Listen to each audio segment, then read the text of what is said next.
Good evening, everyone. I now call to order the regular meeting of the City Council and successor agency to the Redevelopment Agency and Housing Authority meeting of Tuesday, August 1st, 2023. Please stand and join as we play a video of the national anthem and remain standing for the Pledge of Allegiance. Oh, say, can you see by the dawn's early light what so proudly we hailed at the twilight's last gleaming, whose broad stripes and bright stars through the perilous fight o'er the ramparts we watched were so gallantly streaming, and the rocket's red glare, the bombs bursting in air, gave proof through the night that our flag was still there. Oh, say does that star-spangled banner yet wave o'er the land of the free and the home of the brave?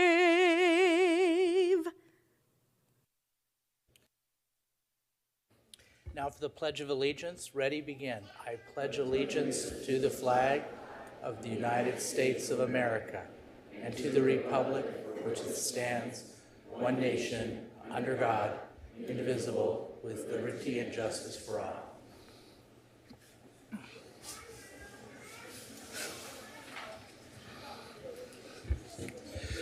Okay, now is the time for our moment of solemn expression, and we're very pleased to be led by Pastor Matthew Hambrick of the Costa Mesa First United Methodist Church. So, Pastor Hambrick, you have the floor. Let me get you a mic. Give me a second. Boom. Now you have the floor and the mic. Thank you, Mr. Mayor. Thank you, Council. Thank you, friends from Costa Mesa. For our moment of solemn expression, I have a poem for you from a Christian poet who is a trans man living in England. It's called St. Margaret's Bus Station. On the walk to work, he passes the church, scoops his hands through the grit in his pockets for the last of the change, sits half slant on a seat in the bus station bay, and with his hands still deep in his pockets, begins to pray. Let us pray. God of all grace and mercy, we thank you for living in such an amazing community like Costa Mesa. We thank you for all those who lead and govern it, and we thank you for the citizens who make all the movement and all the change and all the growth possible. We ask, as we are in a space of decision-making and communication and connection, that we would remember our common humanity and be guided by principles of common decency and love of our neighbor. We ask that you would bless this time always and be our God today. Amen. Amen. Thank you, Pastor, very much. Madam Clerk, can we do the roll call, please? Thank you. Let the record reflect that all city council is present. All right, well done. Okay, so we have 3 presentations this evening. 2 of them have to do with my favorite sport, the great sport of baseball.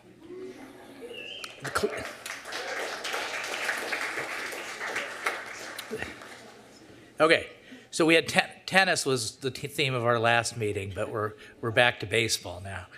Okay, so we're going to recognize the Costa Mesa American Little League teams, the Major Dodgers for moving on to the Tournament of Champions championship game, and the Major Angels for winning the TOC District 62 champions, and the 12U All-Stars for winning the District 62 championship. So those are the teams that we're going to be honoring.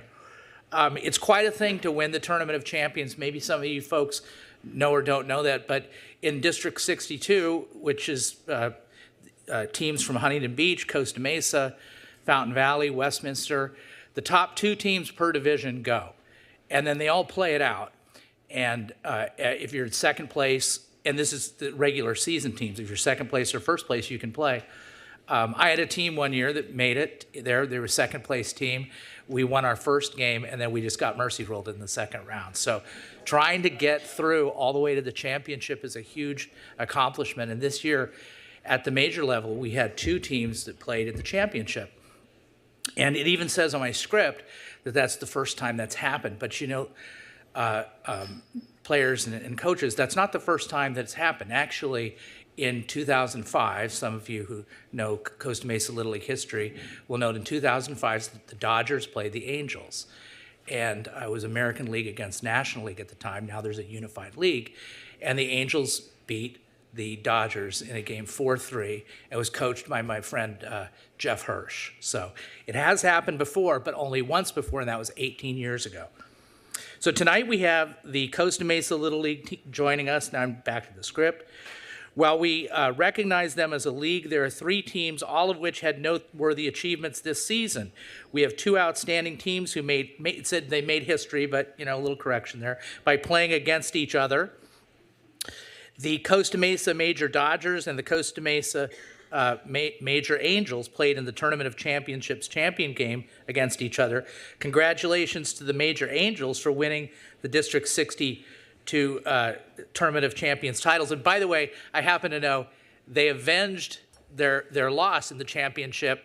The Dodgers actually won the Costa Mesa Majors championship. Am I right? Two great teams. We also have the Costa Mesa Little League 12U All-Stars who won the California District 62 championship. Each team is a winner, and all players deserve to be recognized for being outstanding athletes and talented young leaders who serve as role models. And also, the coaches need to be called out and congratulated, and the parents too.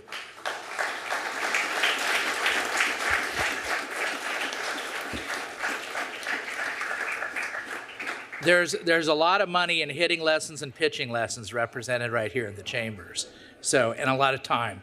So anyway, if we could have President Brian Rotschafer come up, and he's going to present certificates to all 3 teams, and then the council's going to come up. We're going to take some photographs. First, we're going to take a photograph with the Dodgers and the Angels, and then we're going to take a photograph with the 12-year All-Star team. President Rotschafer, you have the floor. Thank you. Appreciate that, Mayor. And on a technicality, you are correct that this was before 2 teams from Costa Mesa have played each other, but they were bitter rivals at that point because it was American and National, and this is one unified league where we got to play each other. So that was cool. So we knew we were bringing home a banner to Costa Mesa Little League. But you're right, 18 years ago, Costa Mesa brought one home, and that was awesome. So why don't we get started? We're going to honor the Dodgers first, and I'm going to bring up Jeff Wilkinson, who's the manager for the Dodgers.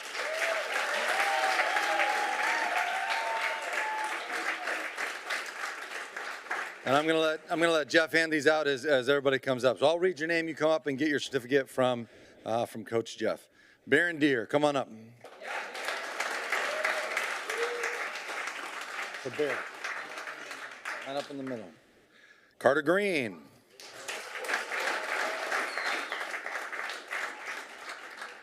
Asher Hunton.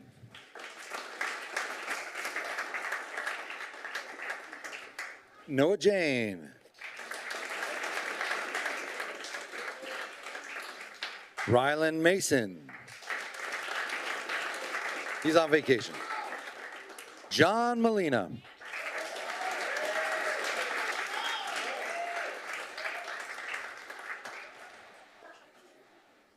Drew Mora.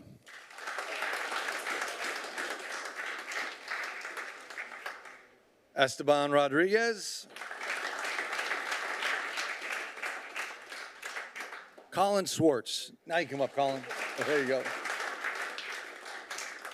Caleb Whitford.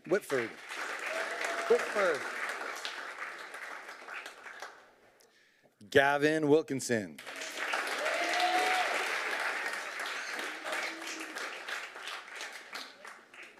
Assistant coach, Mike Whitford.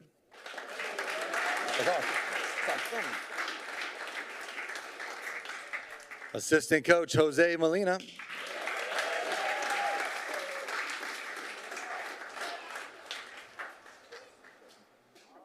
And last but not least, head coach and manager, Jeff Wilkinson.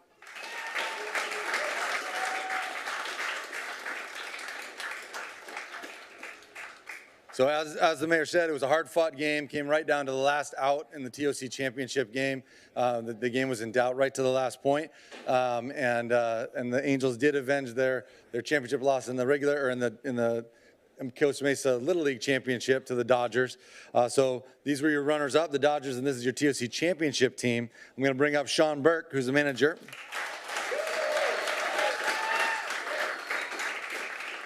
Sean will hand out these. Jensen Kaligason. He saved the game right at the end, but he's not here. Jackson Burke. Yeah.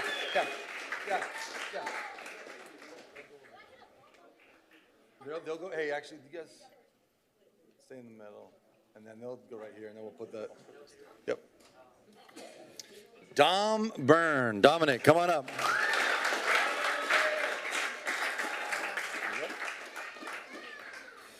Maxwell Carbajal. Max, come on up.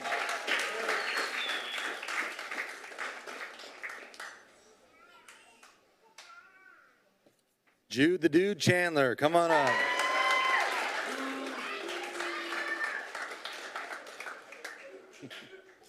Nathaniel Coyote, come on up.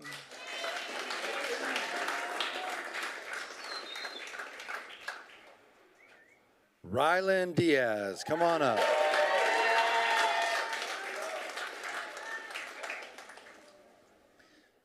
Quinn Douglas, come on up.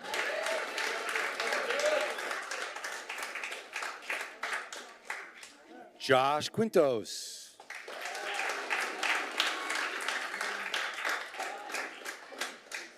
Jackson Seymour.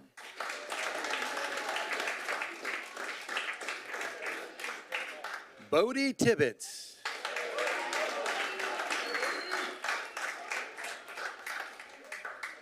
Assistant coach, Mike Diaz.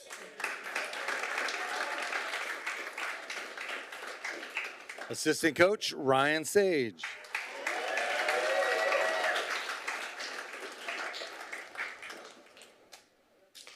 And then head coach, Sean Burke.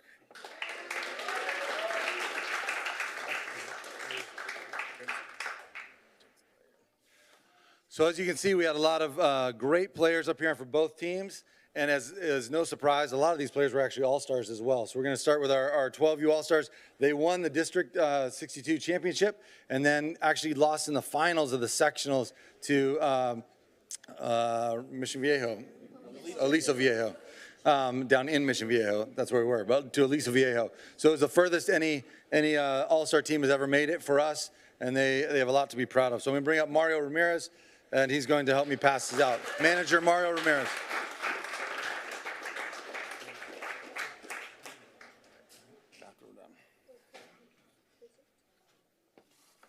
Up first, Braden Becker. What, Quinn?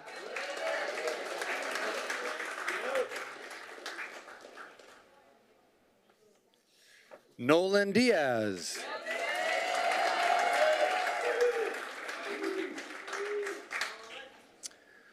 Rylan Diaz. Quinn Douglas.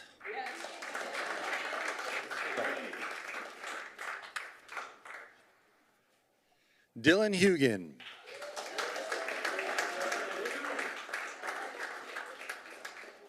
Jordan Lee.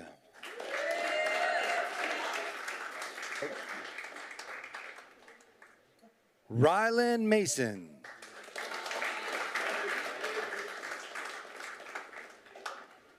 Kellen Mazer.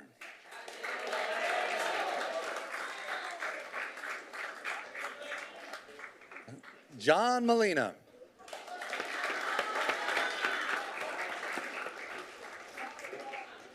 Aiden Ramos.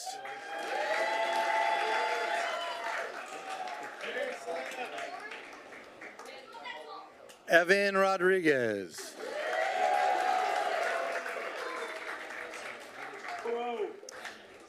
Gavin Wilkinson.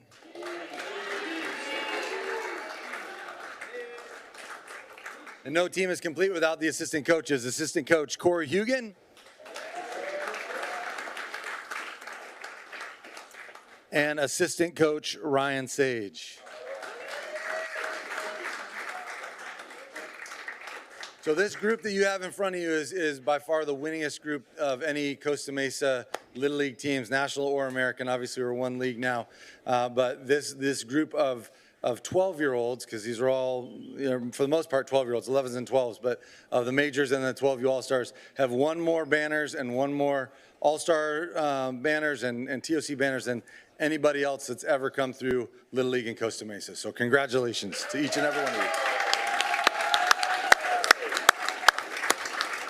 So stay up here.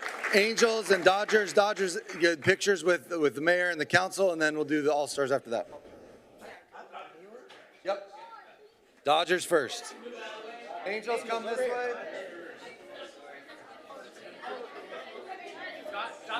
Dodgers and Angels together. What are you doing here? You're the D-backs, one of the worst teams in the whole league. Oh, watch out, watch out, watch out. Yeah, I'm not going for them. Start acting. Tell you when I'm scared. We'll go with it.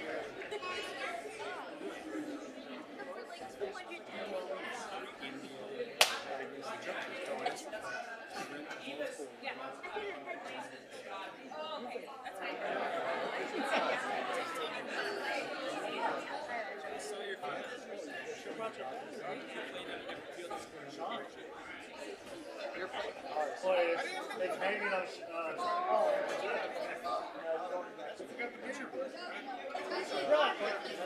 Jackson, you forget the banner, and going to next flight and crashing into some.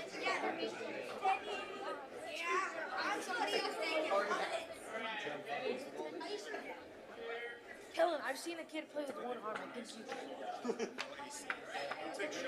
Oh, I ain't joking. It was about one hand. He pushes it.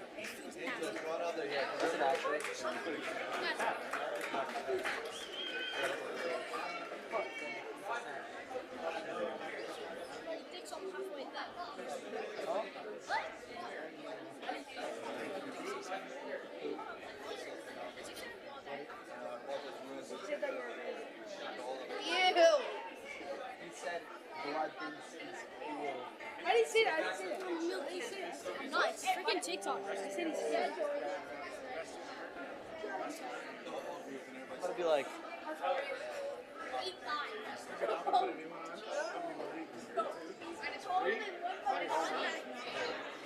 get it all out too.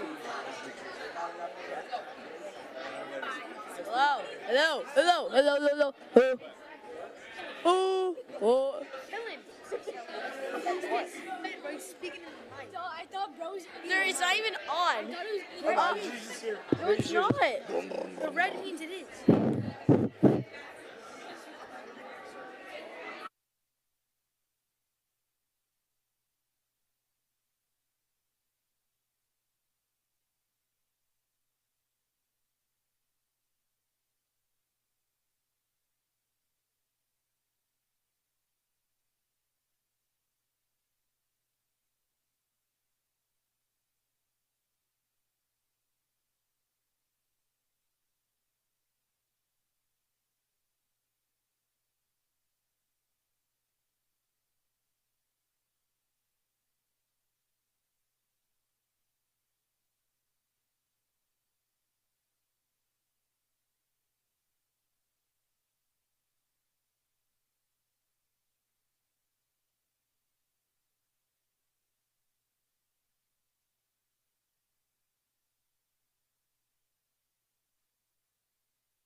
So don't go anywhere. Don't go anywhere.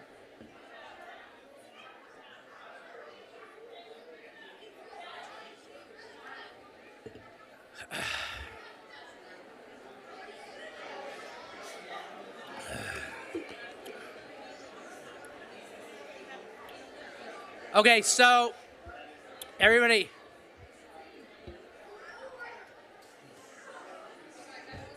settle down a little bit for the second presentation. Settle down because you guys are you're all a part of this one too. So the next one is a commendation to Costa Mesa Little League President, outgoing and longstanding Little League President Brian Rotschafer. We don't give a lot of commendations. I think we've done maybe 2 or 3 since I've been mayor for 2.5 years. So this is a big deal. At least we think it's a big deal. I don't know if maybe I don't know if you think it's a big deal, but it's big to us. It means a lot. Tonight, the city of Costa Mesa would like to recognize the commitment and contributions of local resident Costa Mesa Little League President Brian Rotschafer. Brian has dedicated over 10 years to the Costa Mesa Little League. Brian was president of the Costa Mesa American Little League for 2 years. He was instrumental in merging the Costa Mesa American Little League and the Costa Mesa National Little League. And they split up in 1995. And so it's been a long time coming to try to get them back together. And there was some rough years during that time, and I experienced a lot of losing because of that. His leadership was, but enough about my losing. His leadership was vital in unifying forces and creating one Little League organization in Costa Mesa, as I said, for the first time in 25 years. There's actually a little bit more than that. Since the merger, Brian has been the league's president for the last 3 years. Brian Rotschafer, along with the support of the league's board, which is an outstanding board, oversaw the largest Little League in District 62, which supports 49 teams over 7 divisions and about 500 athletes. Just a few of them we'll see here. So I'm going to read from the proclamation. Then I might have a couple words to say to supplement it. Brian Rotschafer has served as a role model and mentored many young athletes throughout his tenure, inspiring and encouraging them to reach their full potential. During his time as president, the Costa Mesa Little League won 4 tournaments of champions and 4 District 62 All-Star tournament banners, and almost won a sectional, as we learned tonight. The city of Costa Mesa recognizes Brian Rotschafer's sound leadership, exemplary community service, and dedication to faithfully overseeing youth sports in our community. Now, therefore, I, John Stevens, the mayor of the city of Costa Mesa, do hereby proclaim this special commendation to Brian Rotschafer in recognition of his service and dedication to the community of Costa Mesa and the Costa Mesa Little League players, coaches, and families.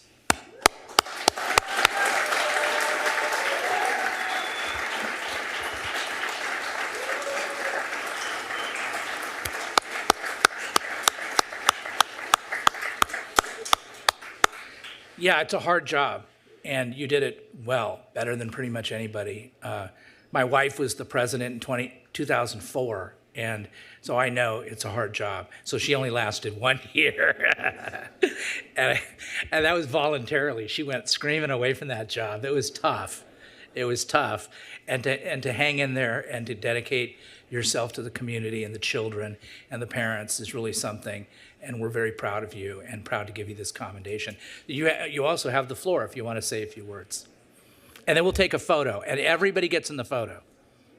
Well, I'm humbled and honored, and thank you, Mayor Stevens and the council.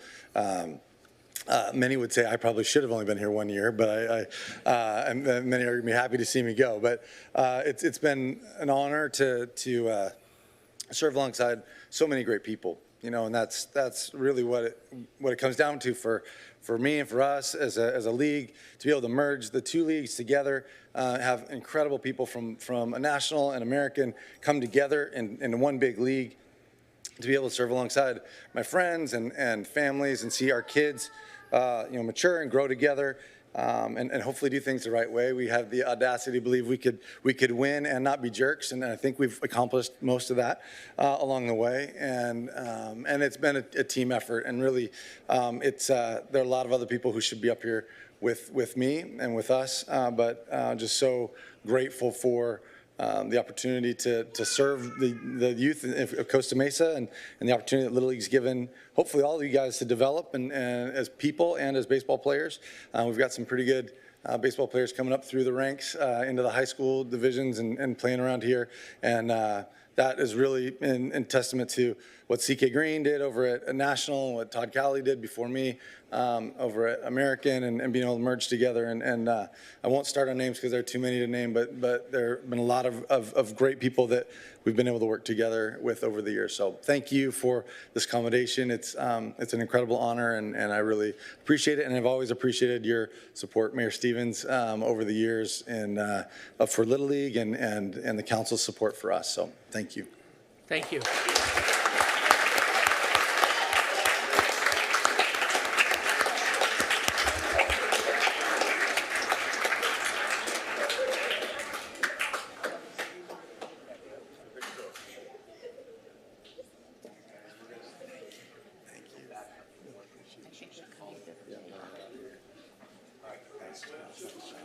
Really kind. Congratulations. Thank you. Appreciate it.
All right, so while folks are filing out, I just want to give you a preview of coming attractions. So the pony teams have some champions, and just last night, or yesterday, they won the Pony World Series. It was in, Lauren, it was in Louisiana, right? They went all the way to Louisiana and beat a team from Tijuana, so 17-7. So they're coming in September. But we have one more presentation. The SoCal, everybody likes a big check presentation. Thank you very much. You brought your big check. Thank you. SoCal Gas check presentation is our next one. The city of Costa Mesa was selected as the 2023 Climate Adaptation and Resiliency Grant winner. The grant is in the amount of $50,000 in support of the City Council's strategic plan goal to advance environmental sustainability and climate resiliency. Tonight with us to present the Climate Adaptation Resiliency Grant is SoCal Gas Public Affairs Manager Juan Gonzalez. Thank you very much. Mr. Gonzalez, you have the floor, and you have your big check, and then we'll take a nice picture. Good evening, Mr. Mayor. Juan Gonzalez, SoCal Gas Public Affairs Manager, recently appointed to the city of Costa Mesa, so I am your local SoCal's representative. So thank you so much, Mr. Mayor, members of council, again, for giving us the opportunity to be before you today. Very happy to be bringing a gift to the city of Costa Mesa, the Climate Action Adaptation Grant. You guys should be very proud of the work their city staff has done. Salem, magnificent job. I understand from speaking to her that she applied 3 times, and third time was the lucky winner. And vast selection, as you know, Southern California Gas Company covers from Visalia all the way to the San Diego-Mexican border. And the city of Costa Mesa is the only city in our service territory to be offered and won this particular grant. With me, Mr. Jeff Danker, provide a couple of words regarding this particular opportunity. Mr. Danker. Yeah. Hi, everyone. Just to provide a little background on this, we created this grant in response to SB 379, which was a state mandate for all cities and counties to include climate change impacts into their safety elements, into their general plan. In communicating with cities and counties, the main thing they could use was additional resources to get some of these plans across the finish line. So really proud we've been keeping this grant program going, focused on planning efforts, focused on climate change impacts to disadvantaged and vulnerable communities. So props to Salem for putting such a phenomenal application together, focused on the 10,000 residents in Costa Mesa that are in what the CPUC defines as disadvantaged and vulnerable, which is a focus of our climate change efforts, which is now an increased focus of Costa Mesa's climate change efforts. And so super proud to support this, and proud to present you guys this check today. And tip of the hat to the Energy and Sustainability Department, I believe is the proper terminology, Salem's group. Salem is the all-star of this process. So thank you so much. Glad to be here. And hopefully we can get a photo or two. Oh, yeah. Yeah. Yeah, we like to take photos. Salem, thank you very much for your hard work. I really appreciate it, and welcome back. Yeah, all right. Thank you, guys.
Yeah, I was going to say.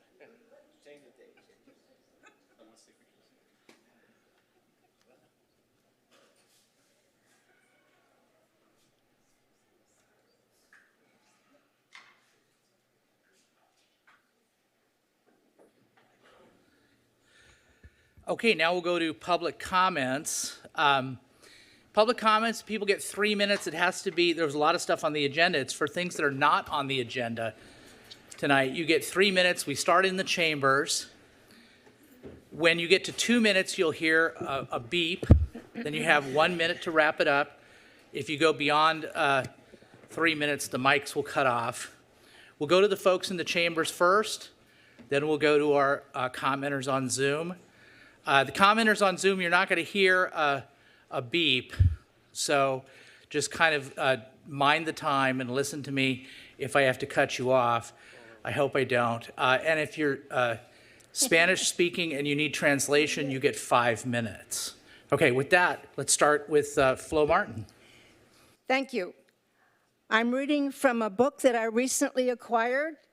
City streets are for people. City streets can be noisy and crowded, dirty, and sometimes even scary. In many cities, cars and trucks rule the roads. Sidewalks are narrow or don't exist at all. Kids on foot or riding bikes and scooters have to dodge and weave, competing with fast-moving metal machines. Buses, streetcars, and trains can be so jammed it's hard to move.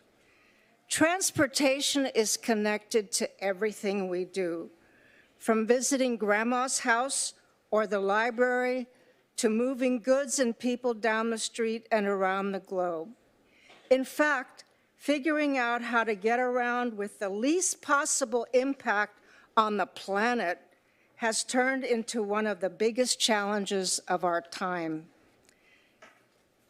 That's because transportation is a huge contributor to our climate crisis. More than 90% of vehicles run on oil and gas, and when burned, release carbon dioxide and contribute to global warming. Cars and trucks also spew other kinds of pollution into the air. This can lead to serious health issues like cancer and heart disease, as well as breathing problems like asthma and COPD. Plus, boxing ourselves inside cars makes us inactive and disconnected from one another. Traffic crashes are also the leading cause of death for kids and young adults. But it doesn't have to be this way. All over the world, people are reimagining transit and their cities. We're taking over sidewalks to talk and dance, to eat and to play. We're making room for bike lanes and electric scooters. We're building green transportation and claiming public spaces. City streets are for people. Thank you. Thank you. Yes, sir, you have the floor. Chris McAvoy, Costa Mesa. Can we please pull up the picture of the parking so everyone at home can see that? That was for later comment. All right, so this picture is taken. Actually, I want to talk about solutions to parking because the new permit parking program did not offer solutions, so I'm going to come and show you some solutions here.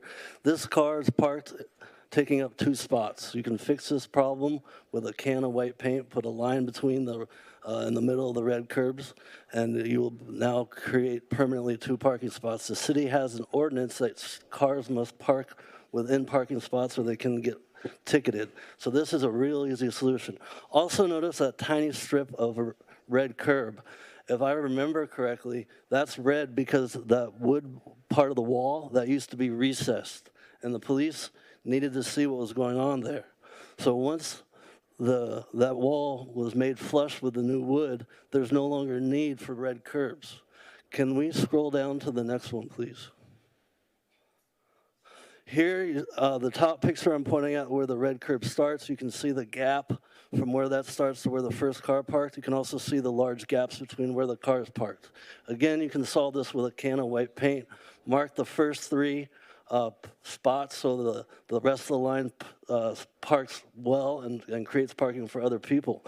The bottom picture, if you notice, there's a lone white car, and then there's a lot of red curb, and then another car. That red curb does not need to be there.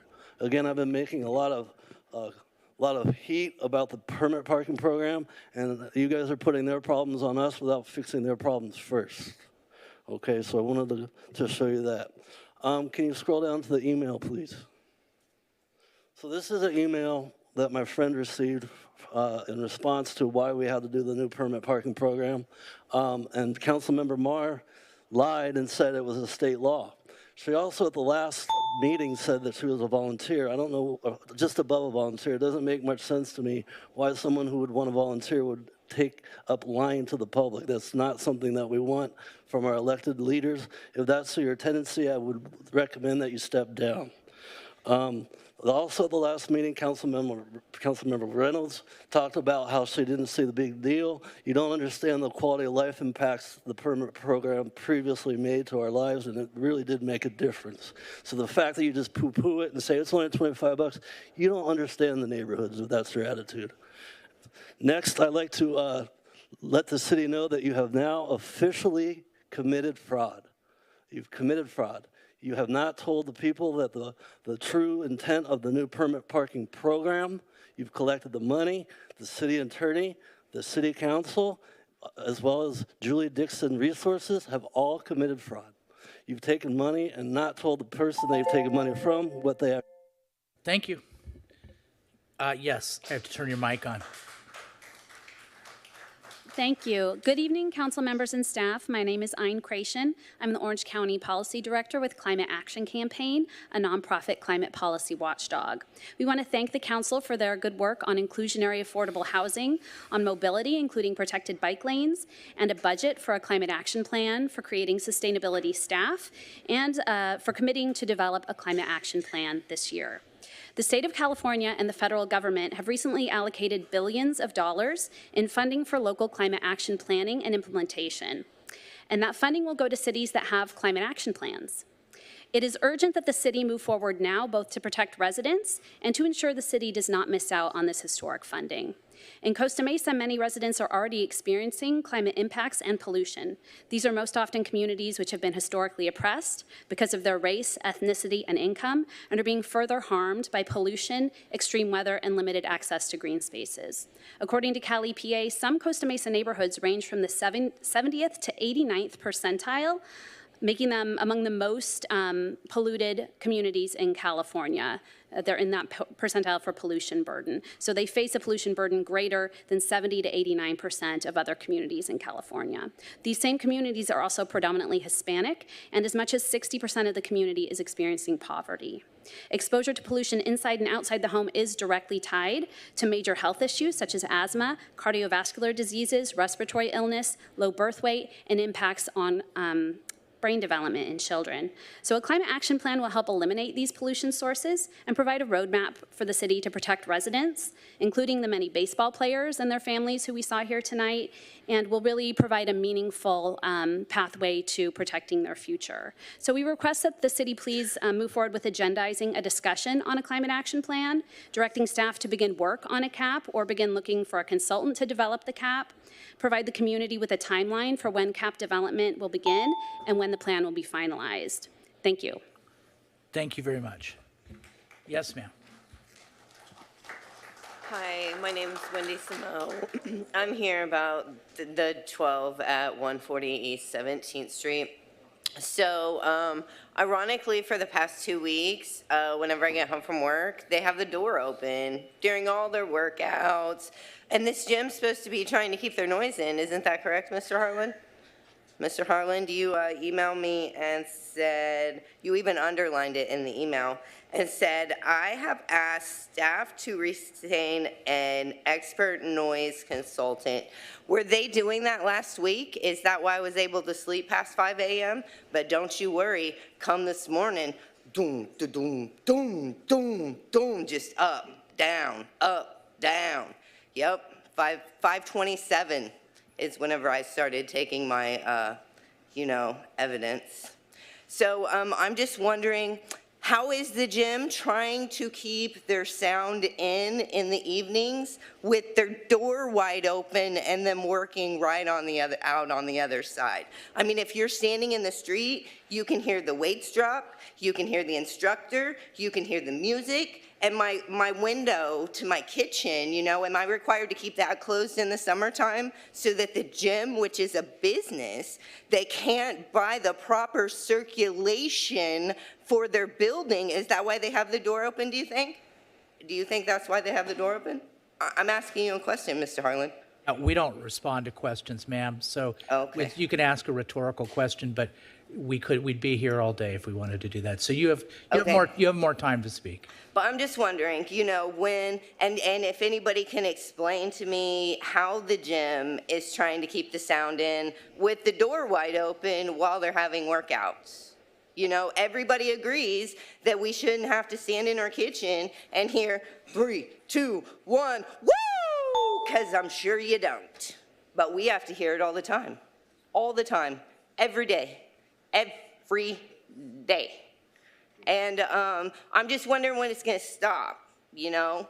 And since the whole sound thing is done probably now, since it's been a week, are we going to now get woke up at 5 a.m. again? Is that how that goes? You know, I mean, I don't know why you guys think I'm making this stuff up. It's not just me. It's my whole little area that the gym faces because they can't circulate their gym. They can't insulate their gym to keep the base inside. You know, I mean, these are requirements whenever you start a business, right? If you want to open a gym, you can just use any building you want and just slap a CUP on it. And then 20 years later, oh, let's go ahead and allow stuff that was said wasn't legal. You guys have a great night. Hopefully you get to sleep past 5:20 in the morning. Thank you. Yes, you have the floor.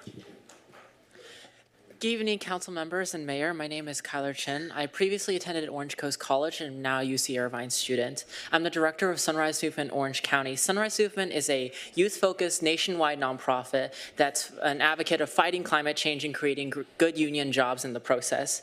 Costa Mesa is at increased risk from heat waves and infrastructure damage from climate change. 28% of people in Orange County don't have air conditioners, and the state government states that many of Costa Mesa's neighborhoods are air pollution burdened. And also, Costa Mesa is actually at flood risk from increasing climate change induced sea level rise. So in addition, many Costa Mesa residents work in industries that need to be transitioned out of during the climate crisis, such as the oil and gas industry. So Costa Mesa should create a climate action plan that takes advantage of current and rising levels of state and federal funding allocated for climate programs. So the city can use state and federal funding to reduce emissions, increase the standard of living, especially for its disadvantaged residents. The city of Costa Mesa can invest in electrifying buildings, they can invest in protected bike lanes, zero carbon public transport, complete streets, and safe pedestrian crossings. The city can also pass legislation that improves land use, housing, reduces emissions, and reduces the need for cars and parking lots. A climate action and adaptation plan would reduce emissions and create good union jobs for Costa Mesa residents and create economic growth for small businesses and residents in our city. Sunrise Movement asks you to continue its work on, your work on protecting our coastline and extend that to protecting our atmosphere and our residents. And so we'd like to agendize a discussion at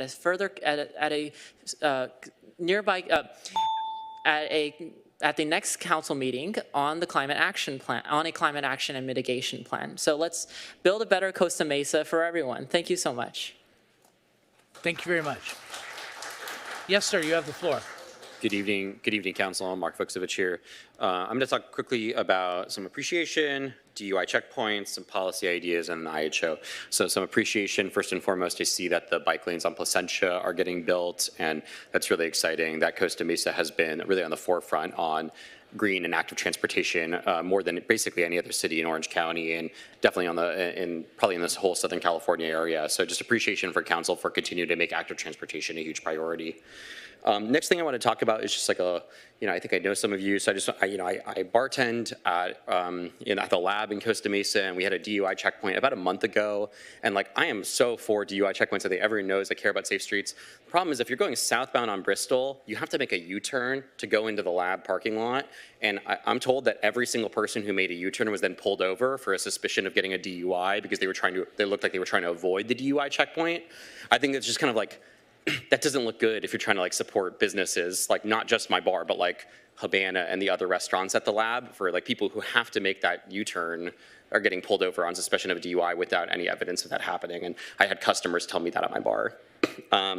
Next thing I wanted to mention is just some policy ideas and stuff I've mentioned before. I've talked to some of you in person. I've mentioned at the dais before, but I just want to talk about, I really hope that we have this year and a non-election year, we have time to work on building electrification. We can work on removing parking minimums, state mandated parking minimums that I should say, which I was really hoping Costa Mesa would be kind of like in the top 10, 15 cities to do that. It looks like if we act now, we might be in the top 50 cities to be moving on that kind of progressive forefront direction that's pro-business and pro-housing. And lastly, building infill housing. And I mention all of these three because these are the most important things a local government can do for climate change. And I say that that's a UC Berkeley study that says that, is that, sure, a local city could turn every one of its cars, it's a fleet here, electric. That's something you can do for climate change. It's pretty low on the list, though, of what's important to do for climate change. The three most important things are mandating building electrification, building infill housing, and ending state-mandated parking requirements. And on the infill housing point, I wanted to circle back to last week's discussion on the inclusionary housing ordinance. I didn't have a chance to attend the meeting. I was on vacation, but I wanted to appreciate the discussion that was had. I'm still, watching the whole clip, but I wanted to just quickly mention that I do have a lot of concerns with the consultant's assumptions in there. In the staff report, and so I guess I wanted to say that my understanding is that there wasn't a lot of talk about density bonus. I think density bonus is going to be a really key way to address our IHO, and I also don't want to have kind of stringent requirements. And I think looking at some of the models that the state has done, and also not necessarily looking at like other cities that are not applicable to, and apples to apples comparison to Costa Mesa, like Irvine, I don't think is a good example, and I don't know why the consultant continues to do that. So I appreciate pro-housing, pro-climate, and appreciate everything you guys are doing. Thank you very much. Yes, you have the floor. Oh, hold on. Do you have a lot? Somehow it's not lit up. Just pause for time, of course. I have it. Let me try to turn it off and turn it back on. There it works. Oops. Okay. Okay, good. Okay, good evening, council members and mayor. My name is Lisa Bondarchuk. I'm a current student of OCC, and I'm also a member of the Sunrise Movement in Orange County. So I feel like we've all been noticing the noticeable changes within climate change, such as the weather just getting hotter and hotter each summer. 2023 has been noticeably the hottest. Excuse me for a second. Excuse me. Brenda? Okay. But you'll go way under 3 minutes, right? So it's good. So we're going to start your time now. Okay, sorry. Okay, well, I'm just going to continue that. We have noticed, everybody has noticed physical changes in the environment, such as the weather getting hotter and hotter.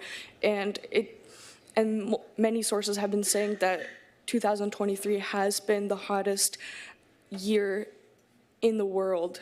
And it's just, there have been like many countries, and especially Orange County, people have been noticing it's just getting hotter each day. We've all been feeling the heat wave that's come upon us, and I believe it is important for us to start a climate action plan just to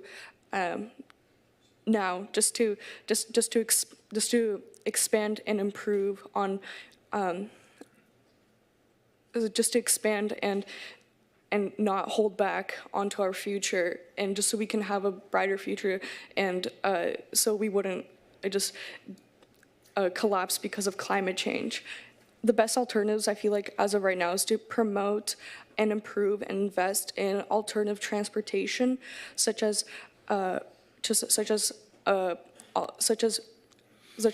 bikes, biking promotion, electric buses, and possibly railway to decrease car density and as well as carbon emissions. I also have the times I've been in Costa Mesa, I've noticed it's mostly concrete, it's dense, which does promote less mixed use land, and I believe it is important to promote mixed use land to have a more diverse environment here in Costa Mesa. Thank you. Thank you.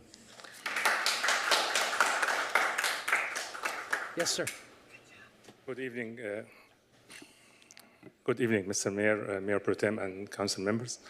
My name is Hatem Ibrahim. I'm representing Horizons Construction Company. I'm one of the owners of the company, and I was a project manager for project Jack Hammett Sports Park, which was completed in August, actually in end of July of 22, and was celebrated and used by the Chargers sports team. We are proud of this project. It was good for the community, and everybody commented on us that it was good. However, the city has not paid us our balance and retention until this point. First of all, at the last quarter of 2022, they asked us for some comments and corrections, which was minor. We had to do it. And then later on, they started to negotiate change orders or extra work. We believe we are entitled to our changes. However, under the pressure of the city, we accepted to decrease some of our costs that we presented. And then later on, by the end of the year of 2022, we asked for our payment again, and they said, you know what, we're going to go and remeasure the project again. Because we, after they already accepted it, they said, no, let's remeasure because we have some doubts. So we had some meetings to remeasure. Actually, the measurement shows that we are entitled to even more, but we didn't ask for more, and we told them, okay, let's process the payments.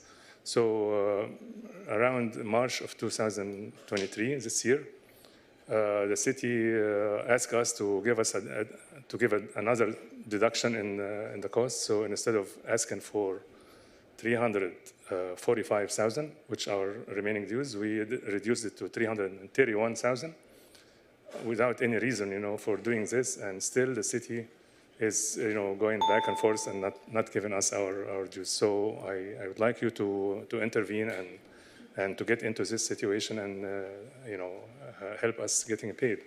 The regulations require that the city will pay for the final payment and the retention within 30 to 35 days after the notice of completion, and we haven't get paid right now. And I'm a resident of Orange County, and I like Costa Mesa. I don't want to have to be pushed to file a lawsuit or anything like this. And I would like you to take an action and get us paid, please. Thank you, sir. Yes. Well, hold on one second. We need to get your time. Yes, you have the floor. Good evening, Council. My name is Lily Bowie, and I'm a resident of Costa Mesa. I'm also an urban planning researcher focused on climate change and disaster risk reduction in coastal communities, and I'm a member of the Surfrider Foundation.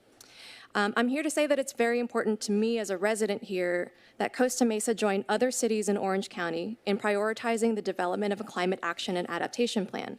As we know, Costa Mesa already demonstrates leadership in sustainability by reducing its carbon footprint across city facilities, exploring community choice for utilities, providing economic development programs and incentives for green business, and a lot more. So a lot of the right pieces are already in place, and I would really love to see this momentum continue through the planning process. But I'd also like to see more transparency around things like emissions targets and inventories, vulnerability assessments, annual reports, and last but not least, clear and urgent timelines that residents like myself can track.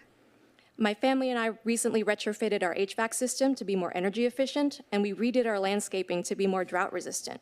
We're really grateful for local programs and rebates like the Mesa Water District Turf Removal Program, as well as Surfrider's Ocean Friendly Gardens program. But I will say that navigating local, state, and federal rebates and tax credits can be really overwhelming. So my hope is that the planning process can include a meaningful community education that alerts residents to the very many resources that are available to them to take action sooner rather than later. So in closing, cities may be responsible for 75% of global CO2 emissions, but they can also be leaders in local climate action to get us closer to net zero. Thank you. Thank you. Yes, sir. Yes, sir. Hello, my name is Steve McNally. I'm a Costa Mesa resident. I'm also on the County Behavioral Health Advisory Board, 14 citizens plus Supervisor Sarmiento, which is a little bit different than most of the county's 90 boards and commissions, which are mostly funders and contractors together.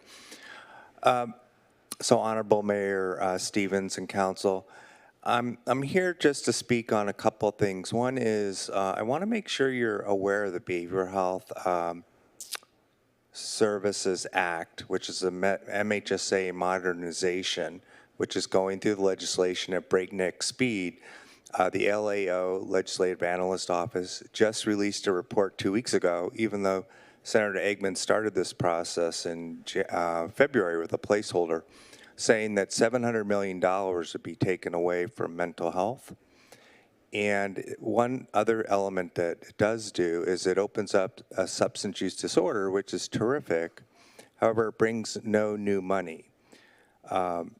So when I look at like Mayor Khan from Irvine and some of the big city mayors and even some of the big treatment centers very excited about this opportunity for them, I also think about a mental health system that's particularly broken already, taking money away from it to a system that has even less money. The big problem really in California is that Medi-Cal rates haven't been established or revisited in a very long time. And if our legislators would ask to see the last date Medi-Cal updated the rates, what the public rate is for Service A, what the private commercial rate is for Service A, the dollar difference and the percentage difference, I think we'd be astounded that the billions of dollars the governor's putting into initiatives could probably be used just to bring more parity to the rates, allowing everyone to use a system that already exists rather than building a second system with providers that are underpaid. I want to make the offer to you that if you're interested in this topic, I'd be glad to intercede with you. Veronica Kelly can give you an idea of the healthcare agency mental health resources director, can give you an idea of what it will do in Orange County. Particularly, it will hit ethnic communities because the prevention, intervention part of it will be very decimated. My concern is I know we need housing, but I keep wondering if we're not going to put it on government-owned land, where are we going to put the stuff? So no matter how much money we put away, it takes so long and people get sicker and sicker every day. So with that, I see I have 2 seconds. I'm going to wrap up. Thank you.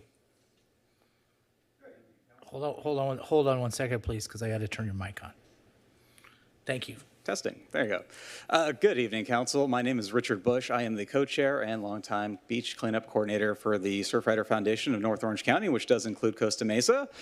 I just wanted to really just come in here and say just, quick 2 things. Number one, thank you for having an equivalent to like an environmental board. I actually just came from Huntington Beaches where they're actually voting to dissolve their environmental sustainability board this evening. It's a very sad night. But primarily actually here to be in favor of the climate action plan that was proposed earlier and hope that it will include something that will hopefully reduce non-essential single-use plastics. Last year we were in Irvine and they basically voted to proceed with a memorandum and hopefully get that adopted. So I believe we can possibly do that here in Irvine as well.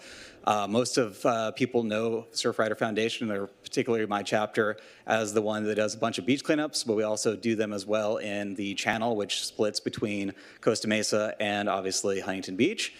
We've only done 2 cleanups there this year so far, and we've already removed 7,000 pounds of trash out of there, so it's hard for me to believe that, Huntington Beach, Costa Mesa, and other inland cities have, nothing to do with any of that. So, yeah, we just want to work together with any city and hopefully get some programs in place to help prevent trash from flowing downstream that obviously, as it heats up here in the summer and inland, imagine plenty of your residents are heading down towards the beach especially this weekend with the U.S. Open of Surfing taking place. And we just want to make sure it's a clean environment for everyone who joins us. That's it. All right, thank you. Okay, remember you get five minutes because of Thank you. translation. Muy buenas tardes. Mi nombre es Ana Lidia Tutila. Good afternoon. My name is Ana Aguilar Tutila. Promotora de salud de Orange County. Health promotora in Orange County. En esta tarde venía un poquito desconcertada. Cuando estábamos afuera nos dijeron que es prohibido hablar de desalojo. Yo considero de que no debemos de tener prohibiciones porque la libertad de expresión, siempre y cuando yo no les falte el respeto, yo puedo decir lo que yo vengo a peticionar, lo que yo vivo, lo que yo siento. So this afternoon, when coming here, I felt a little concerned because we were told that we could not speak on eviction here until the item came, but I just think that there should be no provisions as we do have free speech. And as long as I'm not disrespecting any of you, that I can freely come and talk about, you know, what I'm here to petition, what I'm living through, and what I'm feeling. Let me stop you and stop the clock, okay? Just if you keep your comments to evictions and not to the specific item that we're talking about on that thing, I'll be just fine with it. So please make the points that you came here to make.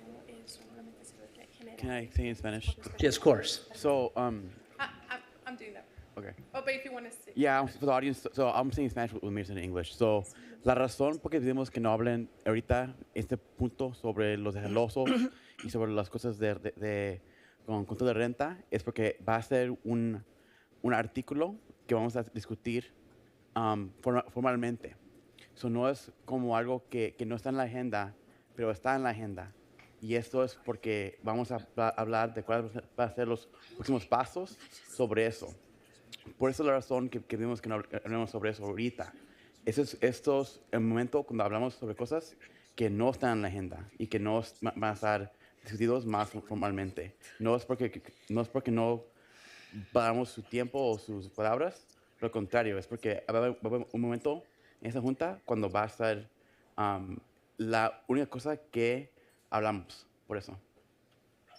I'm sorry, this is the interpreter. May we just clarify, Mayor, did you want her to be able to speak on it if it's general? Yeah, right. Okay.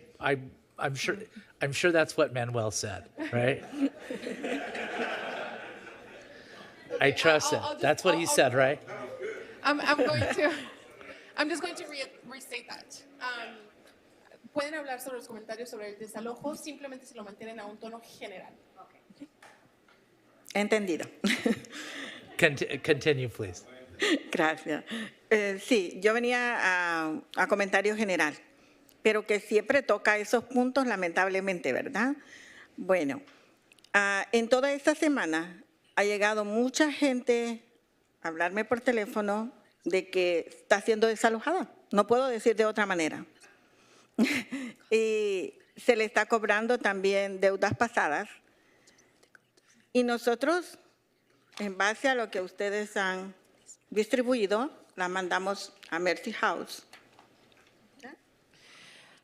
Okay, so that's what I'm coming for, to make general comments. And unfortunately, these topics always tend to kind of come up.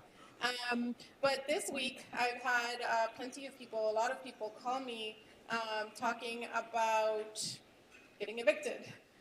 Sorry, there's really no other way that I can put that.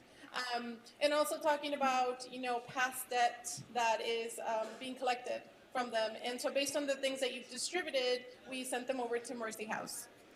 Lamentablemente, anteriormente nos habíamos reunido con ustedes para hacerle ver lo que sucede cuando hay una organización de por medio que ponen requisitos que a veces las personas no los pueden cumplir porque no los tienen. En ese sentido, una madre de familia con 2 hijos ha quedado sin hogar.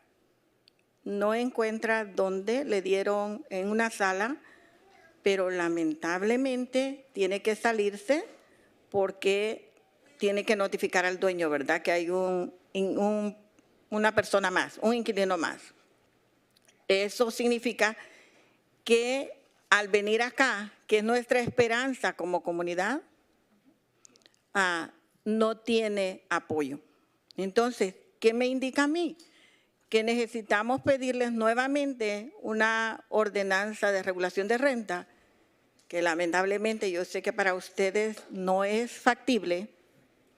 Entonces, me voy a la otra que ustedes han sacado, de la AB 1482, pero al leerla e interpretarla, sabemos que hay restricciones para que alcance a toda nuestra comunidad.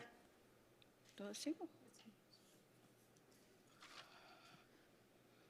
So, unfortunately, we've met with you before to make you understand and make you see that when there are organizations that come in the middle of this and their requirements, there's people that can't meet those requirements because they don't have them.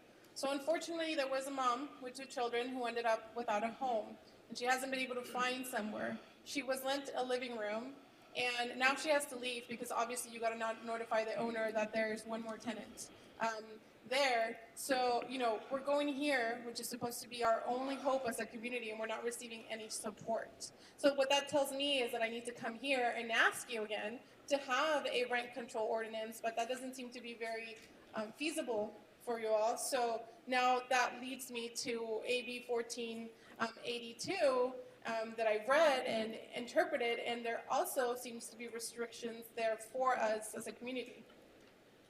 entonces, ¿qué nos queda? Venirles a pedir, por favor, que hagan una investigación más amplia sobre la protección de desalojos. Lamentablemente tengo que volver a decir esa palabra.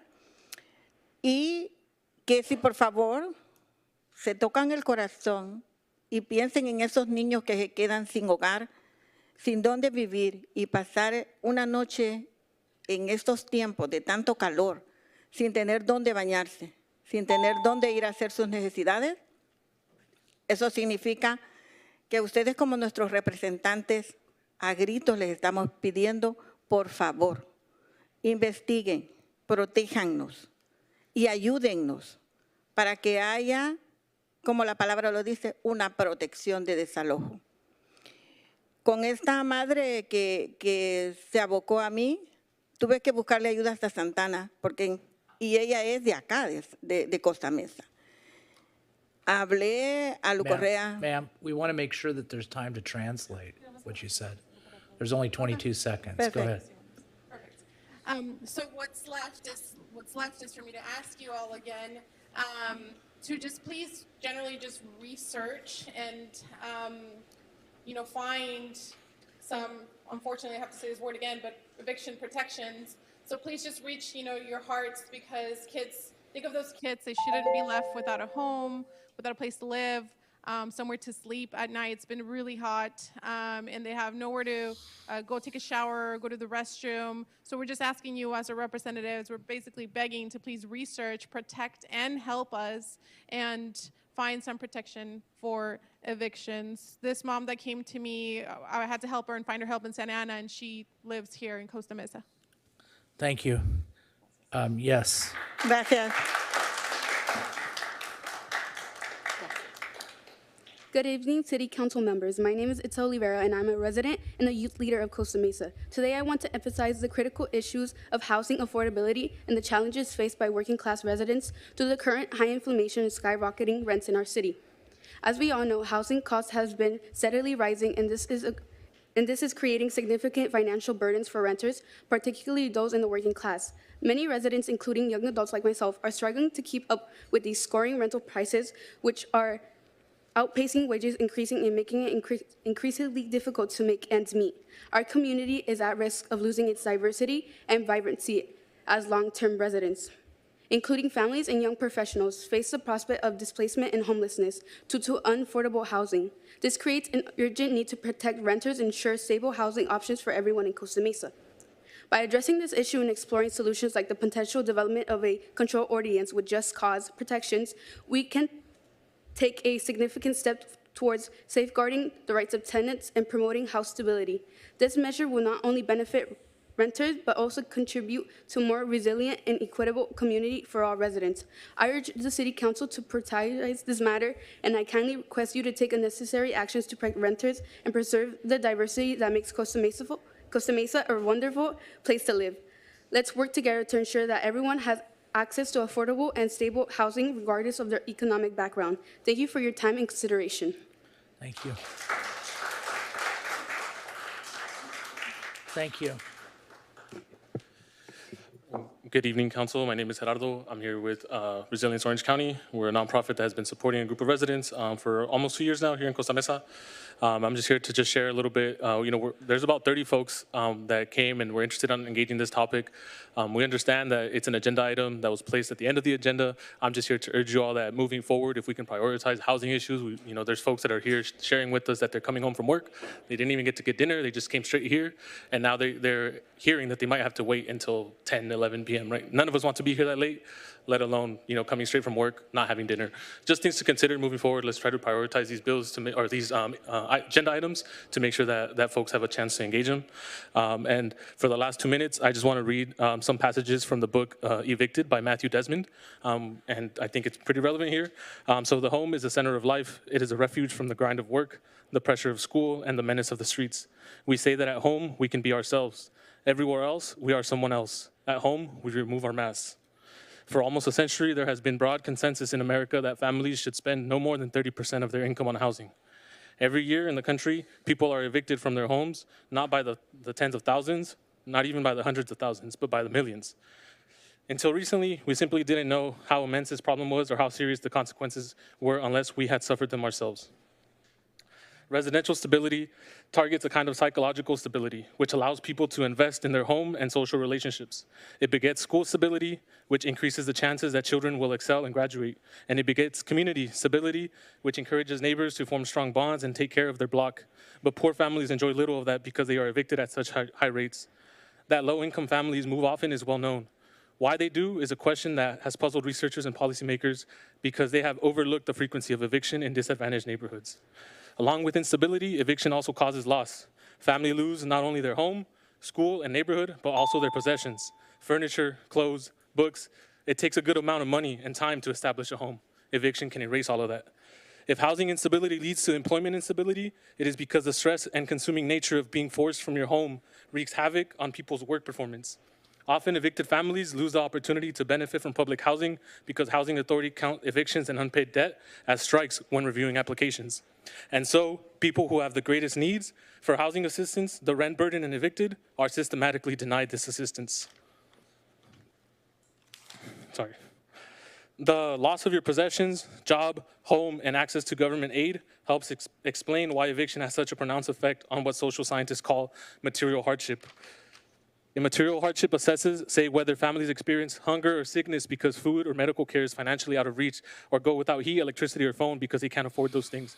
The year after eviction, families experience 20% higher levels of material hardship than similar families who were not evicted. They go without food, they endure illness and cold. Evicted families continue to have higher levels of material hardship Excuse me. 2 years after the eviction. Yeah, thanks. Yes. Dear members of the City Council, my name is Leslie, and I am here today to speak on behalf of the hardworking families in Costa Mesa, including my own. My father is a gardener, and my mother works as a house cleaner. They are currently at work, and I am here to represent their concerns and those of many others who can't be present today. As a low-income resident, I understand the struggles that working class families face, especially with the skyrocketing rents and cost of living. It's essential that the City Council hears the voices of all residents, including those who are often overlooked. Affordable housing and protections for renters are crucial for ensuring that families like mine can continue to live and thrive in Costa Mesa. I urge the City Council to prioritize the needs of low-income and working-class residents, creating policies that provide housing stability and opportunities for everyone. Thank you for allowing me to speak today. Thank you. Yes, ma'am. Sí, buenas tardes. Mi nombre es Carmen Ramírez. Tengo 32 años viviendo en la ciudad de Costa Mesa, 4 hijos nacidos aquí en Costa Mesa. Y no voy a hablar de desalojo, me voy a quedar hasta el último de la Junta para hablar de eso. Pero sí quiero hablar de mis concejales y del mayor que han hecho muy buen trabajo. Pero a mí, en lo personal, vengo representando al Distrito 2, Costa Mesa Unidos, que somos unos vecinos que estamos abogando por los derechos. Y nuestro concejal, del distrito, no lo conocemos.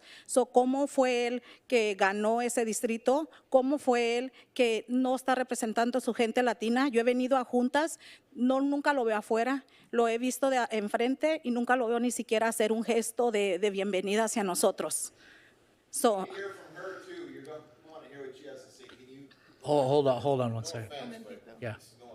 Yeah. So if you just do chunks and then she'll be able to translate it better. Good okay. afternoon. My name is Carmen Ramirez. I've been living here in Costa Mesa for 32 years. I also had 4 kids that were raised here, and don't worry, I'm not going to talk about evictions. I'm going to stay all the way until the end of the meeting to speak about that. But I'm here to talk about our council members and the mayors and the good work you've been doing. I am here from District 2, from Comunidades Unidas, Costa Mesa Unidos, and it's an organization that advocates for our rights.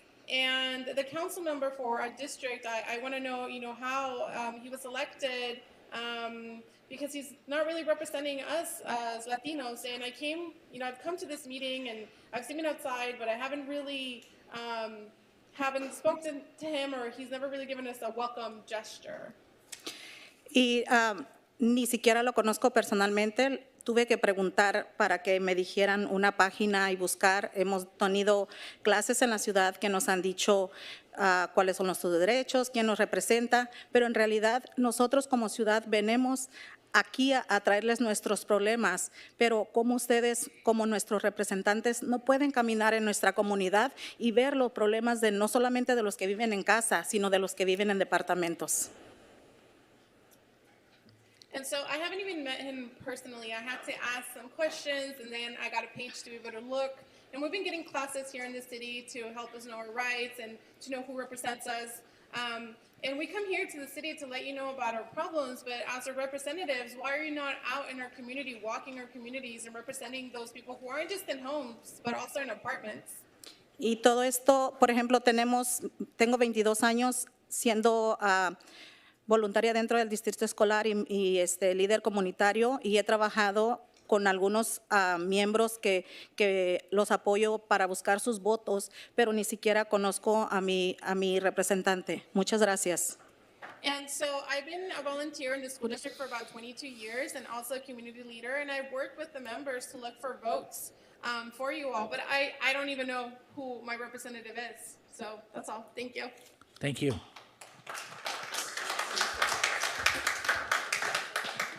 Yes, sir.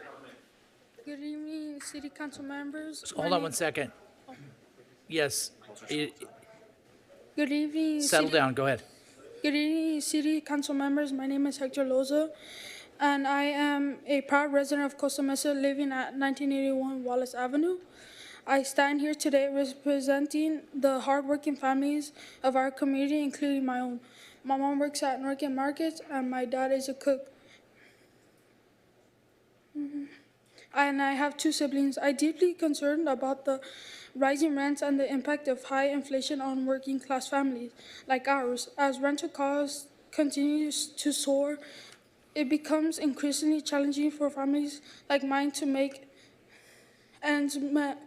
Affordable housing is essential for the stability and well-being of families in Costa Mesa.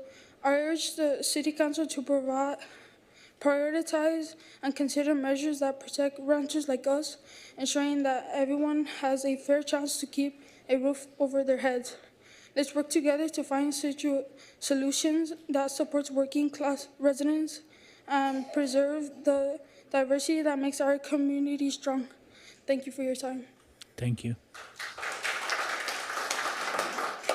Yes, sir. Yes, sir. Hi, Mayor and City Council. My name is Roberto. I'm one of the nonprofit directors with Resilience Orange County, and I know there's a lot of angst in the air around, people's comments. I just wanted to share, we're here and we're present, and we just wanted to share our voice in relationship to what folks are feeling out in the community in relation to the high rents. Our organization continues to be contacted and reached out by the Latino community around housing solutions for low-income communities. We urge you to create a network, some sort of network or system or referral. Our organization is not equipped to support renters, tenants to this capacity, and so in some way that we can we're like an informal response, and so some way that the city is able to formalize a number or a network or something that we can easily refer out to you all. I think that would be helpful for our organization. And we've been working with Las Promotoras de Salud and Costa Mesa Unidos, which are some of the Spanish-speaking members that are out here today. We help to bring out 35 to 40 community members. Some of them are out here in the audience. There's some children that are actually outside as well, and that are here today. Si se pueden presentar, pueden levantar las de las promotoras y los de Costa Mesa Unidos, por favor, levántense ahorita. These are just some of the members that are working class folks that are, we asked them to come out and share their stories about how high rents are impacting them and the lack of affordable housing. And, I asked them, just come out, hey, you got to share your story. Some of them haven't made public comment, some of them have. And we just want to show presence that we want you all to address this issue.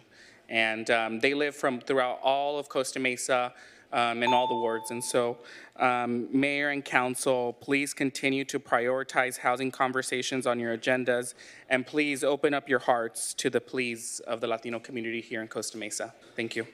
Thank you. Yes, sir, welcome. Greetings and good evening, Mayor Stevens, honorable city council members, and staff. My name is Victor Valladares, and I am with Resilience Orange County with the Participatory Research Department with Resilience Orange County. First and foremost, I want to thank our youth for coming out here and speaking. We just currently concluded our civic engagement curriculum along with OCCHC Stepping Up Program Partnership. A little bit about Resilience Orange County. Our mission is to work to strengthen the leadership of color towards community transformation. A lot of our residents are working class. Costa Mesa Unidos, their youth are part of our program in civic engagement. So I'm very proud of them for coming up here and having their courage to come and speak in city council, be civically engaged in their community. I'm here because the last speaker on this side was my nephew, Hector Loza. Lives in Costa Mesa on Wallace. So I'm very proud of my nephew for coming up here and everybody else and speaking. But the reason I'm bringing him up is because right now there was a family emergency. My sister had to fly out to Mexico because there's an unfortunate, close to tragic situation in Mexico where they have to leave. So I'm taking care of my nephew and my nieces right now in Costa Mesa. Unfortunately, right now my sister has a little bit of money. But that's not the same case for every single working class. She is working class and she has a little bit of money. Most people would take that money from rent for this upcoming, on this day, on the 1st of August, family always comes first. And in order to have family, we have to have a home. So imagine how to balance that. Missing a couple of days of work. This is a personal story right now. I'm taking care of my nephew and my nieces. Unfortunately, there's other members in the community that can't afford that, and they would unfortunately have to do that, right? And there has to be some sort of study, in my opinion, my personal opinion, to deal with certain tragic emergencies like that protect all residents of Costa Mesa, regardless of immigration status. We are residents, we're taxpayers, we're law-abiding citizens, residents. And I sincerely hope that, I know we all have families here.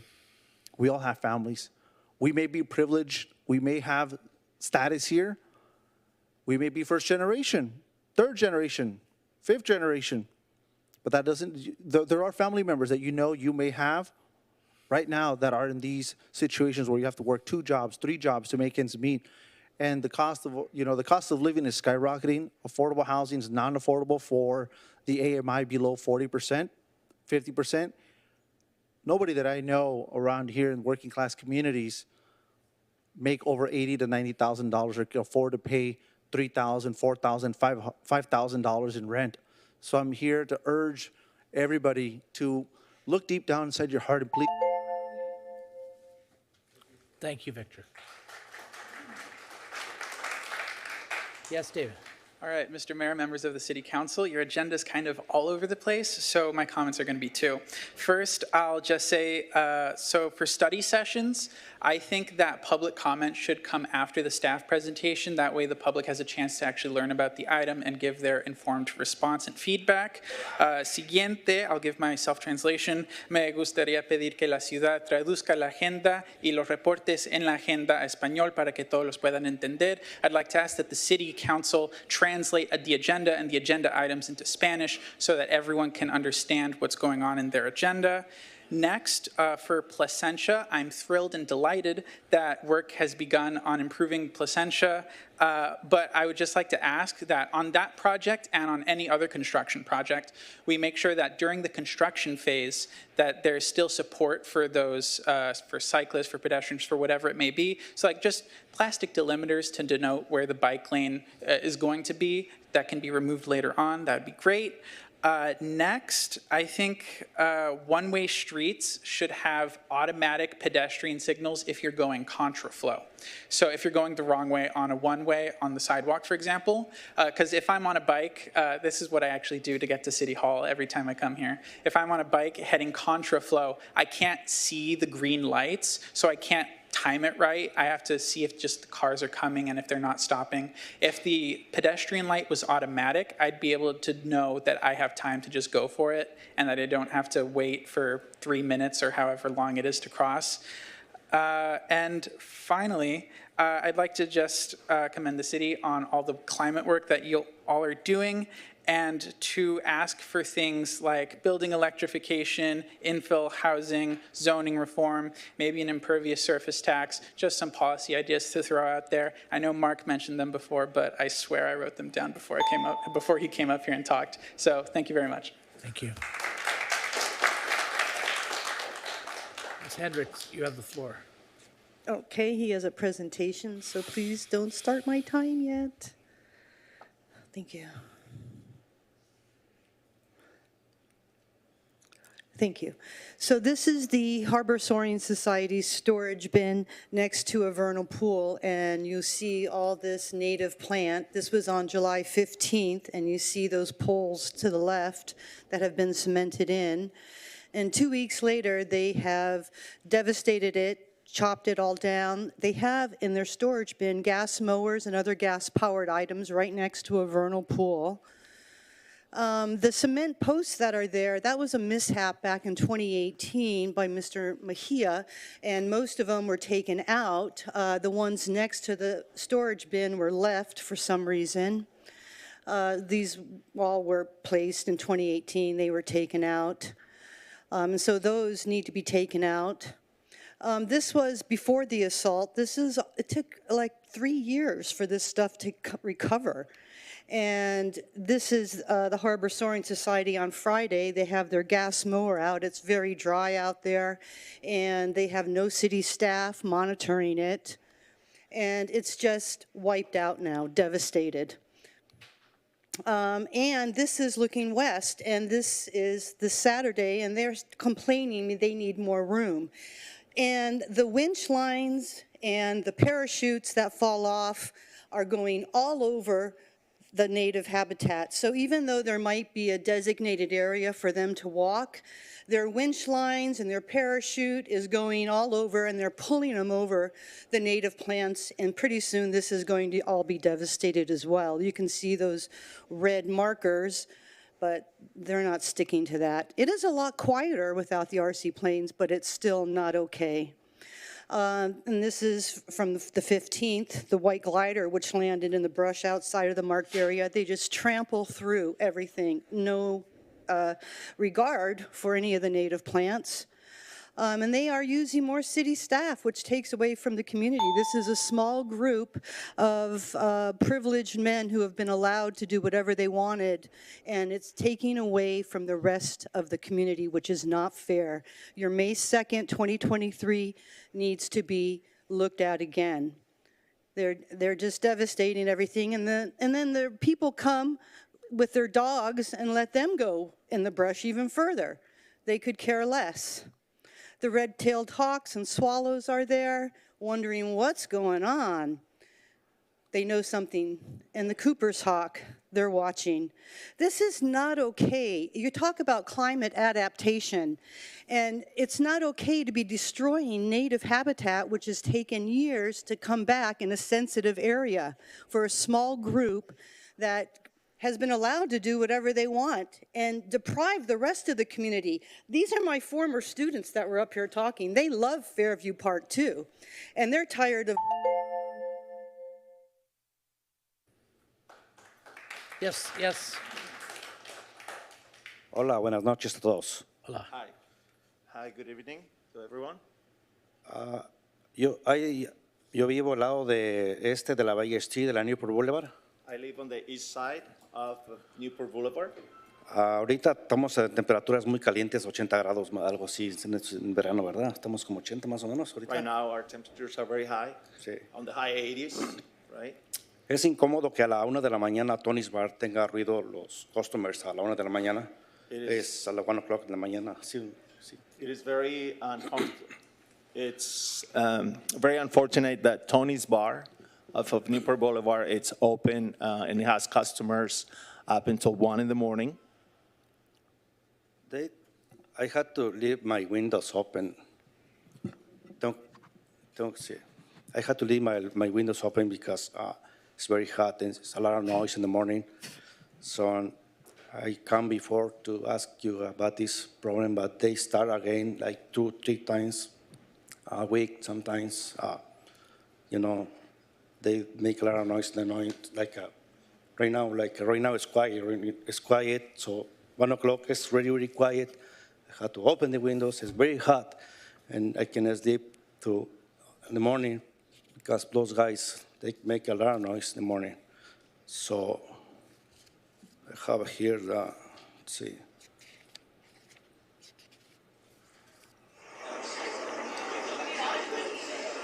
It's hard to hear, but you can hear the voice close to the apartment. It's like 50 feet where I live. So está hace mucho ruido. It's just very noisy around that time, 1 in the morning. Yo no sé cómo el condado o quién le da el poder a él para que siga haciendo ese ruido. I don't know if it's up to the county or who gives him that right, that power, so they can continue to be so noisy. Gracias, buenas noches. Thank you. Have a good night. Okay. Testing. Yes. Hi, my name is Lisa Lacey. I'm a Costa Mesa resident, and I'm here to talk about the Beehive project on Susan Street and also the One Metro West project that's going to be high-density housing. My concerns about that are that we have power outages in Costa Mesa all the time.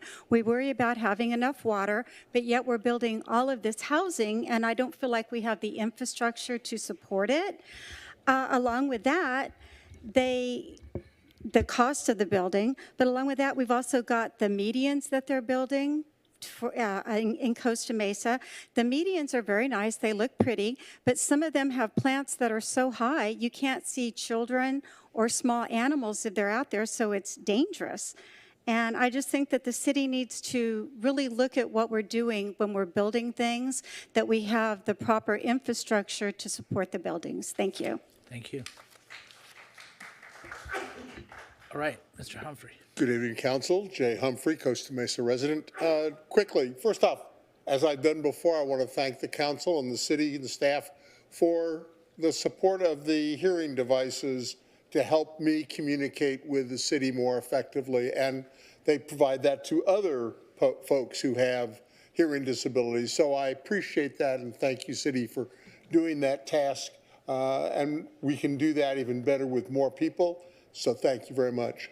And the other thing I actually was going to talk during this point, but I think it's notable that there are a number of people here who are, in fact, have to go to work tomorrow morning.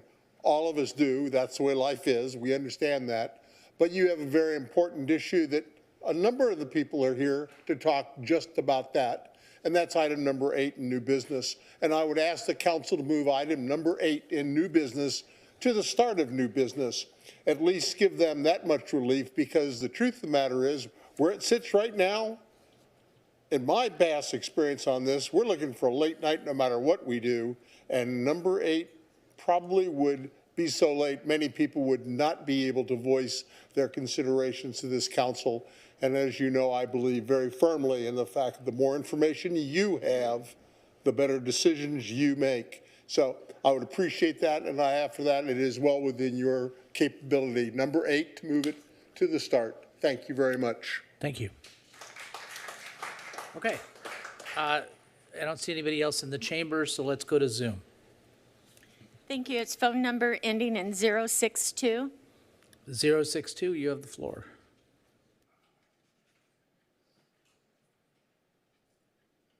Hello, my name is Alexander Haberbush, and I spoke to this council a few weeks ago, and I want to address the same issue again. I'm an attorney representing homeowners and business owners on the east side of Costa Mesa. Planning Commission has already approved 2 cannabis retailers to go in on the corner of Broadway and Newport Boulevard across from the Triangle, and they're currently in the process of vetting an additional 2 cannabis retailers for that location. These new retailers are approved for 1848 and 1858 Newport Boulevard, literally side by side with existing cannabis retailers. If 4 cannabis businesses go into that corner, it will effectively turn the corner of Newport and Broadway into Costa Mesa's Cannabis Row, and it will do so less than 25 yards from homes and families. We'll also displace 2 longstanding and successful East Side businesses, replacing them instead with pot shops. My clients are not opposed to cannabis in Costa Mesa, but they are opposed to over-concentrating it in one area, which is exactly what the Planning Commission intends to do. It is undisputed that areas that have high concentrations of cannabis businesses experience higher rates of crime, quality of life issues, and drops in the surrounding residential home values.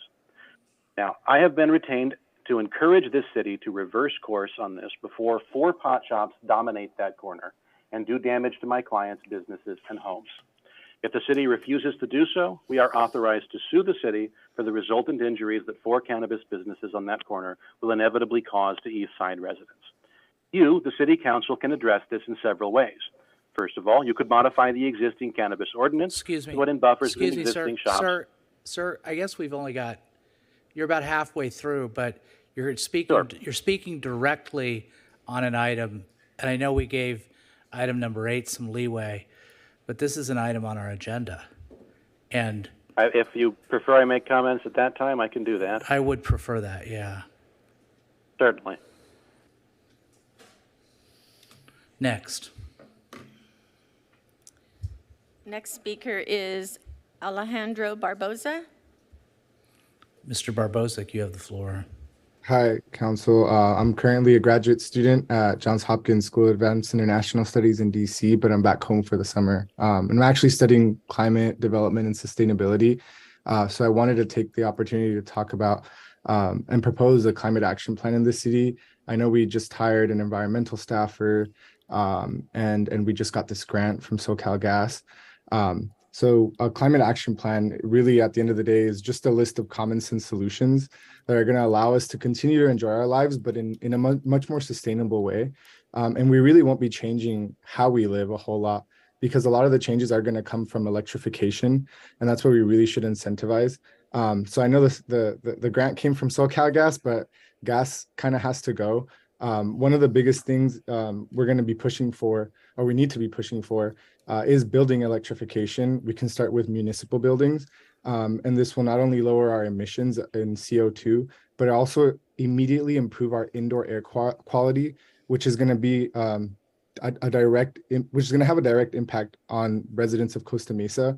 So California actually can regulate, or the state of California can more easily regulate outdoor air quality, but it's really hard to regulate indoor air quality. And gas stoves and just having generally gas pipes in your homes makes it really dangerous. And a lot of more recent research has been coming out saying that it's just as dangerous as inhaling secondhand smoke. So we really need to move away from that. It's not going to be unlike when we moved away from leaded paint, asbestos, leaded gasoline, all things that had horrible effects on us, but we really needed regulation to make us safer. Now the city already does an amazing job with bikes and active transport, but we really need to push for that more. All these traffic calming measures are not only going to are going to give residents choice in terms of, if you want to go to the park, do you really have to get in your car? Now you can bike over there and feel safe. And if you want to keep driving, go ahead. There's less traffic for you now. And these are just some examples of some of the benefits that the city can experience by implementing a climate action plan. It's not just, CO2 emissions, but we actually get actionable items that will make everyone happier. So I really do hope that we can get this agendized as soon as possible, and that we can start making, doing our part in this fight. And, you know, a lot of other Orange County cities have already done this. And yeah, thank you. The next speaker is Jake Comer. Jake, you have the floor. Hi there. My name is Jake Comer. I was born and raised here in Costa Mesa. And so I just wanted to call in today and talk about a climate action plan. I was really excited to see that the city is taking steps towards sustainability and reducing their emissions. I think that's really important, especially for the future. I currently right now actually holding my daughter of 5 months. And so this is a really personable for me. I'm trying to make sure that she has like a livable future and where, she's not always having to be inside in the AC because of the heat waves and then always worrying about water for droughts and stuff like that. So I think it's really important for the city to develop a climate and stick with the promises and stuff like that. I also, love to see Costa Mesa. I also love whenever, city, I love seeing the green bike boxes, the bike lanes, the camp, the lab, so many great green facilities and things established in the city, which is great. And I think it sets a great example for other cities as well throughout Orange.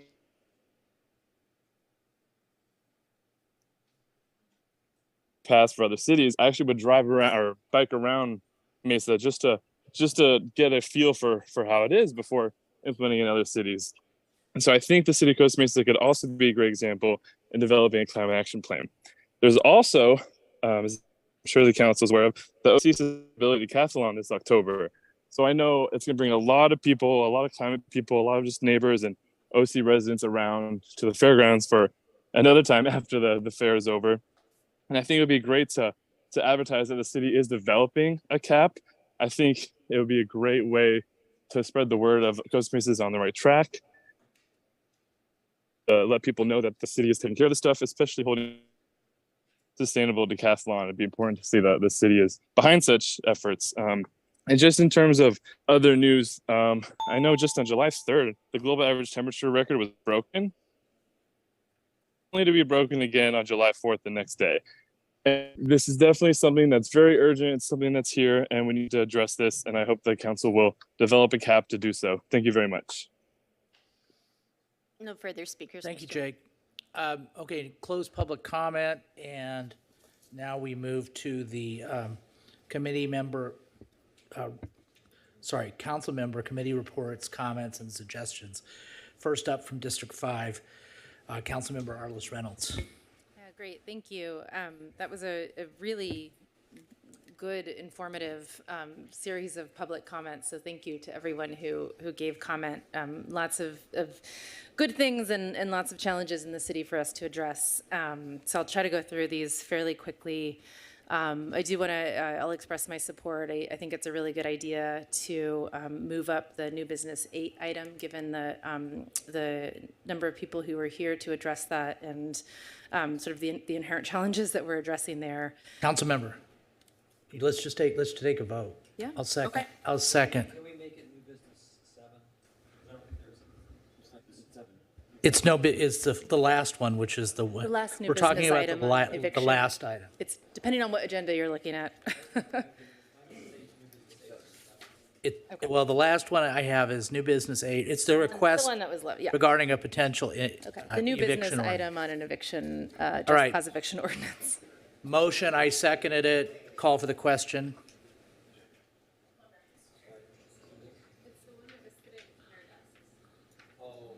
Yeah. Okay. Let's see how we go on this vote. Councilmember Chavez and Gameros and Harper, if you could. Yeah, thank you. Yeah.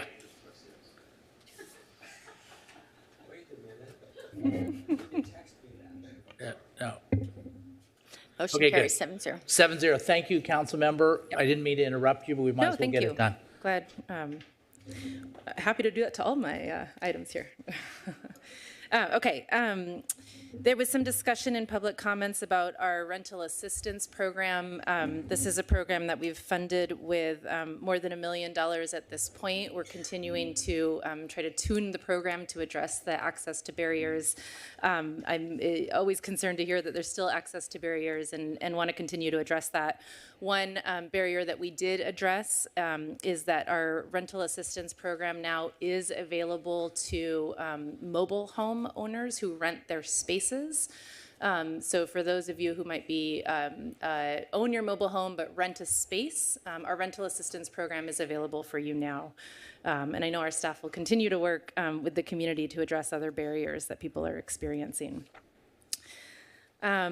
Okay, so addressing, we had a really good study session last time we were in these chambers together on the inclusionary housing ordinance. I just want to give my thanks to staff for the work on that and express my support for moving forward, really focusing on the low income units. So I hope we continue to move forward on that. We also heard a lot of comments today on our climate action plan. We've got a lot of things in motion related to addressing the climate crisis, and a great staff member leading this. I do think we're overdue for an update on council for the plan for that climate action plan. I'd love to see that agendized with a schedule opportunity for community input on our plan for climate action here in Costa Mesa. Related to that, there is an event that's being hosted by our Congresswoman Katie Porter on Thursday. It's an environmental town hall. It's going to be hosted here in Costa Mesa at the Norma Herzog Community Center, starting at 7:30 again on Thursday this week. Quick thanks to staff on the communication related to our public works projects on Placentia and 19th. I think it's going to be, those are some big projects that can happen over a few months, so the proactive communication is really helpful on that. So thank you for the post today, and thank you in advance for continued posts throughout the project. Related to that, for folks who are interested in the project that is coming on or happening on West 19th Street, we have a community meeting scheduled for August 8th, Tuesday, August 8th at 6 p.m. at the Costa Mesa Senior Center. That'll be a really good opportunity to understand the scope of the project and the schedule. One more item for your calendars that will happen before we meet here again. August 31st is the first community meeting for the Fairview Park Master Plan update process. That's happening at the Norma Herzog Community Center again on August 31st. I'm sure we'll get lots of information on there, but just want to make sure folks have that on their calendars. And just lastly, I really liked the suggestion about translating our agenda.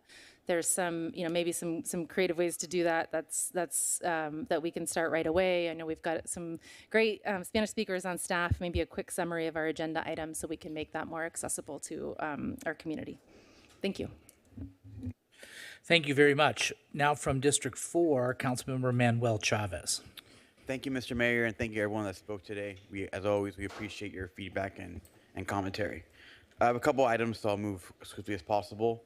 First, I want to thank Member Reynolds for moving item number 8 forward. I was going to do the same thing. I should have done it earlier. To everyone here that came up from work, thank you for coming. It's been a journey, but we're here. I also want to thank staff for power washing Shalimar Park. The community was very happy to have a clean top to place. Thank you for moving so quickly.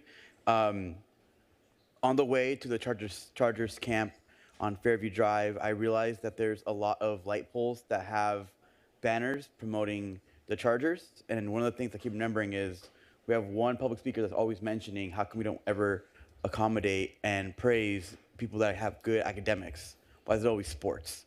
So one thing I want us to see if we can do as a city is if perhaps we can promote a way for us to promote our valedictorians on those light poles as well as Chargers, because why shouldn't we praise our students going out to do great things? That's one thing I want to see us do move forward. Secondly, I know we have a surplus budget. In the budget, I want to suggest staff brings back, or direct staff to bring back as one of the recommendations, an RFQ for EV stations. A lot of residents in my community talking about how hard it is to charge their cars. And unless they own a home, they don't have a place to really do it. So I know we have money in the pocket. Let's look at that as an alternative. Additionally, following on the backs of last week's study session, one thing I didn't mention that I wanted to mention is I am interested in us doing our own separate density bonus in Costa Mesa. I think the state is a good model, but we should do above and beyond to create more housing for our communities. We know that the biggest way to lower rents is to have more housing stock. So if we can add more affordability through density, I think we should do it. And I want to see us coming back with something shortly, if not with the IHO policy when it comes back around. Furthermore, on climate, one thing I was going to ask before the speaker spoke was I want us to codify a tree policy. I know staff's done a really good job of planting trees where we don't have trees, and I assure you in 20 years, we're going to be grateful for that as things get warmer and warmer every year. But I want to see us making a formal policy. So there's a way for us to get a tree map and actually have a policy where we plant certain trees every year on areas or streets that need more trees instead of planting them in parks like we do every year for Tree City USA. That would be awesome. To all members in the community that want to be a firefighter, the Costa Mesa Fire and Rescue Department has a cadet program looking for 16 to 21-year-olds to join. I spoke with Captain Maldonado about that program. I know I'm promoting it heavily in my district. But anyone you know wants to be a firefighter, that's the way to do it and get your hands wet pretty early. Additionally, following up on our tennis court item 2 weeks ago, I did meet with the Ball brothers separately, and I have been talking to them about nonprofits they can volunteer with in the community to give more equitable access for everyone to tennis. I can confirm they'll be going and doing a clinic at Soy 2 days a week, starting in September. So I just wanted to the public that was here 2 weeks ago that the Ball brothers who did win the contract for the tennis center are keeping their word about having more inclusivity in tennis world. And finally, just real quickly, because I see other cities aren't funding this for some reason, I want to thank our city staff and our community for fully funding crosswalk guides for our students that are going to school. It makes me happy that we have people holding stop signs as little kids cross the street. I know in my district, on Pomona and Hamilton is really important because a lot of kids have to walk to school in my district, and that's a small cost to keep a child safe. So with that, these are all my comments. Thank you guys for your patience, and again, look forward to hearing your comments on all these items today. Next up is from District 2, Councilmember Gameros. Thank you, Mr. Mayor. I have a few agenda items I'd like to go over. One of them is regarding Fairview Park. We had a constituent come up and allege the possibility of the Harbor Soaring Society destroying some of the plant life, and illustrated so with some slides. And I'm not quite sure if the slides that we saw were necessarily reflective of the actions that they did. And I would just like to ask staff if they could look into this matter and see what exactly took place, and if the society is actually going and inappropriately destroying plant life or deviating from the plan that we all agreed to, that we can take action on that. Because I do believe the park should be enjoyed, not destroyed by everybody, and that's very important that we all can enjoy the park, especially Fairview Park, because it's a great resource for our community. In addition, I also want to congratulate, and probably going to get a lot of that, but I want to congratulate the Costa Mesa Sox 10-year-old team. They are world champions, not just local, not just state, world champions. It's a huge, huge accomplishment, and I just want to say, get ready. We have a surprise in store for you. So thank you. That's all, Mr. Mayor. Thank you, Councilmember Gameros. Next up from District 1, Councilmember Don Harper. Thank you. I want to thank everybody for speaking. I enjoy public comments probably the most out of these meetings. I think we are going to move that agenda item up, or have, but 7, 8, or 9, I'm not sure which one it is, but I think I've got the information. And it's a long meeting, so I'll just pass on comments tonight. Thanks. Thank you, Councilmember. From District 3, Councilmember Andrea Marr. Thanks. I'll be pretty brief too. I'm wondering if the city manager can address the climate action plan next steps when she gives her comments. Ms. Martin, I was actually expecting you to speak tonight. So my car has been in the shop, which means I've walked to yoga on Fairview, and I rode my little scooter to Harbor and Adams today for lunch at Simply Fish. And pretty much every time I almost died because of someone turning right turn on red. And so I'd like to propose, I know there's a lot on everyone's plate, but that we take a look at whether, prohibiting a right turn on red, certainly at our major intersections where there's a lot of pedestrians crossing, is something that we could accomplish. We can start small. We can do it at a couple intersections and see how it goes and take it from there. But I was thinking about you, Ms. Martin, like multiple times because it was scary out there. And then I also just want to comment, I participated in Mesa. It's MWDOC. It's not the Costa Mesa Water District, but their turf removal replacement plan recently. So this is where you get a rebate for ripping out your lawn and putting in natives and organics. It wasn't the best rebate program I've ever participated in. I'll just be super clear about that. But the result has actually been amazing to see after less than 2 months. I have hummingbirds and butterflies and bees and all sorts of things in my front lawn right now, which not a lawn anymore, but my front yard. So kind of wonderful to see that. I know we've got a couple of commenters who routinely talk about bringing back butterfly gardens and other things. And you get a check from the water district. Mine was like more than $2,000. So it helps pay and offset the cost of what you did. Again, I appreciated all the comments tonight. I'm really looking forward to some of the conversation moving forward, so I'm not going to belabor my comments anymore, but I do appreciate now I don't know what agenda item is, but how quickly staff was able to agendize a few of these things that we've talked about, both cannabis and evictions. Thank you. Thank you, Councilmember. Next up is from the man from District 6, Mayor Pro Tem Jeffrey Harlan. Thank you, Mr. Mayor. I will be brief. We have a very long night ahead of us. First, with regard to Ms. Simeo, who seems to have run off shortly after our comments, we are going to have a consultant, a noise expert, assess the situation.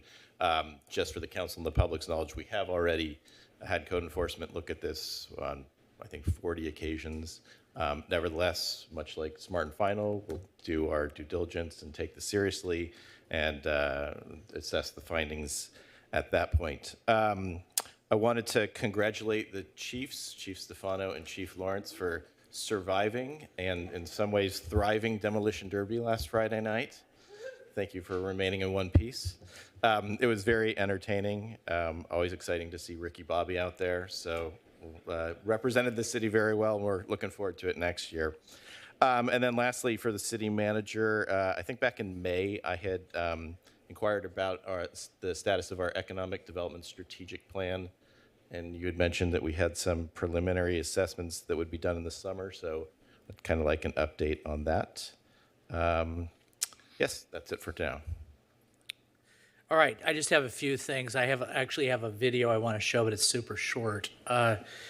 So I just have to say that one of the last commenters, you remember Jake? He was really loud and he said he had his baby with him, his little daughter. I coached him 20 years ago in basketball. So when you see these kids here getting certificates, they all grow up.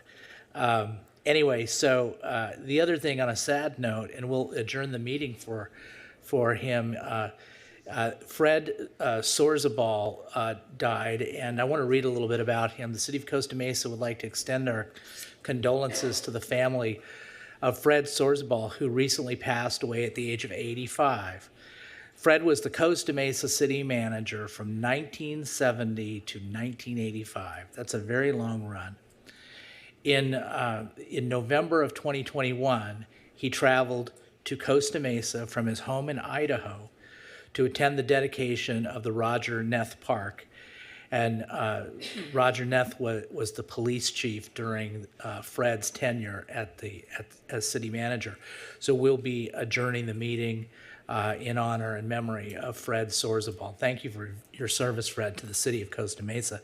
Now, I promised you I'd show you a video. So it's not very often that Costa Mesa gets some national recognition, but we have a nonprofit that's very important to our family called Rad Camp. They were just featured on the national news. I'm going to show you the clip. My wife's on the board. My son started volunteering at Rad Camp some 15, 16 years ago when he was a junior at Mater Dei, and now he's a special ed teacher.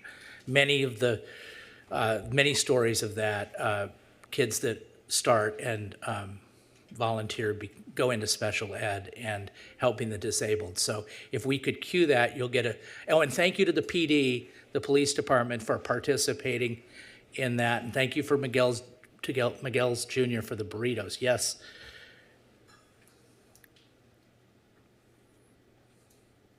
And then this is all I have. Go Chargers. Rad camp? You're going to camp, bro. 14-year-old Joshua Edwards could barely contain his excitement when he first learned he got into Rad Camp. Let's go! He's one of the more than 200 campers accepted this year to Rising Above Disabilities, or RAD Camp, an overnight summer camp for children and adults with special needs in Southern California. For many, it's their first ever camp experience. This happens when at campers arrive Vanguard. for their week-long stay, each one is paired with a buddy from the hundreds of staffers on hand. Katie Webb-Brundage and Megan Clem are the camp's co-founders. It's an amazing opportunity for our campers to have independence, growth, friendship, and just fun. I like camp. Yeah, it's the best golf. I'm so happy I'm here, so happy. Rad Camp not only provides a new experience for the campers, but a much-needed break for caregivers. The camp is staffed round the clock with a medical staff, including 38 nurses and 26 medical students who dispense more than 1,000 pills at breakfast alone. Volunteers say Rad Camp enriches their lives too. Every day is disability pride. The feeling that everybody has here, the understanding that they have here, follows them everywhere that they go.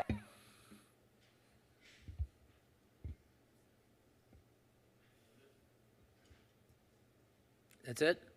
Okay. So yeah, so in a city that values inclusiveness, it's really nice to have that headquartered right here, right across the parking lot at Vanguard. That's all I have. City Manager Farrell Harrison, it's your turn for your report. Good evening, Mayor and Council and esteemed public. I just had a few updates. I know that tonight we have a lot on the agenda, and so I'll be brief. I did want to mention that we will be having a fair housing rights workshop. So this is very timely, given all of the comments that we heard this evening. And so we'll be holding the workshop at City Hall in our community room from 6 to 8 p.m. on Wednesday, August 16th. So about 2 weeks from tomorrow. Again, that's going to be from 6 to 8 p.m. on Wednesday, August 16th, right here in City Hall in our community room. The workshop is free and open to the public. Attendees will learn about how they're protected under fair housing laws, what their rights and responsibilities as tenants and landlords are, and how to deal with tenant and landlord disputes. The Fair Housing Foundation will explain state and federal fair housing laws, discuss state and federally protected classes, notices, security deposit requirements, rent increases, et cetera, and the Tenant Relief Act, and much more. And just to refresh everyone, this will be our 6th fair housing workshop. We've held 5 previously, 3 of those workshops in Spanish. We've also held 2 rental assistance resource fairs in Spanish and provided more than $1 million in rental assistance. But we know that the community is still very much in need. And so we will continue to work with the Fair Housing Foundation, all the providers that we have that are providing rental assistance. We will absolutely look into some of the comments that were made this evening regarding families still not being able to access the rental assistance and troubleshoot that so we can have as many families as possible participating. We understand the need for housing security, and we're very, very committed to that. And then I just wanted to respond to a few of the comments that were mentioned by council this evening. For Councilmember Gameros, yes, we are very much involved in the activities with the Harbor Soaring Society at Fairview Park. And so we have staff that are there during when the fly field is open, but we will drill down as well just to make sure that there are no activities that are impacting the protected habitat.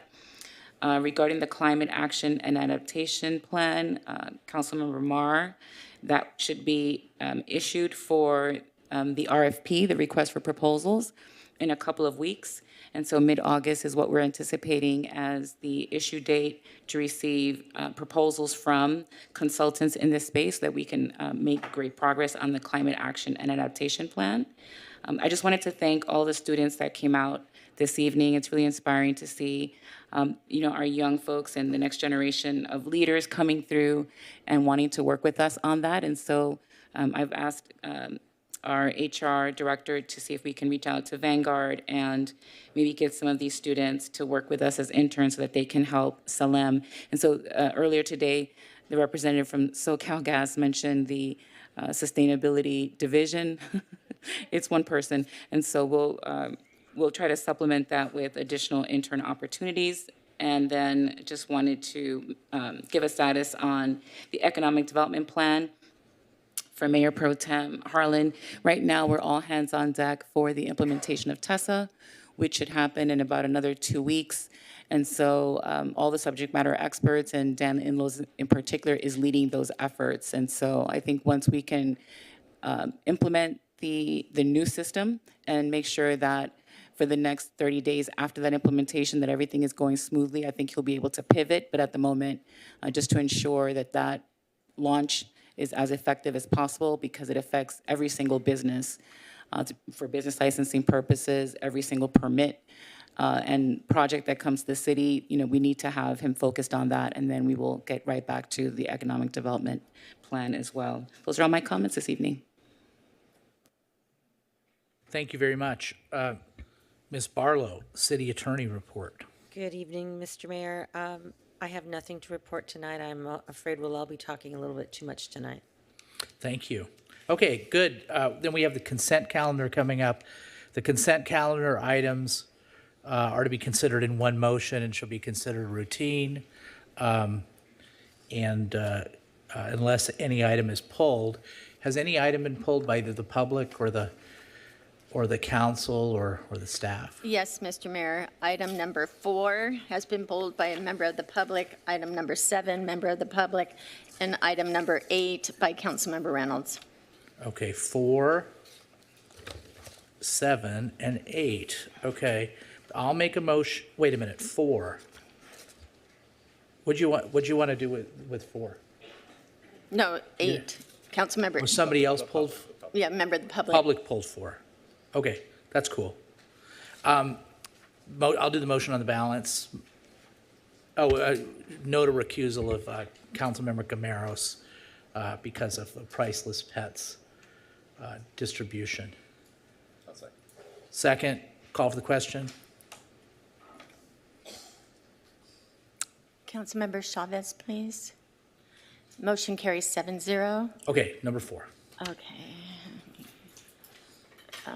Item number 4 is designation of voting delegate and alternate for the 2023 League of California Cities Annual Conference. Mr. Humphrey. Good evening, Council. Jay Humphrey, Costa Mesa resident. The only reason I bring this up is that the League of California Cities is an excellent opportunity to network with other council members on policy choices as opposed to policy implementation. And while I have absolutely nothing against the city manager going into this meeting and doing it, I would recommend that at least one council member go and exercise that networking, because it's an excellent opportunity to find out what other cities are having problems with in policy choices and in policy activity, policy determination. So that was my comments. Thank you very much for your time. Thanks. Anybody else from the public? Okay. Anybody on Zoom? No, Mr. Mayor. Close public comment. So I'll move that we approve the item, but add, I want to be an alternate. So if you could add that as part of the motion, I intend to go. Okay, seconded by Councilmember Mar. I'll second it. Just add specifically, this is to be a voting member, and usually the voting member has to stay for an extra 5 or 6 hours after the conference is over in order to vote. It's not about actually attending the conference. We can all do that, and we all should. Right. Okay, good. I have no comments about it, so let's call for the question. Motion carries 7-0. Thank you. Item number 7 is the FIFA World Cup 2026, pulled by a member of the public. Okay. We'll open it up for public comment. Good evening, Council. I recognize this is going to be a long meeting, so apologies for pulling. But hey, this seems really cool. So like maybe if you guys want to like talk about this seems really cool. But then on the other note, on the more kind of policy end, this will require that the Jack Hammett Field would be closed for 28 days prior to its use in the summer. And so maybe that's something like that you all should consider in a public format. And so I wanted to kind of give that venue to have that discussion potentially, but also potentially talk about the merits of having a FIFA World Cup venue or a practice facility, because like I said, I think this is pretty cool, and I'd love to hear you guys talk about it more, because it's the first time I've heard of it, unless I missed a council meeting where this was discussed prior. So thank you. All right, nobody else here to talk in the chambers. Anybody on Zoom, Madam Clerk? No, Mr. Mayor. Close public comment. We've got a motion by Councilmember Chavez, and what is your motion? Move to approve staff recommendation. There you go. And what about the second? Second. Okay. I said, though, it is very cool. Yeah, is that if we get it. So Yeah. maybe we'll come back when we get it, but it is very cool. Can I ask a couple questions? Sure, of course. Sure. And this is why I was going to pull it. One of the reasons I was going to pull it is because staff requests city council direction on. That's the conclusion. I was confused by the recommendation written in the report. They didn't say staff asked for approval. The new one. I think, we can ask the city manager about it. I think she just wants to make sure we have an interest in moving forward with it, but I'll let her. You know what I'm saying? It just Yeah. isn't quite correct. Now, how long is this, how long does FIFA use it? Can I ask that question? What's the period of time? I couldn't quite figure that out. Mr. Mayor, so Councilor Harbour, I think it's for almost for a month duration that they would be using the practice field. Just 1 month? Yeah. And this is what months of the year? It's, I think it's tentatively in June. I need to confirm that, but. And I'm assuming we can make adjustments for kids that are playing soccer, and there's adequate fields for them to, it's just a couple months. I'm totally supportive of it. I just had to ask that question. Yes, Councilor Harper, we'll work with our partners on that one. And typically, the last tournament is late May, early June, so it might work with that. And again, we're talking about 2 fields, so the rest of the 4 fields will be open for. Okay, all right, thank you. Okay. Did I ask you, Councilmember Gameros, if you want to speak? No, I don't need to speak. Everything's pretty much self-explanatory. We'll get to the big stuff later. Right. Yeah. Good luck with this, staff. It will be a good thing if it happens. Let's call for the question. Motion carried 7-0. Okay, now we're at number 8, and that was the one that was pulled by Councilmember Reynolds. And this is the school crossing guard services. Yeah, you have the floor, Councilmember. Yeah, I wanted to just take the opportunity. I get a lot of questions about safety around schools, so I wanted to take the opportunity to share some of the specific work we're doing, and then I do have a modified motion from staff recommendation. So a few of the things that safe routes to school and safety for children walking and biking to school, and really anyone walking or biking near schools, has been a huge priority of ours. We've had some great progress in terms of grants and programs that we're working on, specifically for safe routes to school. So one of those is a $630,000 grant to which we're matching funds, so over $700,000 on a safe routes to school action plan that will develop design improvements for routes to every one of our schools in the district in Costa Mesa. That's a really, really exciting win and positions us well to get additional funds for actually building the infrastructure that makes those areas safer.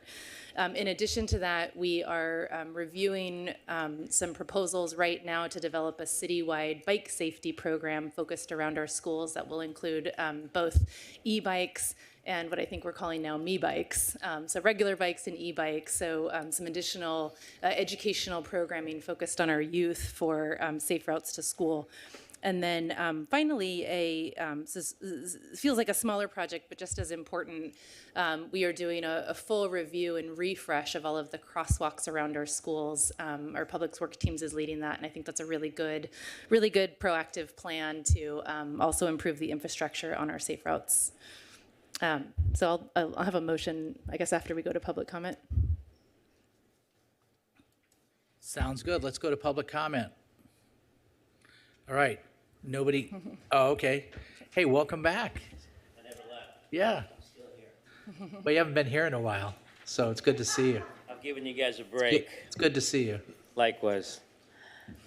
Just a suggestion. I'm not here for this, but you know me, I like to talk, right? So I'll start. You guys all know, I born and raised in Israel and so forth. So we actually had a program in Israel that the kids implemented every year. 8th grade and 7th grade students would come in an hour early, and we basically had a vest with a pole, and it said stop. And there was one on either side. So the older students took control of the sidewalks and made sure the little guys walked to school okay. We didn't spend any money. It was something that you were looking forward to get up in the morning and go do and be part of the school, part of the community, helping the kids that are following you be mentors. I mean, you guys are trying to,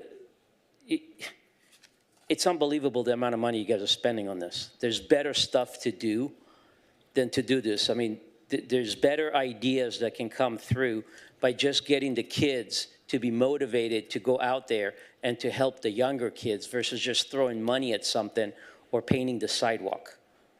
Just something to think about. Thank you. Thank you. All right. Anybody on Zoom that wants to speak to this motion? No, Mr. Mayor. All right. We're ready, Councilmember Reynolds. Thanks. Yeah, and that was actually the perfect public comment to address what I wanted to add to this. So my motion will be to approve staff recommendation and direct staff to collaborate with our school district on Safe Routes to Schools efforts and cost-sharing opportunities, future cost-sharing opportunities for our crossing guards. Oh, a second by Councilmember Camaros. Other than, do you have anything further to say about the motion, or? I'll just expand. So it is, an increasing cost for us. This contract has grown in costs from previous for good reasons, and so we've also got a really good relationship with the district now, sort of growing collaborations over the duration of this contract. I think we're gonna have a lot of good work in place related to safe routes to school and on infrastructure. The school district's also working on some community school models, and I think there's real interest in thinking collaboratively about ways to engage community on safety, and there might be opportunities to reduce our costs on this front. My interest is that we're focusing our costs on the city side on the infrastructure that's going to make these routes safer. Thank you. Anything from the second? Yeah, briefly, I completely agree with Councilmember Reynolds, and I just want to say that as a parent, actually trying to take a young child across the street, that very few people wait patiently while you're trying to get your toddler to school and you're impeding their drive to work. So I fully support this. Thank you. Thank you. And thank you, Mr. Israel. That was an interesting suggestion. Appreciate it. Okay, let's call for the question. Oh, yeah, I'm sorry. Mayor Pro Tem. Thank you, Mr. Mayor. Mr. Seth Rahman, is there a sense of urgency to get this approved? Yes, Mayor Pro Tem Harlan. The school starts in about a couple of weeks, so we need to make sure that we have a contract in place for the school year. All right. I mean, my concern, and I appreciate the motion and the intent behind it, my concern is once we agree to do this, it's very hard to negotiate or collaborate with the district if they've already, so if there's something that we can include that makes it a little bit more of a true collaborative effort on cost sharing, I'd be supportive. Yeah, I'll clarify. My intent is that we're starting this collaboration now. We've got some ongoing projects that will take a couple of years to get into place. So my hope is that we're working with the school district to develop cost-sharing solutions sort of beyond the scope of this contract. Fair enough. Anyone else? Okay, good. Let's call for the question. Motion carries 7-0. Okay. Well, thank you very much, Council. We got through the consent calendar item and all the other parts of the meeting up to this point. We've been going almost 2.5 hours. Let's take a break. Let's come back at 8:40. 8:40.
we're back on the record, and I just want to clarify, Councilmember Reynolds, that motion was to move the last item of new business to the first item of new business, right?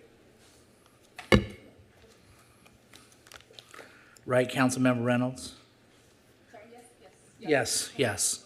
Okay, good. I just wanted to, I had a question from the clerk about whether, so we're going to go forward then with our public hearing item now. So Madam Clerk, would you please read that item into the record, and then we'll commence. Just 1 minute, please, Mr. Mayor. Of course.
What's up? Mr. Mayor, we're waiting for staff member to enter the chambers.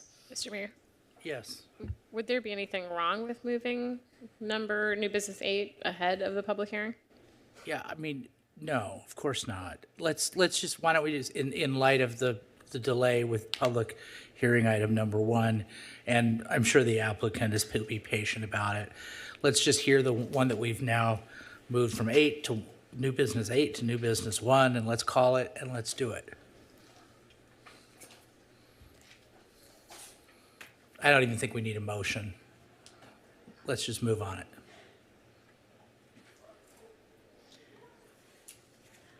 Okay. Get to this. You got bumped. Okay. What's going on with number 1?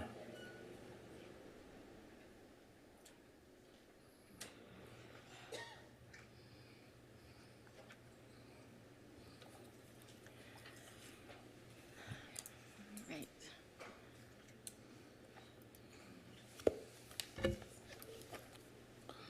So, Mr. Mayor, you wanted to proceed with number 8? Yes, the last one, the one pertaining to the evictions, Okay. will now become the current one that we're going to start. Very good. My apologies. No, Okay, you're I'll go ahead. you're I'm sorry. forgiven, but I'll you, read the title. This is a request for City Council direction regarding the research for and potential development of an eviction ordinance. Presentation by Ms. Hall Barlow, City Attorney. all right, City Attorney Barlow, Thank you, Mr. you have the Mayor. floor. So we were requested to bring this item forward to determine whether the council wanted to consider directing staff to engage in the time necessary to bring forward a potential ordinance regarding the protections from eviction. The, excuse me, Tenant Protection Act of 2019 provides for various protections and requirements for good cause for evictions. There are a number of exceptions to that, and I didn't include that in the report. But in essence, it allows for the normal type of at-fault, just cause evictions, default in payment, breach of the material terms, committing waste or nuisance, criminal activity, et cetera. There are exceptions that are typical in these types of regulations. For example, renting a room in your home, one or more rooms in your home, as long as it's not a boarding house. It also doesn't apply to residential real property that is less than 15 years old. The two ordinances that we attached the agenda report are two exemplars of ordinances that are permitted by the Tenant Protection Act to be more protective than the state law is. And so what we're asking for this evening is for direction from the council as to whether you would like us to bring back a full detailed report about your options with a draft ordinance, or whether you would like to receive and file this item. Thank you very much. Does anyone on the council have any questions for Ms. Barlow? Mr. Mayor. Yes, of course, Councilmember Marr. One of the things I wasn't clear on when I was reviewing the other cities' ordinances is that fine line between what is already encapsulated in state law and where they're going above and beyond. And so I'm hoping when you come back with policy recommendations, assuming this agenda item passes, we can be very clear about which recommendations we're making that go above and beyond and not just restating what is currently supposed to happen with evictions. Right, we would not be bringing you something that wasn't more protective, because that would be pointless. But yes, we would absolutely be explaining in that report to you what the existing law provides for and in what ways, and of course we'd like direction as well, in what ways the city is interested in going to be more protective. For example, newer properties, or if we wanted to have more restrictions on what type of cause is permissible, or longer notification periods. One of the requirements for it's called good cause, no fault evictions is, for example, if you're going to take the property out of the rental market entirely, or if you're going to move a family member, close family member into the property. There are provisions in the state law that provide for relocation assistance, basically in the form of about 1 month's rent. So again, that's an area where this council could decide that it wants to be more protective than state law is. Okay, thank you. Look, I haven't studied this issue in any great depth, but there are a few things that jump out to me that we hear directly from residents. So, Mr. Mayor, when it comes time to make a motion, I'm hoping that that's also an opportunity to share kind of what specific concerns we'd like addressed by the staff report that comes back. Yeah. Thank you. Yeah, no, I think everybody needs to sound off. I just have a quick question, and I don't know even who to direct this to. But so we have this book, and thank you, President Ashley Anderson, who brought this to us last time. We've got a book, a bunch of these at the concierge, too. It was done by the United Way, Orange County Evictions. It's got a lot of data. So, but my question to staff is how granular are we able to get in Costa Mesa to determine the basis for evictions? In other words, so city attorney just identified, I mean, obviously the lion's share, I think something to 70% of evictions are because rent is not being paid. And then the other 30%, we can go down and go to these various exceptions that, and there might even be some others. I think rehabbing the property is one. There's a number of them. How granular can we get the data in Costa Mesa to say, are there evictions in these categories, the non-failure to pay rent categories? Do we have that data or access to it? Well, I don't know what, I'm going to let Ms. Lee answer in terms of access to data, but I can tell you that typically, unless we have a reporting requirement of landlords, or we're getting that information from the tenants themselves, other than looking at court records, which would only, of course, give you a partial data set, because it wouldn't identify the cases where people were evicted and moved out. Exactly. But Ms. Lee can probably answer what is available to staff. Yes. Thank you, Mayor and Council. We do not have a reporting requirement at this time, so the data that is available to us is really information that we gather from our partners or from the residents themselves, or when we speak to the property owners or property management companies directly. That's where our information comes from. Okay. And as part of this item, could we, before we decide what to do on it, could we do some type of a scientific sampling survey from which we can extrapolate some conclusions about, the extent of the problem in these various non-rent bases for eviction? I will talk with our city attorney's office and work with our partners to see what our data sets can consist of. Okay. Absolutely. And if we directed you to do it, you could come up with some methodology and complete that task? We could, to the best of our ability. Right, with all due qualifications, yes. Correct. Okay, fair enough. Any other questions? Yes, Councilmember Harper. I think I'm going to ask a similar question, and maybe you don't. Maybe we can answer it later when you bring this back. But what's the problem we're trying to solve? And I think that was what John was trying to infer is what's the data? What's the specific problem we're trying to address with this ordinance? Because when I read the Long Beach example, I was struggling to understand what it was solving. So if you could help me out. Well, we've had a number of residents come forward and talk about evictions. The Tenant Protection Act actually had two components. One component was the protections with respect to evictions. The other had to do with maximum rental increases.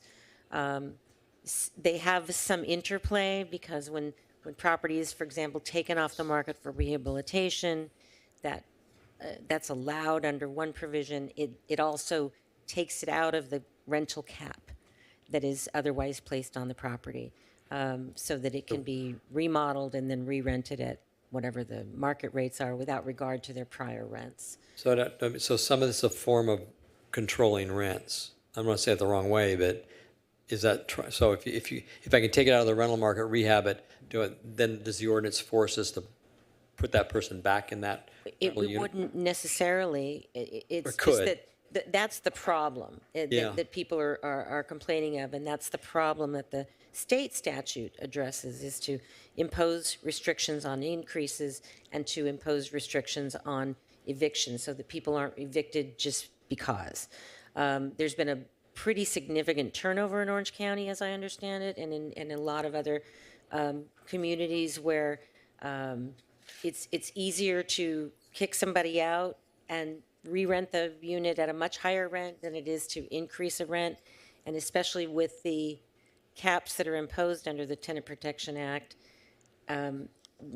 that's the reason that the eviction protections are coupled with it, because if you cap the rents, if somebody moves out, you can raise the rent, right? So they wanted to keep landlords from being able to just kick people out in order to increase the rents beyond those that are statutorily authorized. When I read the Long Beach, the addendum 1 example, am I reading it right? And I'm trying to read it, trying to understand it, but there's just cause, which all of them seem reasonable, seemed like what you'd have in a normal landlord agreement, but then was there something that inferred that if they were there 12 months, that they had some right beyond the lease to stay, irrespective, as long as they were fulfilling their obligation, even if it's a 30-day, month-to-month lease? Is that, am I reading that wrong? Or is that what's inferred? The Tenant Protection Act is essentially based upon length of tenancy to begin with.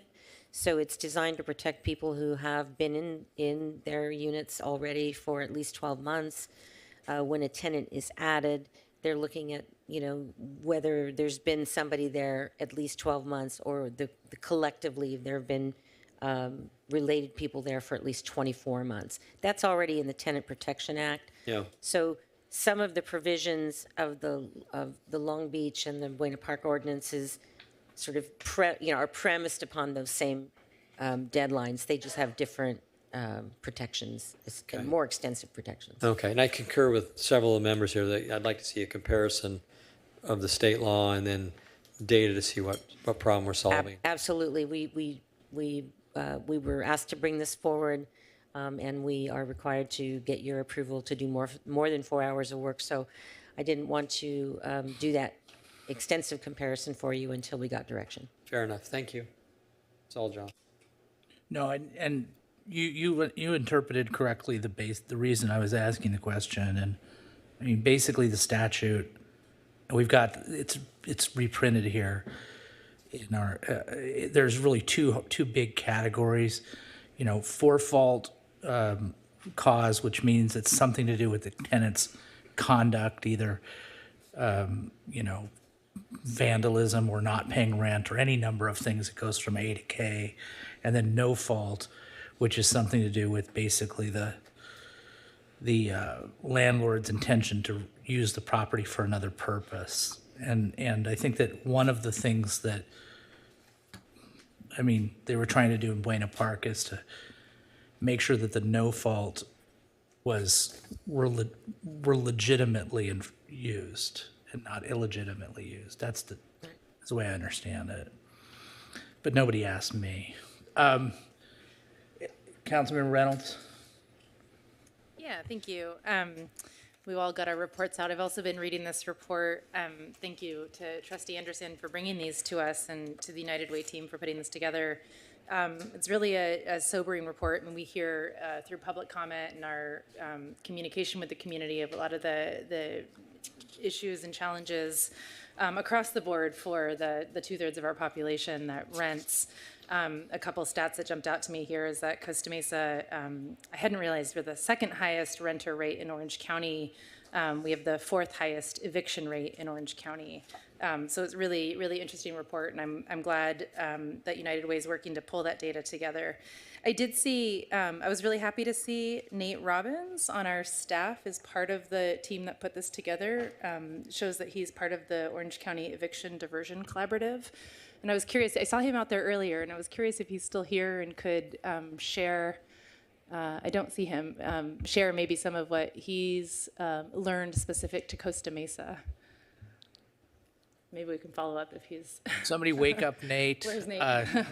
It's like he's sleeping in a cot. And Maybe after public comment, we could. Well, you know what, can he's give him- coming. Well, we'll see him. He's always around. Yeah. Okay. Anything else? Yeah, I mean, I'm interested in hearing from Nate some of the Costa Mesa specific data, kind of what data we may already have, and also, you know, some of the things that he sees as the highest importance in terms of eviction, diversion, and tenant protections. When we have the chance. Thanks. Okay. Well, he's here, but do you guys want to go to public comment? Yes. Yeah, public comment, and then we'll hear from Nate. Okay, we'll open it up to public Can I comment. say one Oh, thing yeah, of course, about yeah. public? If I can try and influence something. We've heard all of you talk. If you can kind of keep your comments to eviction experiences, that'd be the most helpful to us, I think. Yeah, amen. So we were trying to do broad before, now it's narrow, and please, it's a long meeting, so we heard what you said before. There's no need to repeat it. Anybody want to speak public comment? Okay. Okay. People who speak at public comment on this item in Spanish get 5 minutes, and anybody who speaks in English gets 3. We have our translators ready to go. Who wants to go first? Ma'am, do you want to go? Are you going to be speaking in English or Spanish? I can do both. Well, can you do English, please? Yeah. Let's do English. Okay. Come on up, please. My name is Patricia Montes. I've been a resident of California since I was born. I currently live in an apartment, 2-bedroom apartment. My mom's been there for 35 years. And right now we're having an issue with our landlord because every time something breaks, he keeps telling us, oh, you want me to fix it? I'm gonna increase the rent. And it's getting to the point where we don't even, like, we spend months with a leaky faucet, or the bathroom's like not working because we don't want to call him because he'll be like, oh, well, it's going to come out of your rent, or this is going to be like it. And it's gone to the point where he went into our apartment, took pictures of my apartment and said, oh, your apartment's a safety hazard. If you want me to fix it, you need to get out. And I'm like, there's nothing wrong with my apartment. We've been there 35 years. You've never said anything. He's like, oh, well, if you want me to fix the apartment, you guys have 60 days. And I'm like, can I get that in writing, please? And then he never sent me anything back. He sent a letter saying our rent went from $1,800 to $2,100, and that was it. And he still hasn't made any changes. The only thing he fixed was the outside of our building. He painted it a crappy color and took out all our plants. And was like, oh, and then he got mad because we're using too much water to water the plants, but he put sprinklers that don't even work. So that to me was, if I don't know what else I can say, that it's just getting very ridiculous with this whole situation. Thank you. Yes. Buenas noches. Good evening. Mi nombre es Juana Trejo y soy una promotora de salud del condado de Orange. My name is Juana Trejo, and I am a health promotora in the county of Orange County. Y representamos a más de 35,000 familias a nivel condado de Orange. And we represent over 35,000 families in Orange County. Sabemos que ustedes tienen una labor muy dura. We know that you have a lot of difficult work. Pero yo quisiera saber si ustedes han tenido reuniones con los dueños, si hay alguna asociación, organización de dueños que les hayan hecho saber ustedes los problemas que nosotros les traemos aquí a ustedes. But we wanted to know if you've had any meetings with any of the owners, or if there's any association or organization of owners that have told you about the problems that we have brought to you. Porque nosotros sabemos que ustedes no pueden tomar decisiones por ellos sobre sus propiedades. Because we know that you can't make decisions for them regarding their properties. Pero yo pienso que sería importante hacerles saber la responsabilidad que nosotros les estamos poniendo a ustedes en sus manos por las decisiones que ellos toman cuando ellos aumentan las rentas o desalojan a alguien. But I think it would be important to let them know about the responsibility we're placing on your hands based on the decisions that they make regarding raising rents or evictions. Porque nosotros sabemos que hay problemas, no estamos buscando culpables, sino soluciones. Because we know there are problems, we're not looking for who's guilty, we're looking for solutions. Porque creo que la crisis va en aumento, tenemos más gente viviendo en la calle. Because we believe that this crisis is increasing, we have more people living on the streets. Y no tengo nada en contra de las personas que lo hacen en la calle. And I have nothing against the people that do that in the streets. Pero yo creo que los dueños deberían de pensar que tener más gente viviendo en la calle le quita lo bello a nuestra ciudad.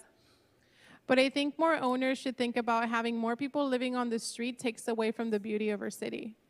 Y creo que deberíamos de encontrar solución al problema que tenemos por tener viviendas a alto costo.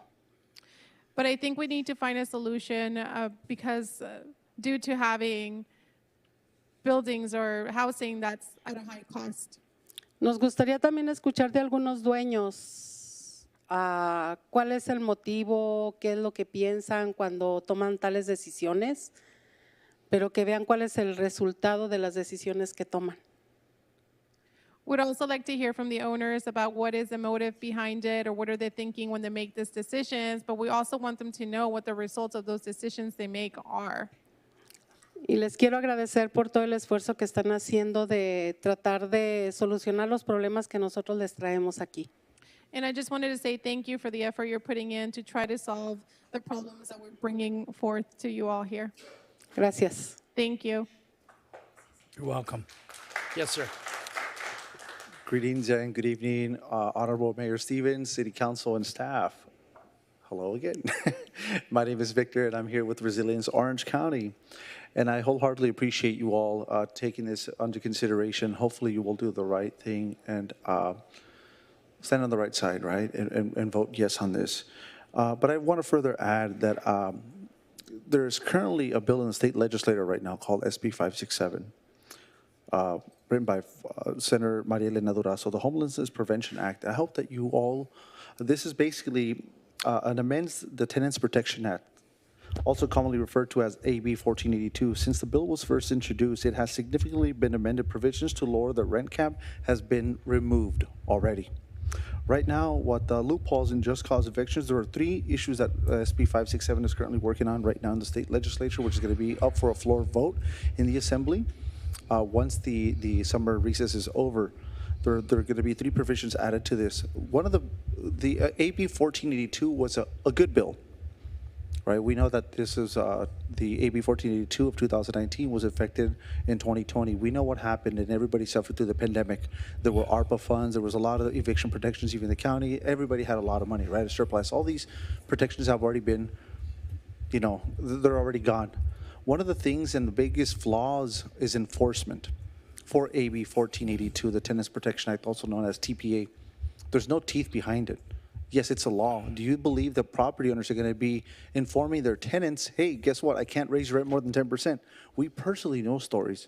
They're out here. They're everywhere. They're on YouTube and anywhere that y'all are looking at, especially with low-informed voters, working-class individuals that don't know how the system works, and property owners belonging to the Renters Association, the California Renters Association, which lobbies for the best interests of property owners. We've also heard from property owners that they are sympathize and understand. You know, we get it, but there's no enforcement. And I just wish that once, I hope that y'all do move forward and vote yes to do more research, because we do need data. You know, data, facts speak for themselves, right? But I do hope that, you know, the city of Costa Mesa does go a step further, because again, this is from the top to the bottom. They may not even enforce it, but I hope at a local level, at a granular level, I hope that y'all could look into SB 567 that's currently going through the Assembly. It already passed Senate. Now it's currently in the Assembly. I would hate to see this bill just, you know, be copying SB 567 that's going on at the state level and enacting here. We could take a great, bold move to protect working class individuals to make sure that we reduce homelessness, because since we've seen a huge increase in a lot of money being funded for houseless individuals. We want to reduce that here. And we saw the report by the trustee from Newport Mesa. But I hope that you all could take under consideration and strengthen.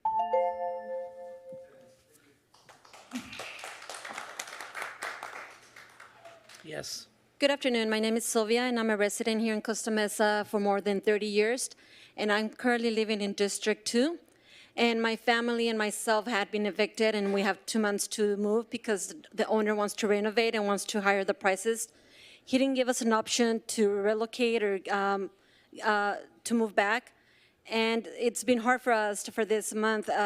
We couldn't find anything. The owners from other apartments, they want us to make 3 times more the amount of what they're charging of the rents. It's higher, more than 1,000 or 3,000.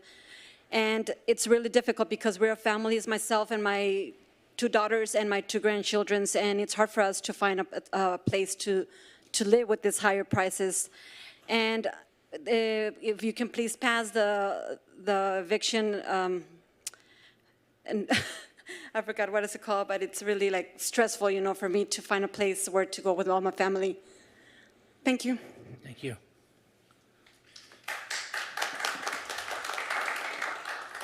Good evening, Council. I think that the thesis of this public comment I just want to make is just act with caution. That's the thesis, if I can get across. But so I want to talk about like the housing crisis. If you understand kind of the eviction crisis and homelessness right now, there's kind of 2 lenses you can look at it. One is kind of the environmental side, which I would say is like the picture of our housing market right now in California, even nationwide, and in Southern California, if on a more specific lens. But then you can also look at homelessness and what are the kind of specific causes of homelessness. And so in the specific causes, there was recent research, really comprehensive research that showed what it was is that caused people, that really took people to homelessness was shocks, like shocks in their lives. And so it could have been medical debt, it could have been hurting themselves to lose income in some way. Something that was unexpected is one of the major causes of homelessness.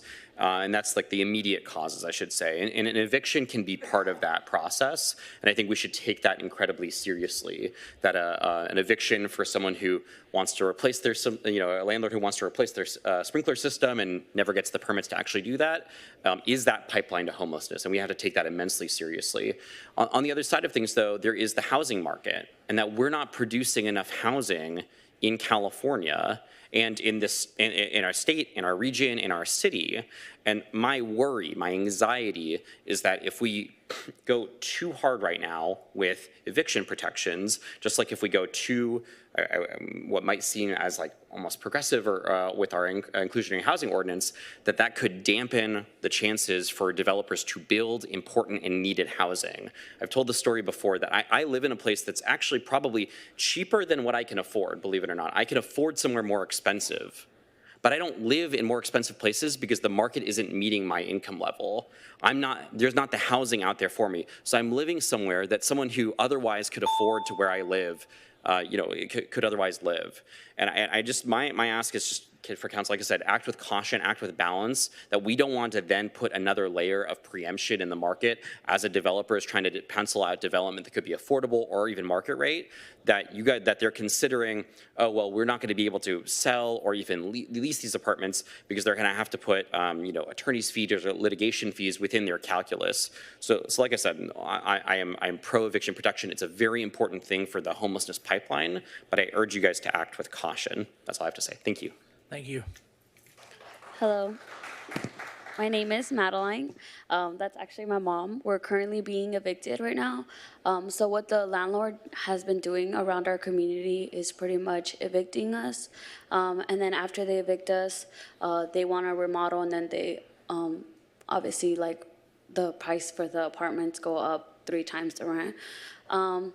So yeah, I actually had told my landlord, I told him, hey, we have kids in the apartment and they're getting sick. We have mold in the restroom. And instead of telling us like, oh, hey, yeah, we'll fix it, he actually told us, he's like, why don't you guys just move out so we can remodel? And I told him like, that doesn't fix the issue. Like we still have mold here. It's not fair that we're living under these conditions at all. So yeah, that's currently our problem right now. And it's very hard to find somewhere else because what we pay right now is what we can afford. And looking at other places, it's already hitting like $4,000 for a 3-bedroom or even like a 2-bedroom for us. So yeah, I hope you guys do something about that. Thank you. Thank you.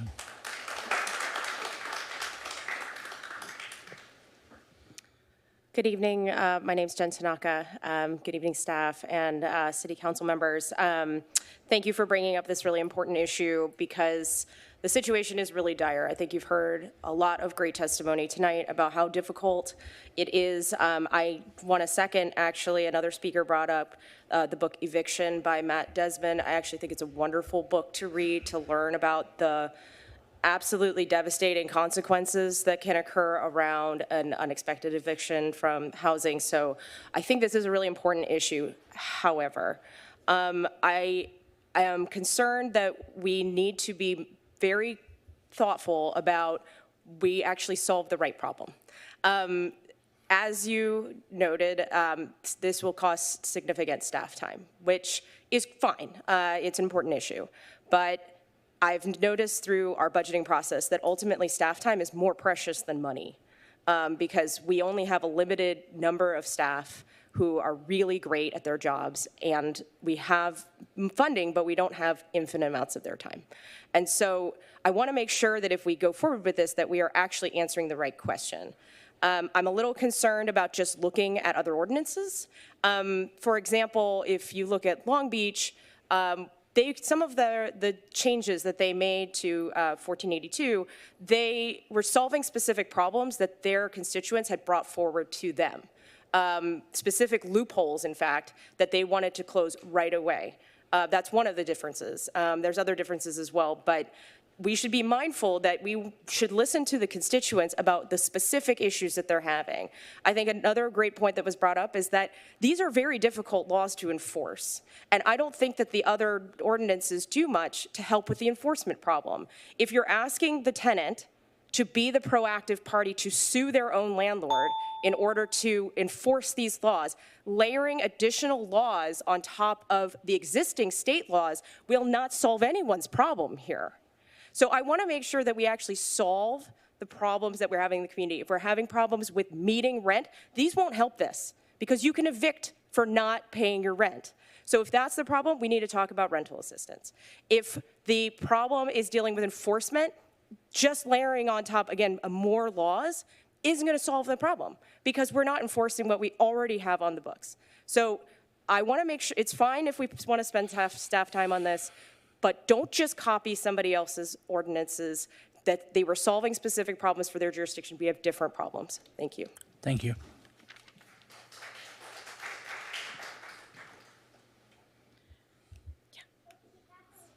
Buenas tardes, mi nombre es Carmen Ramírez, vivo en el Distrito 2. En nuestra área han sido 6 familias que están siendo desalojadas, apenas una familia, solamente el papá trabaja, donde ella se acaba de mover, ahora el techo del baño se está cayendo también. Good evening. Good evening. Can you hear me? Yeah. Perfect. Good evening. My name is Carmen Ramirez. I live in District 2. In our area, there's been at least 6 families that have been evicted. In one of those families, only the dad works. And the place that they just moved to, the bathroom ceiling is falling down. It's falling apart.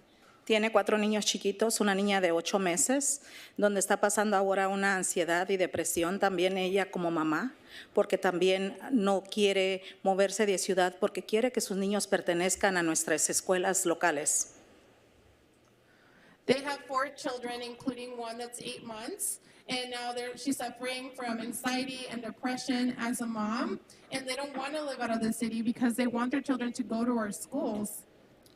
Y creo que esto nos está afectando mucho en toda la comunidad y yo les agradezco a cada uno de ustedes por el trabajo que están haciendo y creo que cada uno de ustedes son padres de familia, tienen hijos y también si se vieran en esta situación, yo creo que también deben de estar del lado de nuestros zapatos. And I think all of this is really affecting us, all of us here, and I do want to thank you all for doing all the work that you're doing. I think that all of you are also parents and have kids, and if you were in this situation, I think you would be on our sides, in our shoes.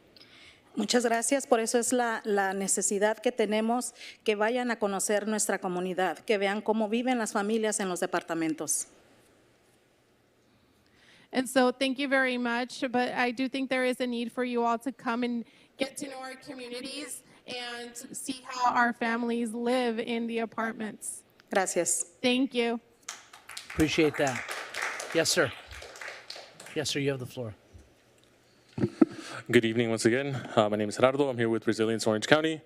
Like my coworker mentioned earlier, SB 567 could be a good reference point to look at. It's a state policy that's trying to close some of those loopholes that landlords have been taking advantage of since the enactment of 1482. Specifically, landlords have been taking advantage of the no-cause eviction to remove properties from the market, only to immediately place it back on the market at a higher rate. Folks have already said that, but that's a good opportunity to kind of look at what some of those, what that language is to close some of those loopholes. And I think another aspect is earlier the city manager mentioned about the fair housing workshops that the city has been putting together, which are great. However, I feel like one of the things that we noticed when we showed up was turnout was really low, and I feel like the city could do a little bit more about engaging. We've offered to support and sharing some of the flyers on the workshops themselves. We can definitely do some of the outreach on our end to help reach out to more people and let people know about those events. One thing that is an idea that I've had personally, and it's just a recommendation for folks, is maybe establishing recurring meetings. The Fair Housing Foundation, Public Law Center, Community Legal Aid SoCal, those are all legal service providers that can establish a recurring meeting where we can refer folks. Like every first Thursday of the month, there's going to be a housing resource where you can go to the cities. I know y'all love using your community room. We can refer folks every first Thursday of the month or every first whatever. Go check out the community room. You can learn about your rights as a tenant and your obligations, right? Because I think that it's a two-edged sword, right? And I think we need to do better about informing landlords on what their obligations are. And yeah, I'll just leave it at that. Thank you all for your time and appreciate this conversation. Thank you. Trustee Anderson, you have the floor. Hello, I will be speaking quickly. There's a lot to cover. Good evening. My name is Ashley Anderson. I'm a lifelong Costa Mesa resident and have been a renter here since 2006. As I recently shared at the joint study session, I'm the lead facilitator for the Orange County Eviction Diversion Collaborative. I passed out a report on rent-based evictions in the county. To answer a question from earlier, the courts are the source of the information on the types of evictions. This report was the first time recently that this information was publicly released. A key factor was the cross cross-sector makeup is the cross-sector makeup of our collaborative, which include a civil court judge and our local apartment association executive director. The full member list, as Councilwoman Reynolds referred to, is on the back of your report if you would like to look at that.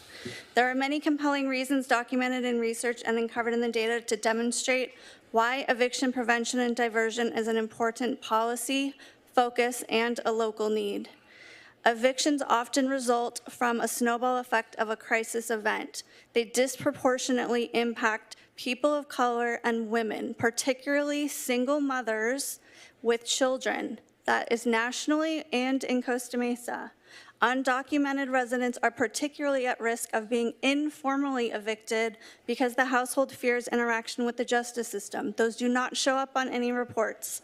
I am here today to support the agenda item number 8. I want to recommend starting a cohesive eviction prevention and diversion program in Costa Mesa. There are numerous eviction prevention programs, including the one that I sent to a few of you on Philadelphia, which has a program that's a win for residents and a win for landlords. Their model connects with landlords and tenants to try mediation first before any any action happens. In Irvine, I'm helping with the pilot program that aims to connect tenants and landlords before legal action is taken by providing direct rental assistance, mediation, and legal services, and with the goal of landlords informing pilot partners about a tenant being behind in rent. So there's an immediate connection, and no one needs to go through the legal process. That's proactive solutions that are a win-win. They are possible. I always think that it's ending. My time is ending when it beeps. Across the country, there are a lot of structures, and programmatic success is driven by increased access to these resources that came out of the pandemic. Rental assistance is not always the only answer. It's often not timely enough. The sheer speed of evictions prohibits this from happening. It can sometimes be only 30 days.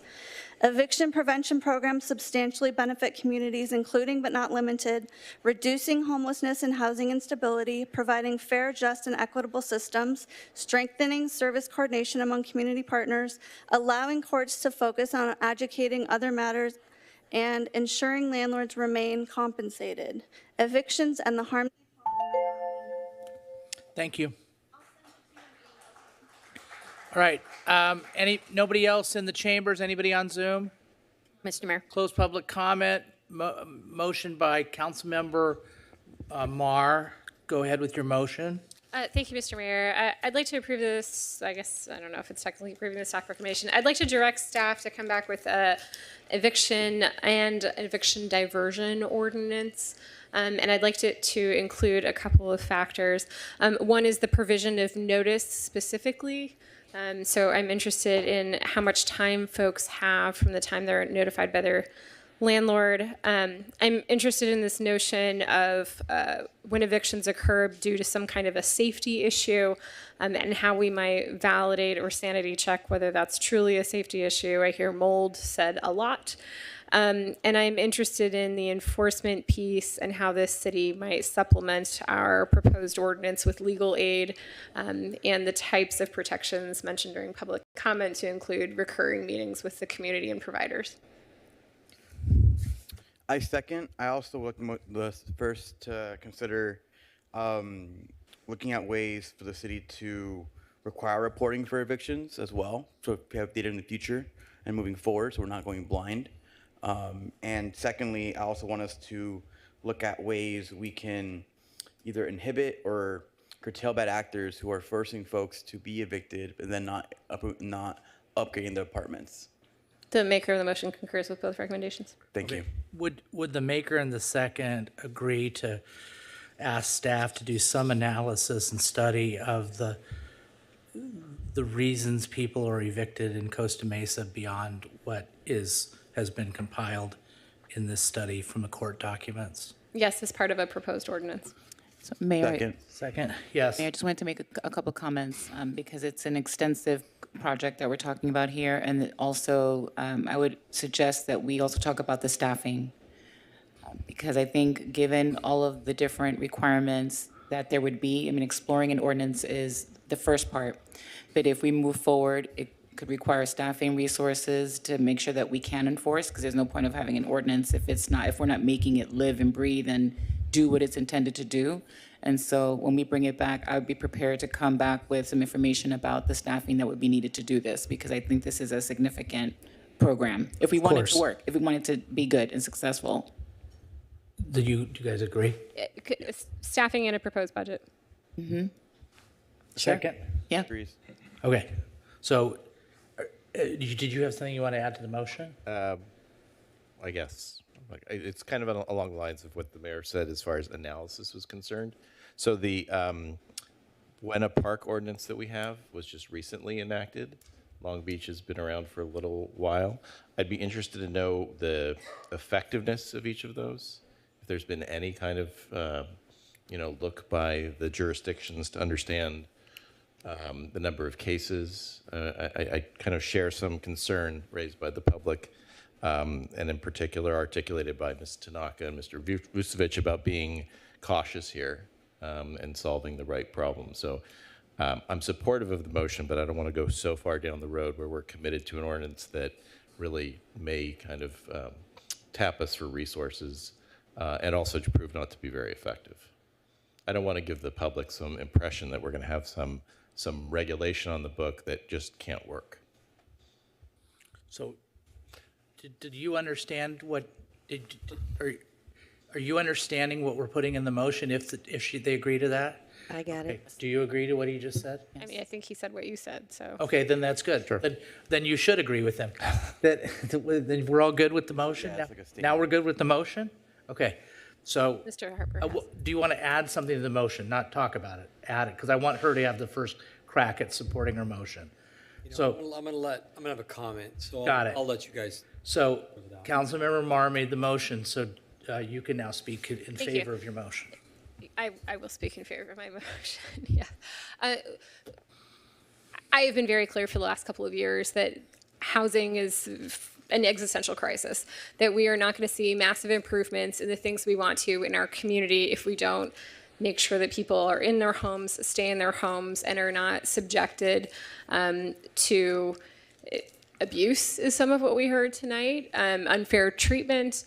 I can't do anything about inflation. I can't do anything about the current economy, but the things that I can control from a city perspective are the policies that continue to keep people in their homes. To be clear, this is not rent control. We've already said as a council we're not interested in looking at rent control. But I've particularly liked what the comments from the trustee were related to diversion. This is how do we avoid evictions even happening, much less how do we make sure that property owners are treating people fairly when they are evicted. Look, we've heard comments from the public for a year. I appreciate, of course, we should have the stats and the data behind any decision that we make. But you need only to walk around parts of Mesa Del Mar. You need only to walk around parts of the West Side to have real conversations with people who are residents of our community, who have lived their entire lives and have had some horrific things happen over the last couple of years if folks have taken advantage of them. I think particularly in the parts of the community for whom English is not a first language, it is even easier to take advantage of people. And frankly, that's a significant part of our community. So I'm happy this came forward. Thank you for the work staff already did to bring it here. Thank you for the work you're going to do. I recognize it as an undertaking, but this is really important. Regarding the comments about being conservative, I think we heard a lot of those around the inclusionary housing ordinance. Look, we're not voting on an ordinance right now. We're voting on staff giving us options moving forward. So I say put everything on the table. Give us all of the crazy things that we might consider doing. And some of them we're not going to do as a community because they're not going to make sense. And some of them we are. But I don't want to start ruling things out before staff has had an opportunity to bring us something to consider. So appreciate all of the comments tonight. Thank you for the members of the community who came out and spoke so eloquently. We're listening. Councilmember Chavez, you're the second, so you get to speak next. Thank you, Mr. Mayor. First, I want to thank all the residents that have spoken up over a year about the realities of their situation. So thank you for coming consistently to council meetings, sharing your truth, sharing the truth that I see in my district every single day. For me, this is a very simple motion. Majority of my district rents the same way the majority of Costa Mesa rents. This is something that's going to support and help the majority of our residents in Costa Mesa. And I think it's a little disheartening that it took this long to get to this point. That being said, it isn't rent control like Mar said, but it is geared towards being eviction, to avoiding evictions. And I think that's what I hear the most in my community. I've lost track of how many people have contacted me because they're being evicted in my district. I mean, in the past month, I've had 2 students from my work tell me they're being evicted, and it's almost always the same story. It's my apartment's being asking me to leave because it's gonna be rehabilitated, and me who lives here my entire life walk out the same building and see the exact same pain, the exact same issues. So yeah, I do think we need to put more staff resources and staff time into better enforcement. Yes, I do think we need to look at all options on the table. At the end of the day, when looking at bang for your buck, this will affect the most amount of residents, or at least in terms of, majority of 50%. So I'm supportive of this. I hope my council votes in favor of studying this. I do think us requiring reporting for evictions will help us moving forward, get better data, and be more well-informed. But unfortunately, this time we don't have that. So let's not let the perfect be the enemy of progress. So thank you. Okay. Councilmember Harper, you had something you wanted to say. Just real quick, Councilmember Marr, I think, said it really well, but let's find a solution, or the solution that, well, let me back up. Listening tonight, I thought I heard a lot of issues that are about enforcement of our laws that aren't protecting people. I didn't hear specific eviction issues. It seemed related, maybe a little convoluted. So I'm like all of us, we're looking for data to try and find the correct solution that actually solves a bigger problem. I think we all agree we don't want an ordinance on the books that doesn't solve anything for anyone. It's just an ordinance on the books. So that's what I hope staff can do in that huge motion you just got. Just kind of try and find a solution. If you have to come back and say we're changing direction on what we want to study because we found this solves a problem, I'm certainly open to that. So thank you. Anybody else? Yes. Oh, Council, we'll go first. No, it's all right. Councilmember Gameros, then we'll go to Councilmember Reynolds. Okay, so in hearing this and hearing people tell their stories, it's very disheartening to hear that someone is asking to have their house just be livable, whether that be, getting rid of the mold or getting a faucet to work right, and to be threatened with, well, I'll just get rid of you. One of the things that I would like to include with this motion is a very, very strict enforcement model. I don't know what that would take, but I would like to see maybe one of the most stringent enforcement models ever done, and I think that will make cause for everyone who's living in bad living conditions to not have to suffer like that. So that's something I want to see included with this. I know we're having issues with how we would enforce this or whatever, but one of the things I would say is if we find out somebody does get evicted and it was done improperly, that we can come back and we can amend that somehow. So I just want to make sure, are you asking for there to be some amendment to the motion to have the staff come back with enforcement, stricter enforcement? Yeah, I just want to, I want to say inclusive rather than amend. Well, I mean, but I just want to make sure. So if that's what you want, that's fine. You said yes. Mr. Mayor, yeah. I think I understood already that our report and a proposed ordinance should address enforcement. Okay, fair enough. So I think we're good. All right. Honestly, I lost track of everything that was in the motion. Do you have anything further to say? No, okay. Thank you. I didn't mean to mix this up, sorry. Good. Okay, Councilmember Reynolds, you have the floor. Yes, I will be supporting the motion.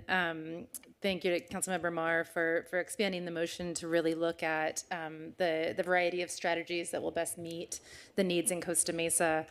I just want to share, this council acted very, very quickly when most of us became elected to address homelessness because we recognized the urgency of that situation. And this is just one step upstream, preventing homelessness by supporting people who are at risk of eviction. So I think we should, pursue this. I'm happy that we're going to devote staff time to this. I think it's just as urgent as homelessness, was and is. a real need in our community. I think it's important to study, what will be effective, but it's a pressing problem affecting many, many in our community. So I'm happy to see us work towards the solutions we need. Thank you. Mayor Pro Tem Harlan, do you have anything to add? Now I will.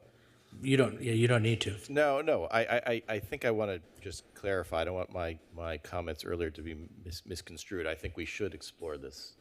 You know that, Andrea.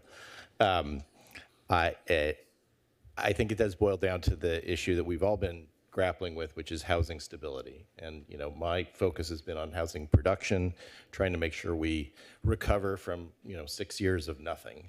And there's other ways to pursue that, but for people who are in their homes and who do risk eviction or who are being evicted, someone commented or actually read from Matthew Desmond's Evicted. It is a incredibly difficult read. If you haven't, please take a look at that book, because it does talk about the vicious cycle here, and I think we do have an obligation to try and change that for people. Thank you. Yeah, I'll read the book.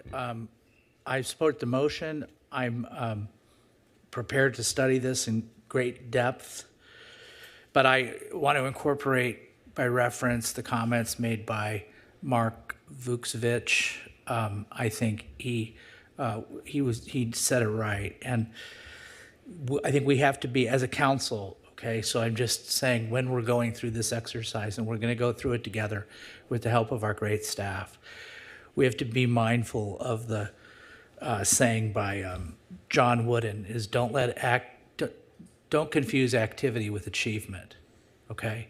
So if we pass something, and I do want it to be studied, if we pass something, it should be targeted to this and narrowly targeted to the specific issues that are presenting themselves in Costa Mesa that are causing unjust evictions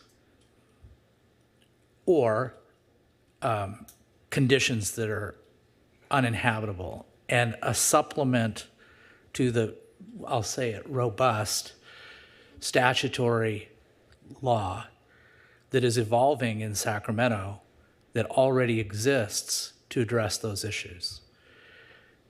The danger, as Mr. Vucevic said, is that with our good hearts, look, there's no question that everybody up here has great hearts and don't want people to be evicted and want to keep people in homes and want to have housing stability and want to avoid homelessness. I have no doubt that all 7 of us feel that way. But the danger is that we overplay, and right now, to put it in perspective, in the last year we've had zero building permits in the city of Costa Mesa. We haven't created even one unit. We worked so hard to repeal sections of the city from getting out from under Measure Y through Measure K. It passed. Now we're moving forward. And now we're in competition for capital, not just with people in Southern California, but from people all over the county and all over the world. And we have to be very careful to do the right thing so that people feel like this is, and look at both sides, the investors, the property owners, the realtors, the tenants, so that we don't create a situation where we're viewed as a city that's inhospitable to development or improvement because of things that we've done that have reduced property rights, unless the things that we've done are specifically targeted to address a specific issue. So I support this. I pledge to you. I will look at it very carefully, and it's a very serious issue. And I've listened to every one of you, and I'm glad that you spoke. Let's call for the question. Motion carries 7-0. Okay, now let's go to public hearing number 1. Thank you, council. That was a good discussion. And thank you to the public.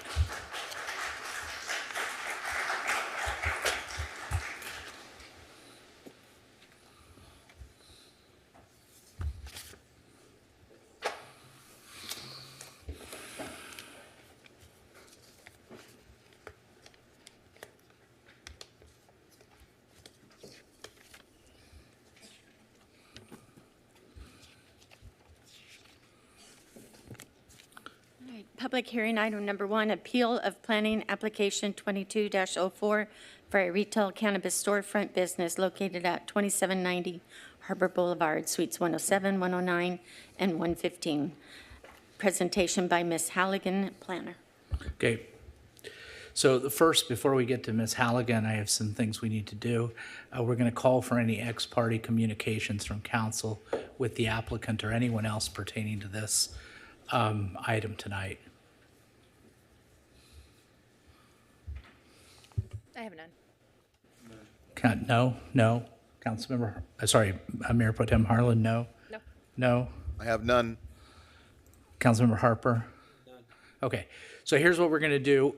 We're going to first hear for the staff presentation, then we're going to have the applicants come up, and then we can have, let's do this. Let's hear both, okay? Let's hear the staff, let's hear the applicant, and let's hold our questions. And then we'll do questions from council, then we'll go to public comment. After the public comment, the applicant can come up and do a rebuttal, and then we'll entertain a motion. Does everybody understand? Okay, good. With that, Ms. Halligan, Mr. Drapkin, you can proceed. Good evening, Mayor Stevens and council members. I'm Michelle Halligan, contract planner with the Economic and Development Services Department. Planning application 22-04 is an application for a conditional use permit to establish a retail cannabis storefront with delivery at 2790 Harbor Boulevard in Suites 107, 109, and 115. The proposed business would be known as From the Earth. The applicant successfully completed the initial steps, including a pre-application and cannabis business permit application. The CBP application included a business plan, security plan, and owner background checks.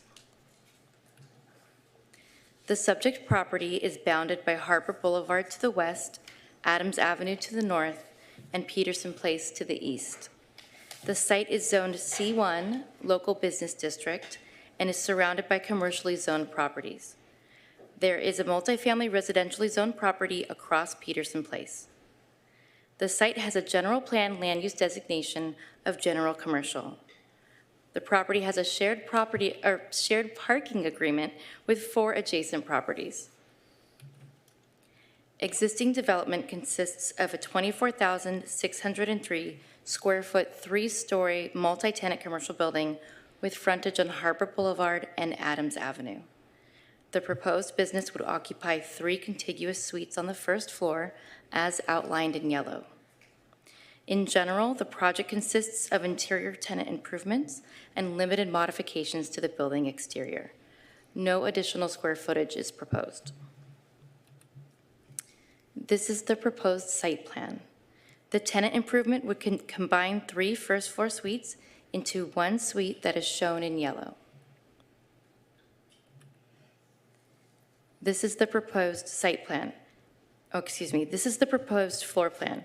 The customer entrance and exit would be located off Harbor Boulevard.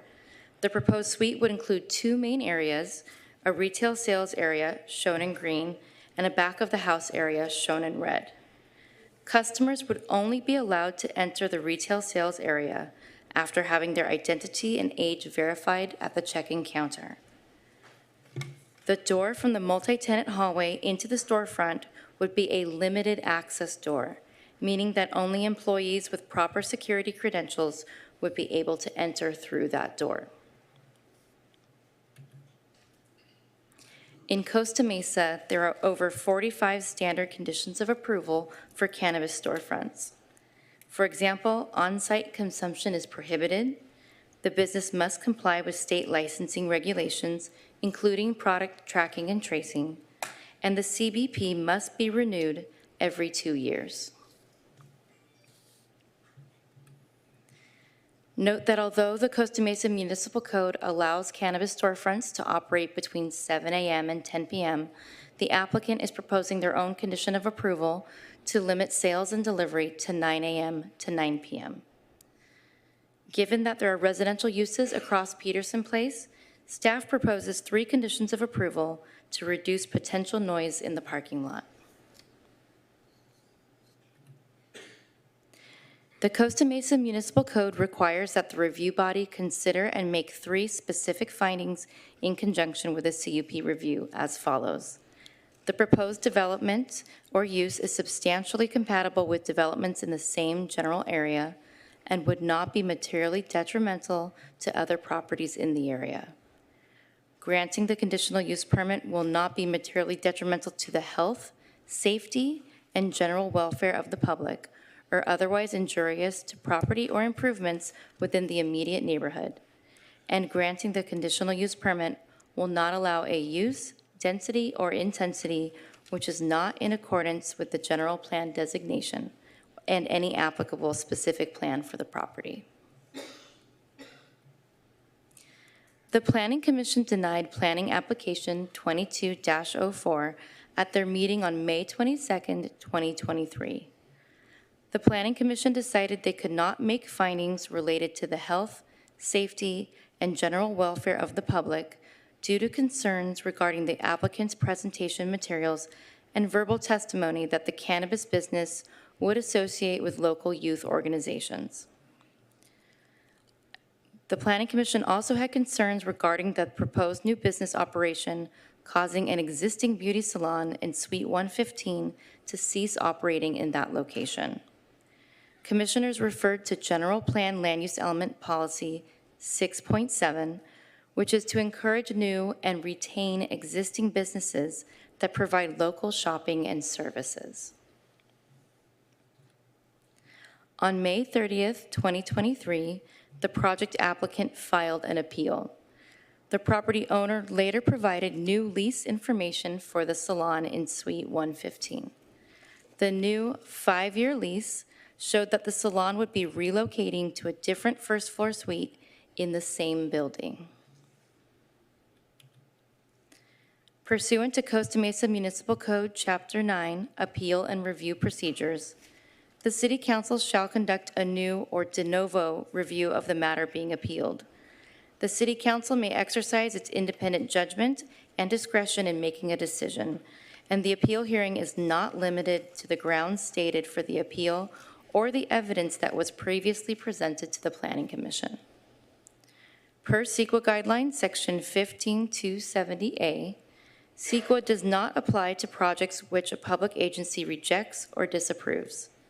And if the City Council desires to overturn the Planning Commission's decision and approve the proposed use, the project is categorically exempt from the provisions of CEQA pursuant to CEQA Guidelines Section 15301, Existing Facilities. Staff recommends that the City Council either uphold the Planning Commission's decision and adopt a resolution to deny the project, or overturn the Planning Commission's decision and adopt a resolution to approve the request, subject to City Council findings and conditions of approval. Note that the applicant, Dan Zeroni, is present and has prepared a presentation. This concludes staff's presentation. I'm available to answer your questions.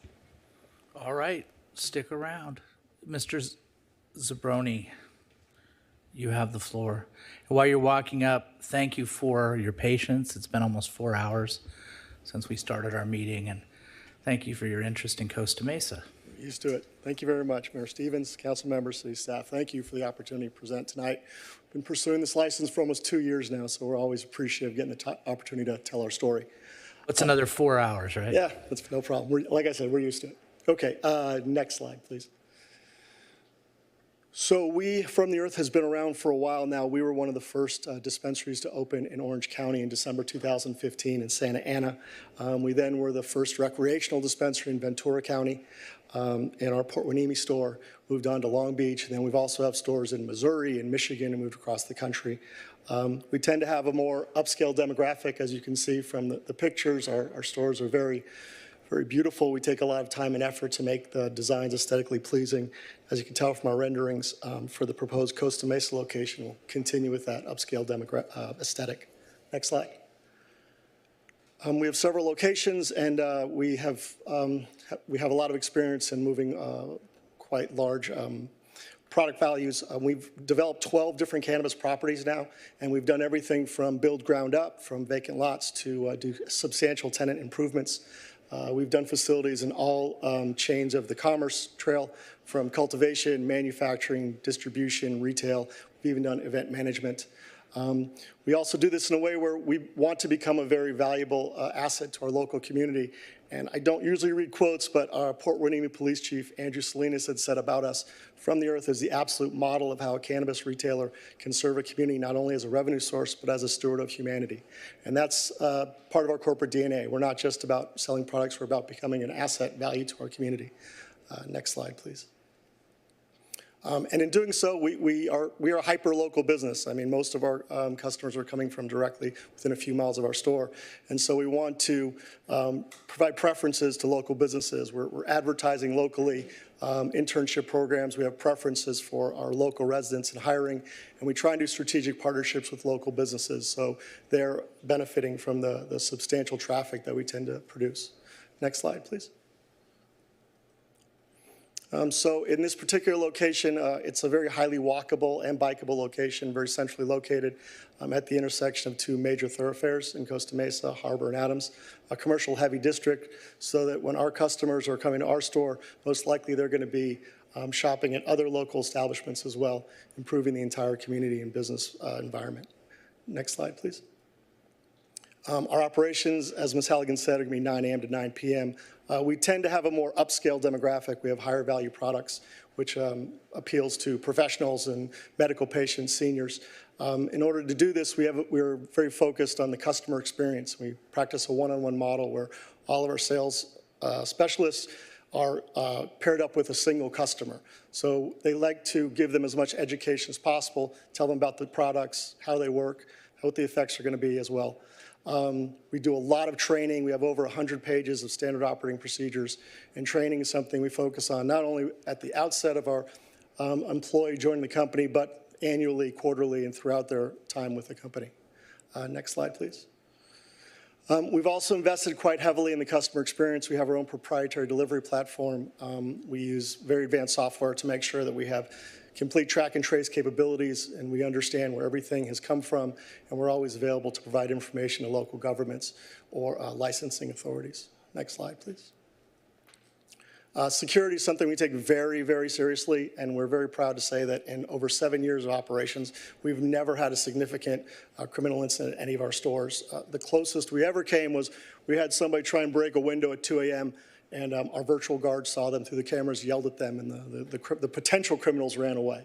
Other than that, we've had really no serious incidents. We have complete background checks for our employees.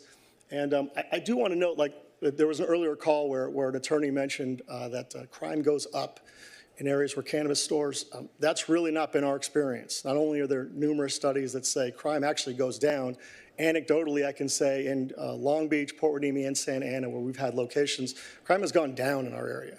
I mean, we have 24/7 security. We have cameras. You know, the criminals don't like to come to places where there's a lot of people, a lot of guards, and cameras. So I would take issue with the caller's statement. Next slide, please. We also have over 50 cameras per location. 100% of our floor space is covered. We have alarm systems that are monitored 24/7, and we have security personnel 24 hours a day. So security is something that's very near and dear to our heart. Next slide, please. Safety protocols are very substantial. We have monitoring for fire, life, and safety. Again, training is something we focus on with both our consultants and our employees. They understand how to deal with conditions that arise. Fortunately, we've had very few in our 7 years of operation, but it's something that we're aware of and take pains to prevent. Next slide. As far as waste control, we understand there's always a question of odor and other products kind of entering the local environment. We have manufacturing facilities where we deal with substantial waste, and so we have very extensive protocols that we train our employees on. We've also had a years-long relationship with the leading waste management company in California, Gaika, and we'll continue that association here in Costa Mesa. Next slide, please. In terms of labor and employment, we have an extremely diverse workforce. In fact, minority groups represent a majority of our employees. We're a proud employer of union members in our Santa Ana location, And we have standard protections for equal employment, policies against discrimination. And again, with over 100 pages of standard operating procedures, we address those issues very substantially, both in writing and in regular trainings with our employees. Next slide, please. So just in terms of the neighborhood vehicle traffic, it's something we understand is potentially a concern. We try and manage it throughout the day. We offer discounts or other things at off-peak hours so that we might attract traffic and cars at different times. We have commercial-grade HVAC systems to prevent odor. And in terms of noise and light and foot traffic, it's things that we are aware of. We want to be good neighbors, and we take pains to prevent any type of inconvenience to our local community. Next slide, please. We have a very long history of philanthropic activity with our company. We even went so far as to create a 501c3 nonprofit called the From the Earth Foundation. We donate 1% of our gross revenues to local charities. In 2022, we donated more than $200,000. And it's something we do not just with money, but also with our time. This was actually something that was brought up at the planning department, which was a little bit different for us. We tend to donate to youth-based organizations. We do that all the time. And we don't, and I just want to clarify, we don't mix our brand, we don't mix our products, we don't mix our operations with young children. Obviously, that would be inappropriate and something we would never do, but we do support them heavily. We bought 5,000 backpacks for kids in Santa Ana. We supported the Explorers in Port Hueneme, Boy Scouts. And in fact, we went so far as to contact Costa Mesa United when the potential objection was brought up, acting President Jennifer Knapp, and asked her if she believed it would be appropriate for us to support them financially, and she was in favor of it. She was happy to partner with us as long as we did it in an appropriate way, and that's what we always plan to do. I'd also like to say, Mayor Stevens, I saw your camp video at the beginning of this thing. I share your enthusiasm with camp. We've raised hundreds of thousands of dollars, and we sent hundreds of kids up to a camp called the Harold Robinson Foundation, Angeles National Forest, underprivileged kids from the Watts area. And we would send them up there with their parents, with police, with teachers, with local community members, and it's something we focus on. And the fact that that was considered a bad thing was a little bit surprising to us. In the planning department, I can tell you, we again take pains to make sure that it's done in an appropriate, respectful manner. And you know, our intention is do nothing but promote, help the children, never do anything that might potentially hurt them. Next slide. We project revenues, substantial revenues and substantial donations that will be used for municipal organizations. We've made donations in the past. When the pandemic was happening, we shut down our facility, our manufacturing facility, to create hand sanitizer, which we donated to fire departments and police departments across Southern California. And hopefully we never have to deal with a pandemic situation again, but we're certainly happy to support our local schools and philanthropic organizations with time, money, and our own efforts. Next slide, please. I'm not going to read through these quotes. I can say that it's important for us to be partners with the local government. We make relationships with city staff, with the electeds, with police departments and fire departments, and we're very proud to say that in almost every jurisdiction we've been in, we've had government figures who are willing to go on the record as recommending us for future locations because of the experience we've had with them. Next slide. And then I also just wanted to briefly discuss the planning hearing objections. Ms. Halligan had spoke about them in her presentation. When we heard objections, we wanted to make them right. You know, we heard them, we listened, and we wanted to take pains to make sure that we allayed those concerns. So, as Ms. Halligan said, the overwhelming majority of the objections was the miscommunication that Angel's Beauty Salon was going to be displaced. That was never the case. When we first saw the space almost 2 years ago, we were speaking with our landlord, and he had said that it was okay if we took the space because he was actually going to take Angel's Beauty Salon and give her a better space in the building, take her from the Adams side to the Harbor side. And so in our mind, she was always going to be moved to some place that was going to be better for her. It was never a situation where she was going to be misplaced. Unfortunately, I think there may have been a language barrier because she misunderstood, and it was her understanding that she was going to be kicked out. And when she told that to the local community, they came and they were very upset about it, as they should have been. That was never the case, and I'm happy to say that our landlords entered into a 5-year lease with Angel's Beauty Salon, as Ms. Halligan stated. They were previously on month-to-month for the last 18 years. They now have a much better space, more heavily trafficked on the Harbor side with a 5-year lease in place. So that objection, we've resolved it. There was also an objection from a building owner next door, Michael Siegel, about the possibility of parking lot not being sufficient for the operations. Again, we reached out to Mr. Siegel, discussed it with him.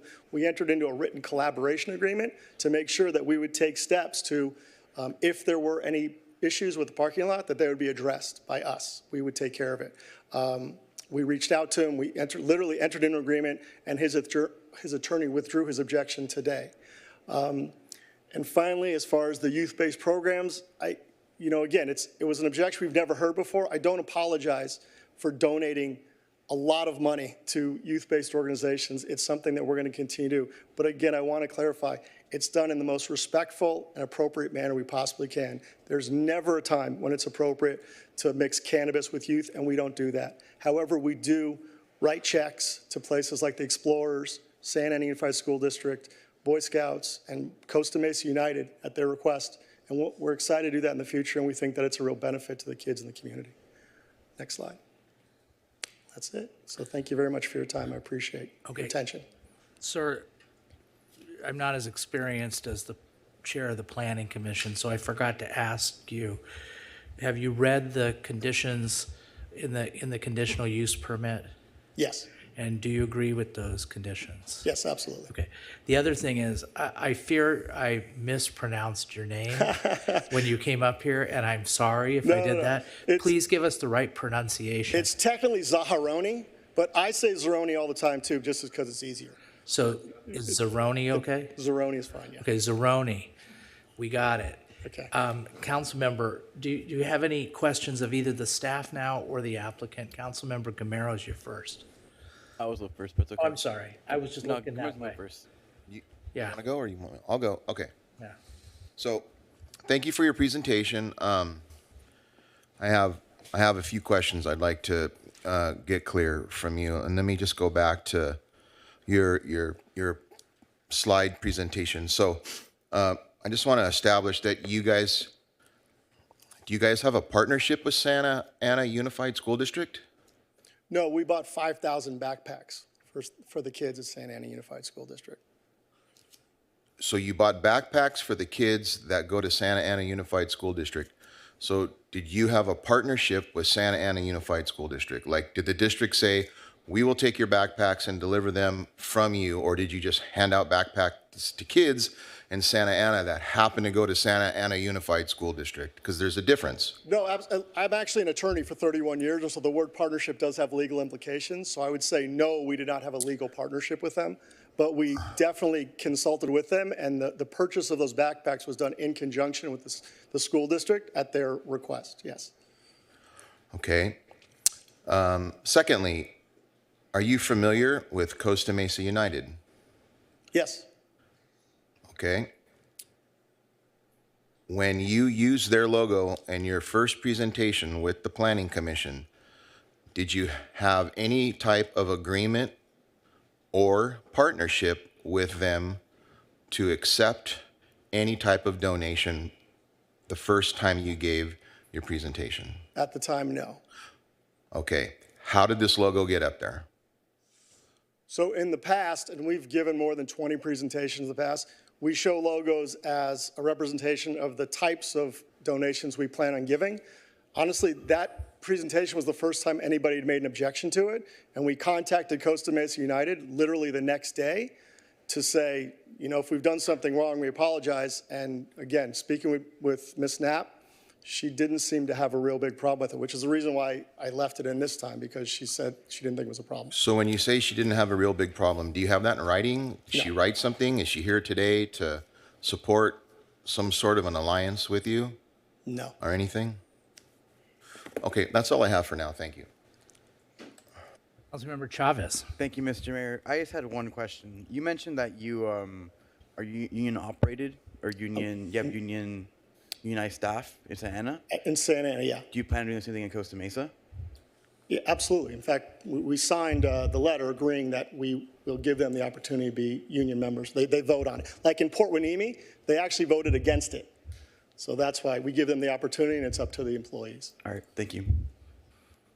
I just have one question of staff. So, Ms. Halligan, when When staff made the presentation on this applicant to the Planning Commission, did the staff recommend approval of the application? Mr. Mayor, staff recommended approval of the application at the Planning Commission meeting on May 22nd. Thank you. Does anybody else have any questions? Okay. Oh, I'm sorry, Don. Councilmember Harper, go ahead. Okay. Michelle, it was a good report. I don't always say that. So when you say you were at the, sorry, let me start over.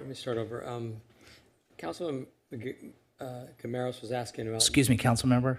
Yeah. Can you make sure that you're behind your mic? Sorry, Councilman Camaros was asking about the logos and use of logos. I think the question he's asking is, are you using those logos to represent that you're associated with a youth organization, and therefore it's a form of marketing? No, I mean, this is, again, it's a hearing, and it's the type of donations we've made in the past. And again, in this particular situation, we did speak with this NAP. So generally, you don't advertise that you've made donations to these youth organizations? I mean, it is sometimes on our website. If we do make a donation to a particular organization, we put it on our website. They've given us permission to put that logo on our website, yeah. So they are on your website? Costa Mesa United is not on our website. The only ones on our website are the ones that we have given donations to, and they've agreed that it's okay. What are those youth organizations?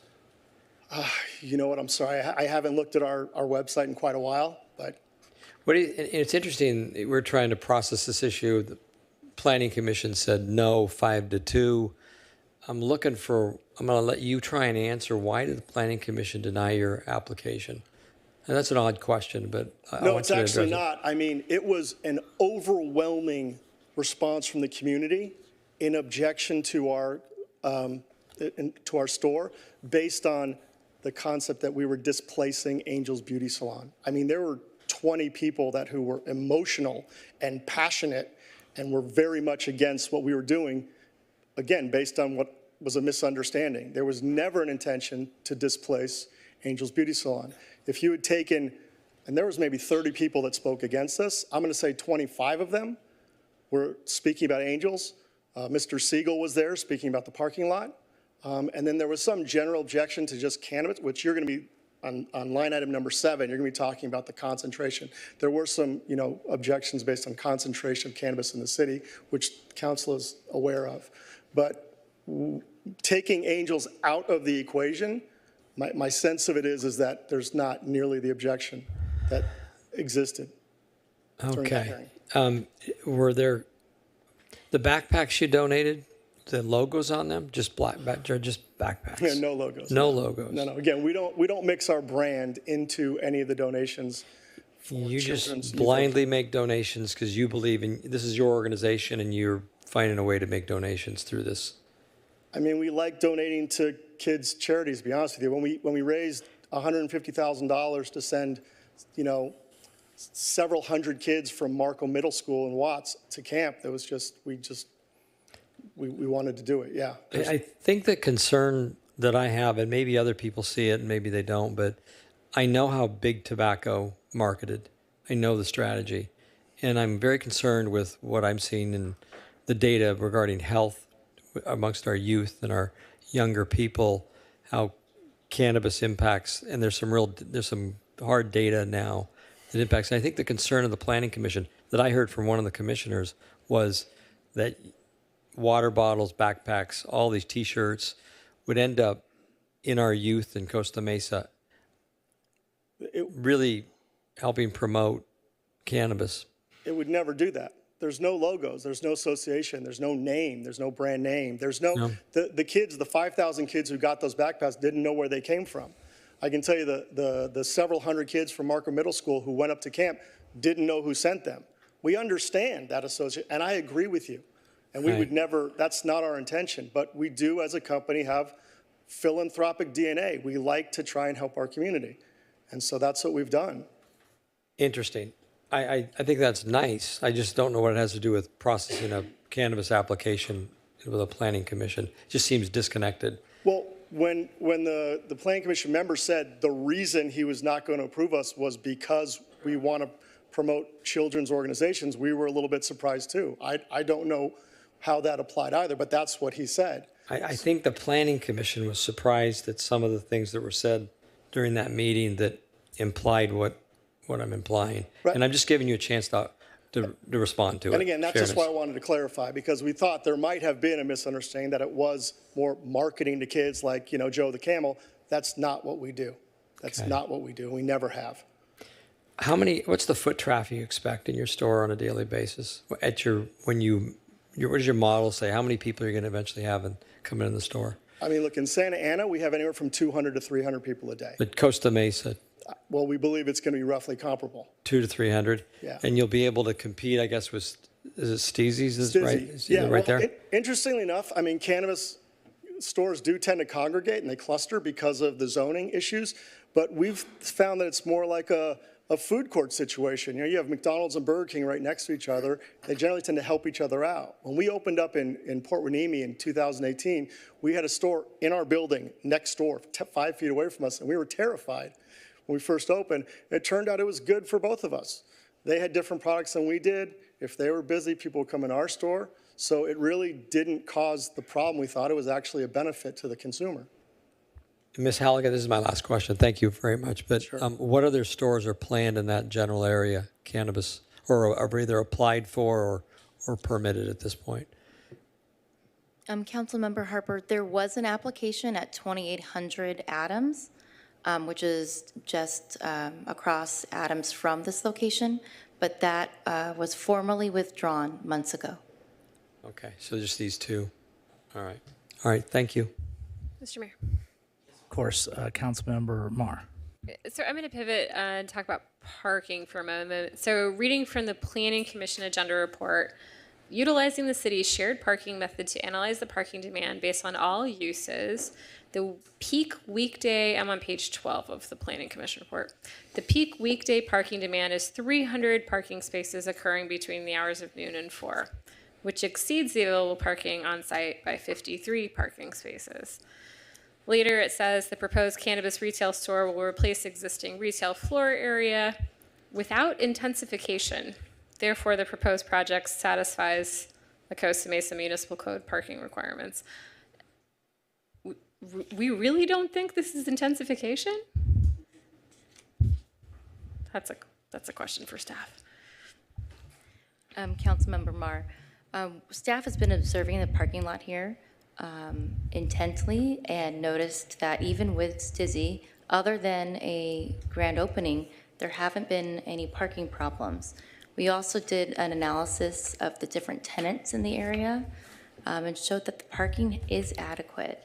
So this would allow the legal nonconformance to continue as it is today.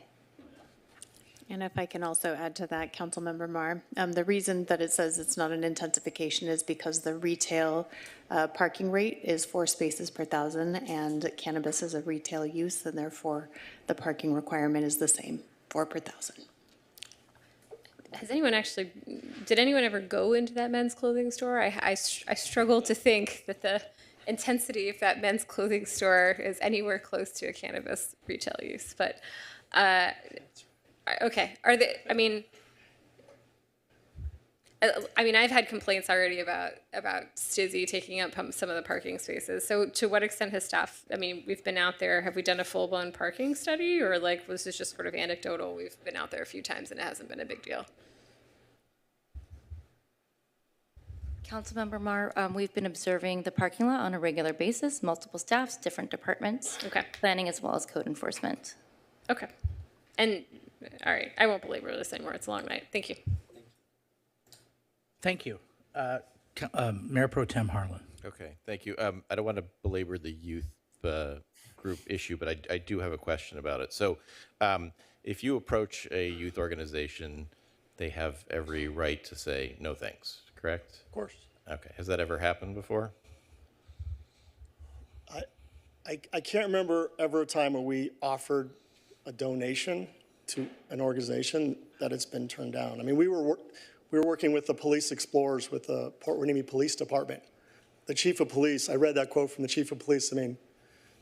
we just donate money. I mean, it's really as simple as, I'm not trying to make it like. No. I mean, I think my question is if there's an issue with it or a perceived issue, the youth organization has the wherewithal to say no. I mean, any organization would. Sure. We're just trying to help. And if they don't want to help, we understand and we move on. Okay, thank you. All right. I got a question for the city attorney, and if you need to take a break to answer it and answer in closed session, I'm open to that. The question is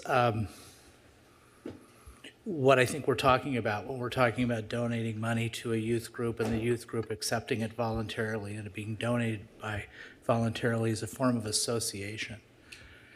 And the First Amendment of the United States Constitution allows the right to free association.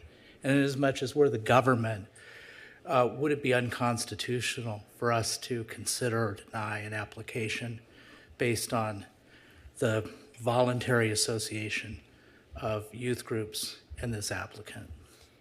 Oh, Mr. Mayor, the answer is no, it wouldn't. It would be appropriate to consider the potential marketing to minors, which is prohibited by state law and by federal law. And so I thought that's what Councilmember Harper's question seemed to be focused on is the marketing angle.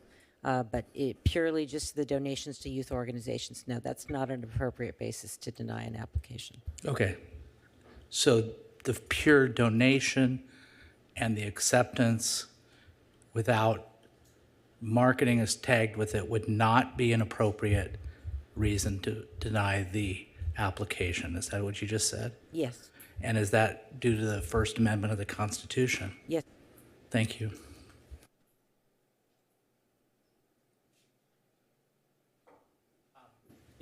I don't think we have, so unless you have other questions. Just that I have a hard time understanding how a company separates the donation from marketing, and those donations could be made individually. Now But that's not a question. So let's open it up to the public to talk about this. Thank you.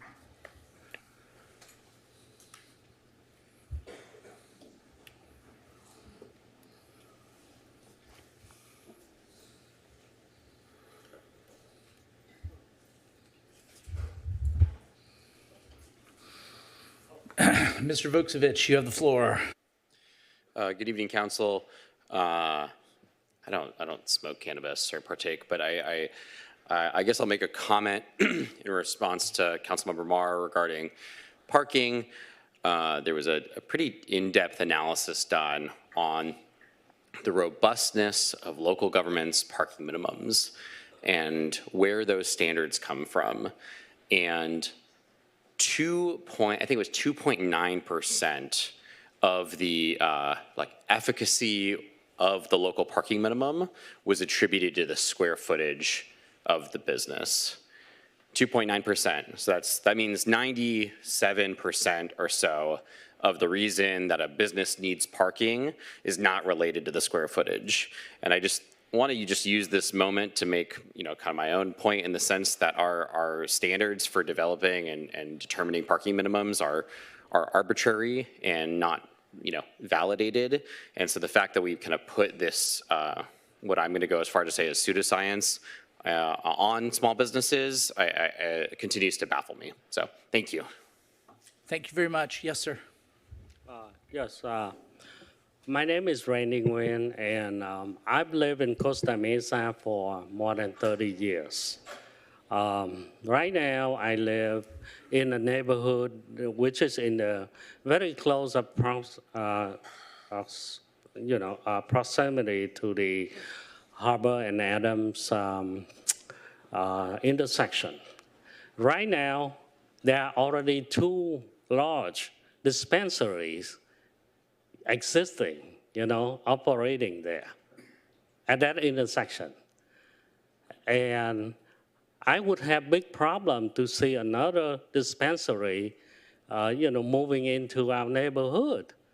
Essentially make it one intersection with 3 large dispensaries. I can ask all of you right here, can you name one intersection of any cities around here, like Irvine, like, Costa Mesa, like Fountain Valley, Newport Beach. Name me one intersection that has 3 large dispensaries.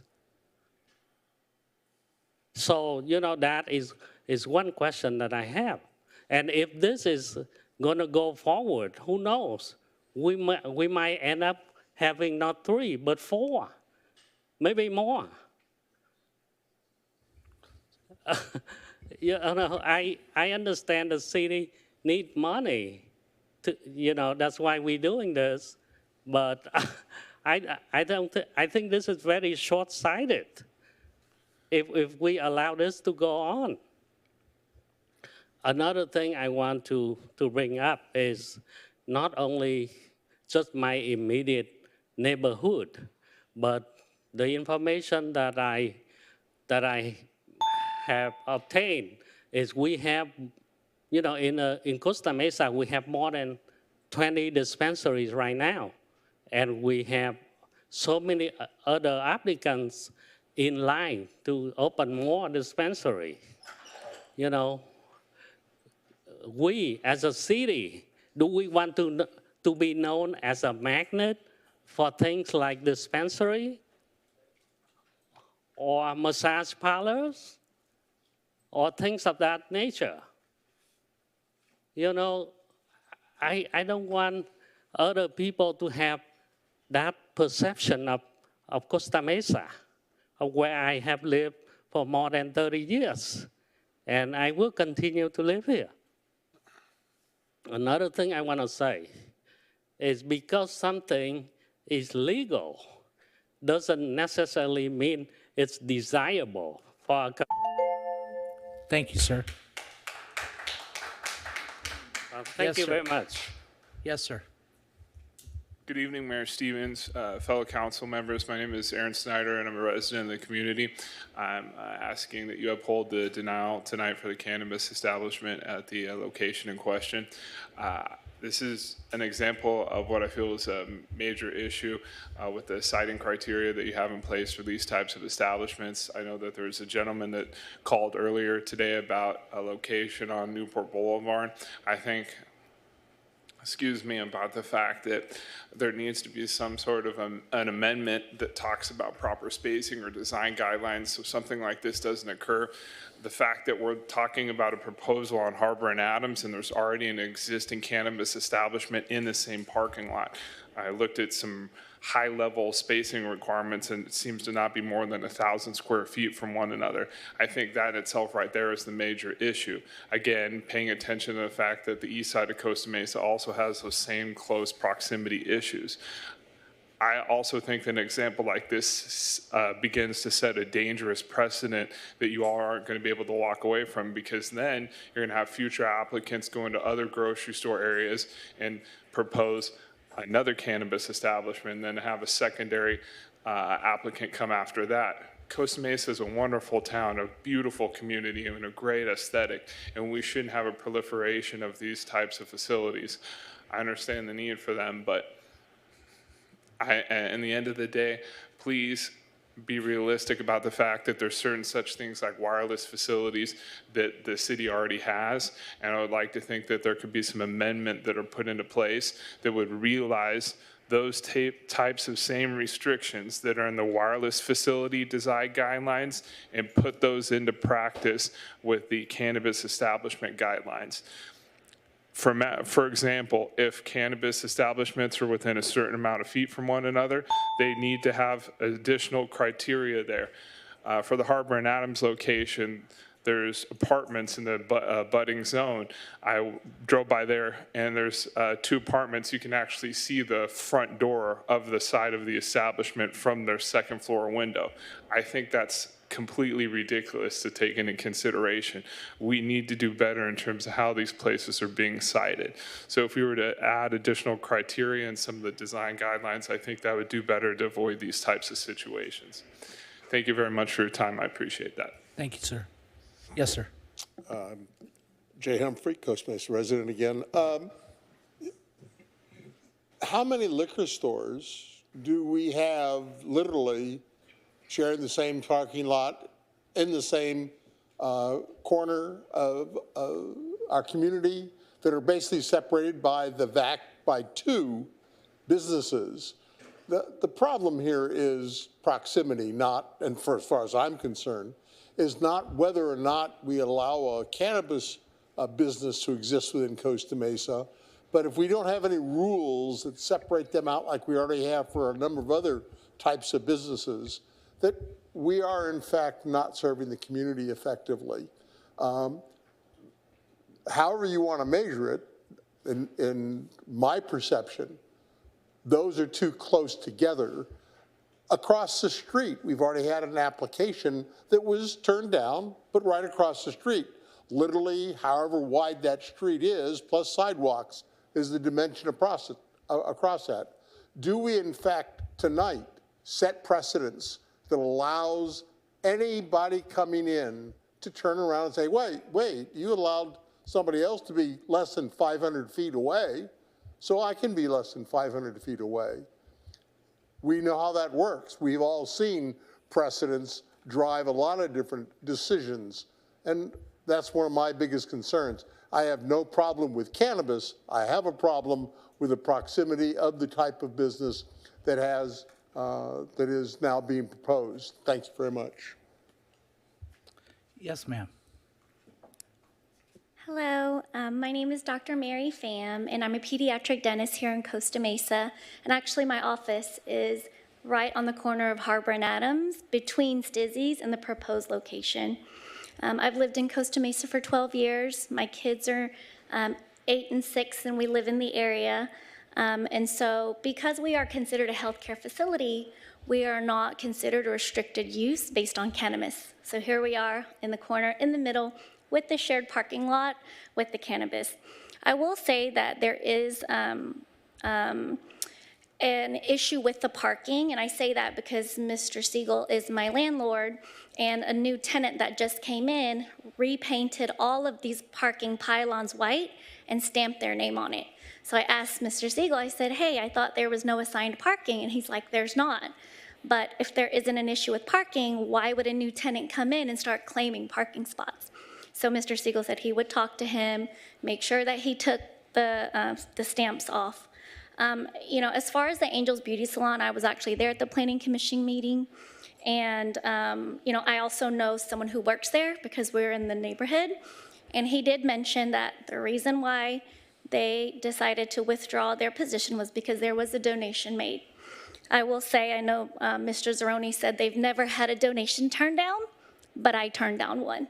Because I just wanted, I believe in, I'm not against cannabis, I believe in protecting children from it. So I did turn down a donation there. I know at the Planning Commission meeting also that there was some accusations on the operator's integrity in the city of Long Beach. And so that was something that was brought up as well. So I think cannabis in the city being accepted is something that we've passed, but I think choosing the correct operator with integrity and honesty is also very important. Thank you. Thank you. Yes, ma'am. My name's Pamela Marks Hollander, and I'm a resident of Costa Mesa and very tired. This is the first time that I've been here, so I didn't realize it was going to be so long. I am requesting that the council consider denying the request or at least postponing an acceptance of it.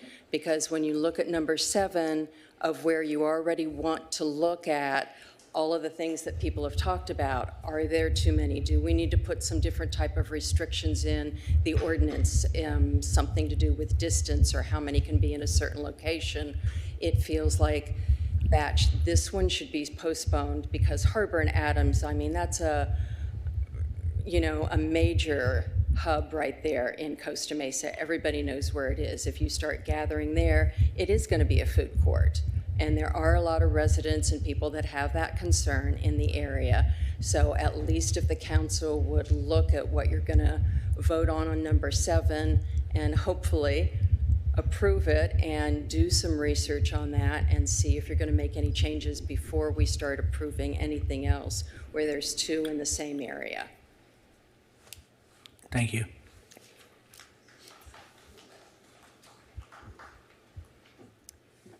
Hello, good evening. My name is Carrie Misera. I'm the Executive Director of a trilingual immersion school in Costa Mesa, and we've been operating here over 10 years. And good evening, Mayor Stevens and council members, city staff, and the public.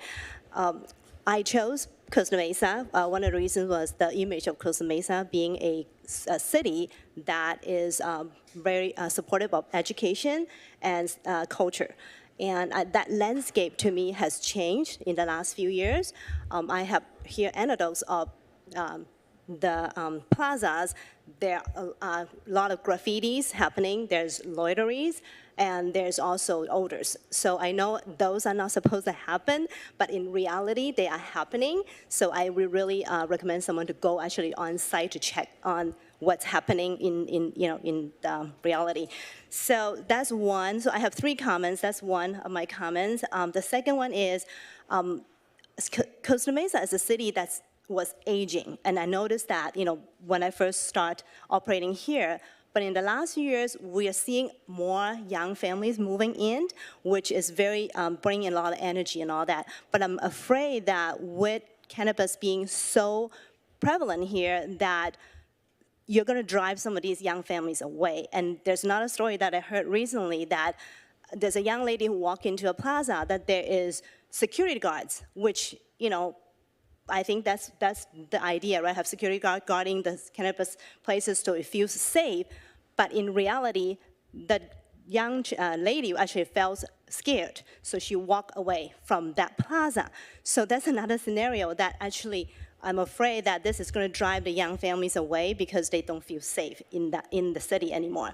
So just wanted you to really think about some of the unintended consequences. I think there's very good reasons that you approve this, but there may be other reasons that need to be considered and think a little bit deeper. I know we cannot completely unwind this thing, but can we put a pause in it? Can we really think a little bit deeper and think about what is best for the community? Because I think history is going to judge us and the city what we've done, right? So I'm hoping that it will be a positive thing for the city and the image will be recovered. Thank you. Thank you. Next. Hello, my name is Jason Tong. I'm the property manager at 2790 Harbor Boulevard. I've managed the building for over 10 years. I represent the landlord. We signed this lease about 2 years ago. We were approached by a broker during the lockdown, and we never leased to cannabis before, and we wanted to make sure we picked a legitimate facility that was not going to cause us a lot of issues. I give all my tenants my cell phones. They call me at 9 p.m. at night. I get calls overnight when the alarms go off, so I don't want a illegitimate dispensary either. But I can assure you, having spent about 40 hours a week there, I have an office that overlooks my neighbor's parking lot. There's always plenty of parking. And outside of the very successful Stizzy launch where they had kids lining up, I'm sorry, not kids, but patrons lining up through the sidewalk, there's still plenty of parking. And in fact, I have pictures every half an hour, maybe 24 spaces available in the Stizzy parking lot. So I find it just hard to believe that they're busy enough that it's going to overflow into Lollipop Dental's parking lot. And I can see, you can see from the pictures, unfortunately, I didn't have a way to show you from the screen, but I'd be willing to send these to the city to review as well. Thank you. The clerk can give it to us so we can take a look at it. Oh, okay. The picture, the photographs. Madam Clerk, could you please do that? Yes, ma'am, you have the floor. Hi, my name is Elizabeth Mosier. I'm a homeowner on the Master Circle, if that tells you what direction I'm going with my comments. We've listened to hours of comments tonight from people desperate to hold on to their homes, to stay here, to work in Costa Mesa, to raise their children. I moved here in 1966, and my parents chose Costa Mesa for the family vibe, for the location, for the opportunities, the schools. And I am very concerned with this proliferation of pot shops that we're going to wreck all of that. Because I agree with the lady who spoke in front of me, that people will start thinking, Costa Mesa, it's not where I want to raise my family. It's pot shops on every corner. And new businesses, the restaurants, the little mom and pop shops, they're going to go somewhere else. They don't need Costa Mesa. We're going to shoot ourselves in the foot. And to be honest, I would really hate to see us have to change our city seal to say City of Costa Mesa, pot capital of Orange County. Thank you. Hi, Hello. you're next. My name is Jason Quinones, and I'm an associate From the Earth, and I want to address the council's, concerns about advertising to children and how the backpacks actually were donated. It was actually Santa Ana's council that went to every cannabis shop and requested some type of donation, and their staff picked up the backpacks and took it to school. So there was nothing of us or any of our employees donating, representing From the Earth. I've been to the parking lot as well. I've had videos. There's ample amount of parking. And the issues of the residents that people are going to leave. We do have a lot of pride in our business, so we definitely go above and beyond than other places. So they won't even notice that we're there. The businesses around us, we've gone with them and also offered some type of partnership with our customers and their customers to get discounts. So they're very happy that we would be there because of the economy right now. So if our foot traffic comes in and gives any type of raise in their money making, they're definitely very proud of us to be there. So I went to mostly every shop. With the concentration, there's about 4 or 5 tea shops in the place. There's 3, 4 barber shops in the area. So when they talk about the competition and everything else, there's a lot of other different businesses that do the same thing. So I just want to bring in and give a little bit of insight that we do not have any branding to any unified school district of whatever we give. So that's the one question that I just wanted to make sure that you guys understood. So that's why we gave backpacks to Santa Ana. Okay, thank you. Thank you. Mr. Israel, did you want to be spoken, be heard? I don't know if I want to be heard. Well, do you want to speak? We don't have to listen. All right, there you go. You never do. It's okay. I'm just teasing you. I'm kind of in a peculiar position. I didn't know this was coming up from the Earth, but I've worked for the gentleman. I actually was one of the crew guys on the Long Beach project, so I'm not going to say anything. I did all the grading for those guys, but long story short, been here for quite a while, and it's going to go whatever decisions you guys are going to make, but it's all over again. We had the same problem with sober living. We put a distance between them. There was a proliferation. It was everywhere. Originally, when we discussed on how to do this, we said Newport Boulevard and Harbor Boulevard, right? But there was no guidelines as this ordinance was coming down. You guys put a moratorium on it, you held on, you were trying to figure it all out, and now they're next to each other, and they're everywhere. We're a general law city. Newport, charter. Irvine, charter. Huntington, charter. They're not going to have cannabis. What do you think those people are coming to? Costa Mesa. With this location, whether you approve it or not, makes no difference to my life, maybe a lot of other people. But on the same token, this is walking distance to Orange Coast College, to the soccer fields, to the swap meet on the weekend. I mean, this wasn't the agreement that we had when you said Harbor and Newport. It was going to be all industrial within a certain distance from houses, residential, schools, kindergarten, all of that. And now this whole thing with cannabis in town is just out the window.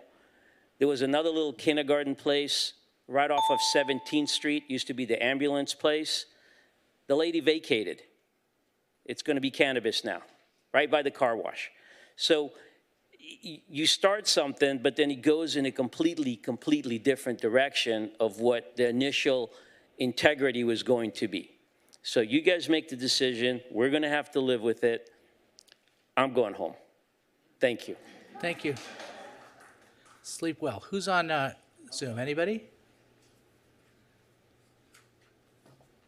Yes, Mr. Mayor. Henny Abraham, please. Miss Abraham, you have the floor. Good evening, Mr. Mayor and members of the council. I just want to say I'm grateful for Dr. Pham to be there. Both my boys, the 8-year-old and 3-year-old, frequent that pediatric dental office, Lollipop Dental. We already have Steezy right up the block from them. Bringing another cannabis right next door in the same parking lot that has a pediatric dental office in it, as a mom, that just doesn't make sense to me. And then the previous gentleman had a wonderful point about us being a general law city and the cities surrounding us, whether it be Huntington, Newport, or Irvine being charter. We are just going to attract everybody to Costa Mesa. And we've had plenty new cannabis businesses going up all over. I mean, I'm on the east side and we get grand opening for one at least once a month, if not twice a month. So please uphold the decision, the wise decision of Planning Commission, and do not approve this one, especially for the dentist, the pediatric dental office that's there. Thank you so much. Next speaker is Cassius Rutherford. Hold on one second. So what we do is we do our comments for the people that are in the chambers, and then we go to Zoom. But does anyone else wish to speak? Do you wish to speak? Yes. Please speak, and then that's it, okay? Thank you. My name is Pete Davey. I'm affiliated with From the Earth. I don't work for them. I run an IT company. And I came about this client through Jason that you talked to earlier. Our kids go to school together, so we've become really good friends. And I have a unique perspective. They were my first cannabis client. I service many verticals, healthcare, dental, education. So I see many different kinds of clients. I did some automotive as well in Costa Mesa. I'm a resident in Costa Mesa too. I live right here. And I just want to speak to the company's values. They really run a great company. They really seem to care about their employees. It's risky for me to come up here and even say any of this because if it weren't true, because I'm also trying to get business in the IT industry. So I put my money where my mouth is, and I mean it. And they run a great company. They care about their community, and what they say is true. You saw everything they do, and it's really great. And through having them as a client, I have then gotten other cannabis businesses as clients, and they're gone. So I can see how a proper one is run and how an improper one is run. And big difference. So that's why I sat here all night and just wanted to just have a quick blurb about it. And also speak personally about my friend Jason, about his character. He's very passionate, family man. He's a great person. He's got kids too, so I understand all of this concern, but I have kids myself, like I said. And that's it, really. I just want to speak about the character of the company and my friend Jason, one of the co-owners. Thank you. Okay. Let's continue on Zoom. Thank you very much for those comments. Let's continue on Zoom. Cassius Rutherford, please. Chair Rutherford, you have the floor. Thank you, Mayor and City Council. I live in the neighborhood, so I'm not going to opine on the operator, but I just wanted to ask, a quick question. How many locations in this block serve alcohol? Alcoholism is a serious issue in the community. It's been a serious issue in my family, and I'm, just taken a little aback by the generational imbalance and how these two things are viewed, cannabis and alcohol. And I don't think, as a policymaking body, it's responsible to have a conversation about regulating cannabis without talking about the implications of the proliferation of liquor sales and how easy it is to buy alcohol. So those two things just don't square. So I wanted to share those thoughts. Thank you. Anybody else? Okay. So I'm going to make a motion to overturn the Planning Commission's decision and to approve the application.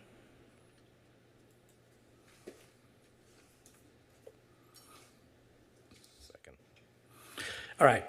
I got a second. I might not get any other votes. But look there's no question that there are certain people in the community that don't want cannabis to be in the community. We know that. We know that because 35% of the people voted no on Measure Q. So 35% of the people, when they came down to vote, said they don't want it in the community. So that represents a lot of people. 65% of the voters voted to allow these uses, and they voted to allow uses in commercial zones.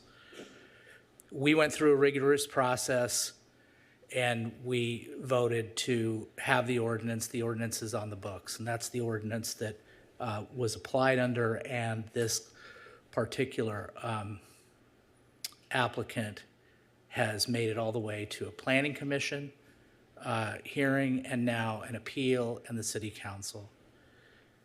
I don't see any basis as a matter of land use for denying this application. There's not an issue of parking. There's not an issue of safety. I haven't really heard any specific issues about Stizzy that's a problem, other than it was super busy when they first opened. So they're a proven operator in many other cities. They have many endorsements, including the police chief of Port Hueneme. I found the applicant to be credible. So for all those reasons, I think we should approve this in this situation. Second? I watched every minute of that planning commission meeting, so I feel like I've gone through this twice already. This is a de novo hearing, so we're entitled to take whatever new evidence in. I will say, though, that what was the basis for the denial of the planning commission just doesn't hold now. If one of the main reasons was displacement of a business, well, I think it's been shown that that doesn't happen and isn't happening here. And the question about affiliation with youth organizations, again, based on the questions that I asked, I mean, it's up to a youth organization if they, in fact, want to affiliate. It's by no means mandated. So if there are concerns about youth organizations, then, that's their prerogative. I would agree with the mayor. This is strictly a land use issue from my perspective. I do understand and appreciate the concerns about the perception that there's a lot of these in the city. I think we have, I'll save most of my comments for an item coming up later, but I think 6 or 7 is what we have open right now. The vast majority of which have been open within the last 2 months. I think the first one was at the end of last year. So we don't even really have much of a track record on impacts, and I haven't heard any evidence of any specific impacts. So for those reasons, I'll be supporting the motion. Okay, so it looks like the main motion, who? Okay. So then, do we have, what's that? We don't get to vote. We don't get to vote twice? That doesn't seem fair. Okay, so where do we want to go from here? Do you want, let's, does anybody have any other questions or comments? Yes, council member? I think we should call for the question. Call for the question? Let's call for the question. Oh, yeah, of course. I just want to speak to the vote, and I saw this voted on in the election. Yeah, it was 65 or 64, 35, whatever. But there was no campaigning against cannabis. There was a card that went out from the city that said, and I got this from residents. The residents said, as I met with residents that have complained about the number of cannabis shops, and they all say the same thing. They say, I'm not against cannabis, but there's too many, and they're concerned. And they said, I said, well, did you vote for it? And they said, yeah, we voted for it. And one of the people said, I got the little card from the city and said there were no cons. Well, now I'm seeing cons. And I think oftentimes you say it's going to benefit our schools and our revenue and all these things, and here's all the positives. There's no campaign against it, and so people believe in their city and they want to believe in the right thing. And I'm the same way. I'm not against cannabis. I'm just concerned about the image of the city we're creating, and we are going to become a hub for cannabis and its traffic. It is a safety issue. I mean, that's why you have security guards. There is an issue about it. I think it's affecting our youth significantly, and I have a hard time facilitating the use of cannabis for the youth and the younger in our younger generations, and the stats I'm seeing about health concerns, and I also, I have to respect what residents say. I also have to respect what the Planning Commission, which I think are a group of intelligent people that think they're thoughtful about things. It's hard for me to overturn what the Planning Commission decided as they went through this whole process. And those are my comments. Okay. Just got to respond to a couple of them. And, it's cool that you said them, but this is a legal, that's your choice. I'm not going to cut you off. It's a legal product sold to adults. Nobody's selling an illegal product to children, as opposed to the way it used to be in Costa Mesa before Measure Q, when we had at least 30 trap shops that sold unregulated illegal products to children. Okay? So this is a legal product that's being sold by this applicant to adults, number one. Number two, look, people can say whatever they want, whatever, but when people say, I don't have any problem with cannabis, but I just don't think that's intellectually honest. You just have to own it. Cannabis is a Schedule I drug. Cannabis is a vice product. Cannabis is not a good thing for people to ingest. It doesn't make them healthier. Yet adults do it. And it's legal to do in California. So if you don't want cannabis around, pick a product that you love, whatever, ice cream. Nobody's saying we need to limit ice cream and have ice cream separations, but ice cream's not good for you either, but it's not considered a vice. So, I respect it much better if people say, not that anybody cares what I respect, I don't like the product. I don't like the product. I don't think it's a healthy product. I don't want it in Costa Mesa. But the voters have voted on that. So anyway, call for the question. I'm going to respond to that. Yeah, of course. I'm sorry. Yeah, I know you told me can. you wouldn't cut me off. Yeah, I won't cut you off. But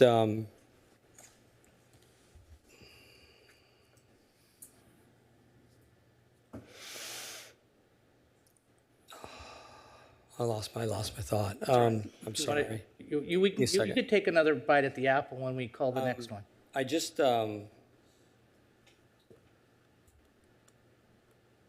think just because something's legal doesn't mean it's good. I think it fascinates me. Well, there's one thing I'll make a point of is that we thought it would eliminate the black market. We thought, look at all this money going to the black market. And what the state and the cities have done is taxed this product so severely that it's strengthened the black market. And that isn't healthy. It's also, it's fascinating to me that we argue that we're going to get revenue from this product, and we get the revenue by taking it from every one of you that buys the product. If it was safe and it was good for everyone, I'd buy it for my kids on their 16th birthday, and I'd put it in the grocery store like anything else, and I wouldn't tax it. That's what serves the community. It clearly, we add a punitive tax to it because we know it's not great for people. I'm arguing I'm going to get CBD oil for my dog because my dog's got arthritis. I know there are uses for it that are healthy, and I think it does displace a category of aspirin and some other things like that. But recreational, I don't see the benefit of facilitating it. I'm not going to give it to my kids. I'm not going to buy it for their birthday. It just doesn't make any sense. I'm not going to hire a stoned accountant and a stone doctor to do the work for me, I'm not a better person for taking it. And when I was a sophomore in high school, I think this whole semester I smoked it every day. It wasn't legal then. It's Humboldt County. I don't think that was a good semester for me. What was It your just grade point wasn't. average? It wasn't good, but I got out. All right. Hold on. Are we going to have a discussion about this? No, just real quickly, I mean, I appreciate the passion from both mayor and council member, but, you know, we have a packed agenda still. Yeah, and we I have get an it. item particularly on this. So I think as we move forward these next 8 items, let's try to move quicker. Let's call for the question. So yeah, let's just go. Yeah. Motion fails 5-2 with council members Reynolds, Chavez, Harper, Gameros, and Mara voting no. Okay. So then that means basically that it is upheld. We don't need another motion, do we? Okay, good. Let's move on to the next item. We do need to make findings, Mr. Mayor. That's not for me to do. So Ms. Barlow, can I say, because we are going to discuss another item, new qualifications for the ordinance, particularly regarding clustering, that we may not find it suitable to have 2 shops within 1,000 feet? Is that suitable enough? So there's specific findings that are required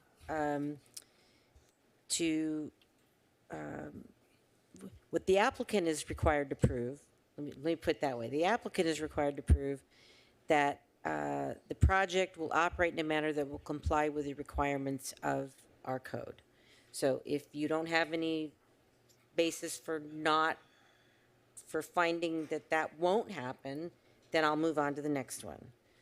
The next finding that is required by our code is that granting the conditional use permit will not be materially detrimental to the health, safety, and general welfare of the public or otherwise injurious to property for improvements within the immediate neighborhood. And I've heard some articulated facts from members of the public, so if you believe that's the finding that they haven't demonstrated, I'd like to hear that. And then finally, there's one more. Help me out. What did I miss?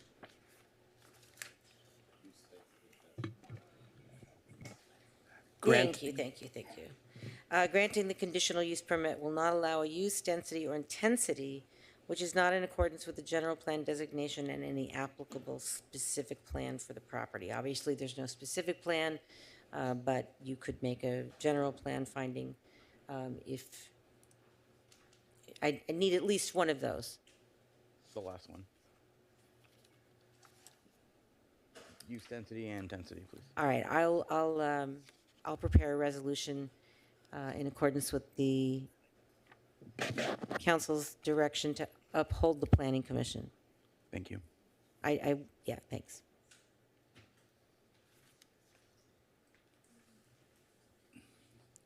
So based on that, are we ready to go on to the next item? City Attorney? Sir. Okay, next item. All right.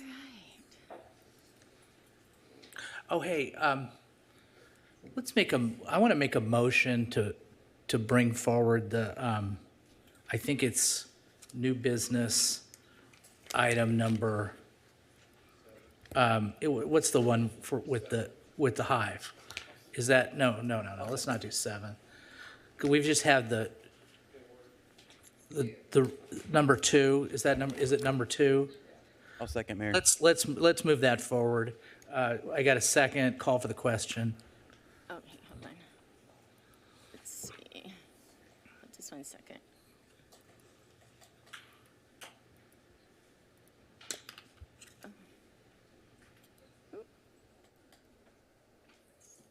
Okay, can you vote now? Can't vote. I'll do it. Is there any objection Any by any objection? council member? Okay, that's it. It's unanimous. Okay, we're going to call new business item number 2. All right.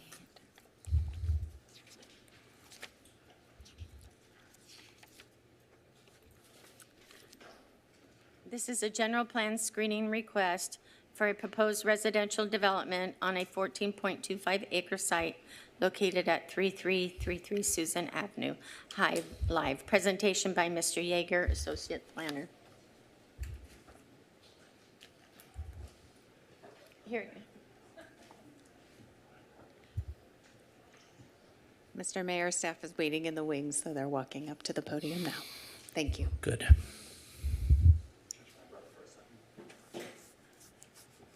Take your time.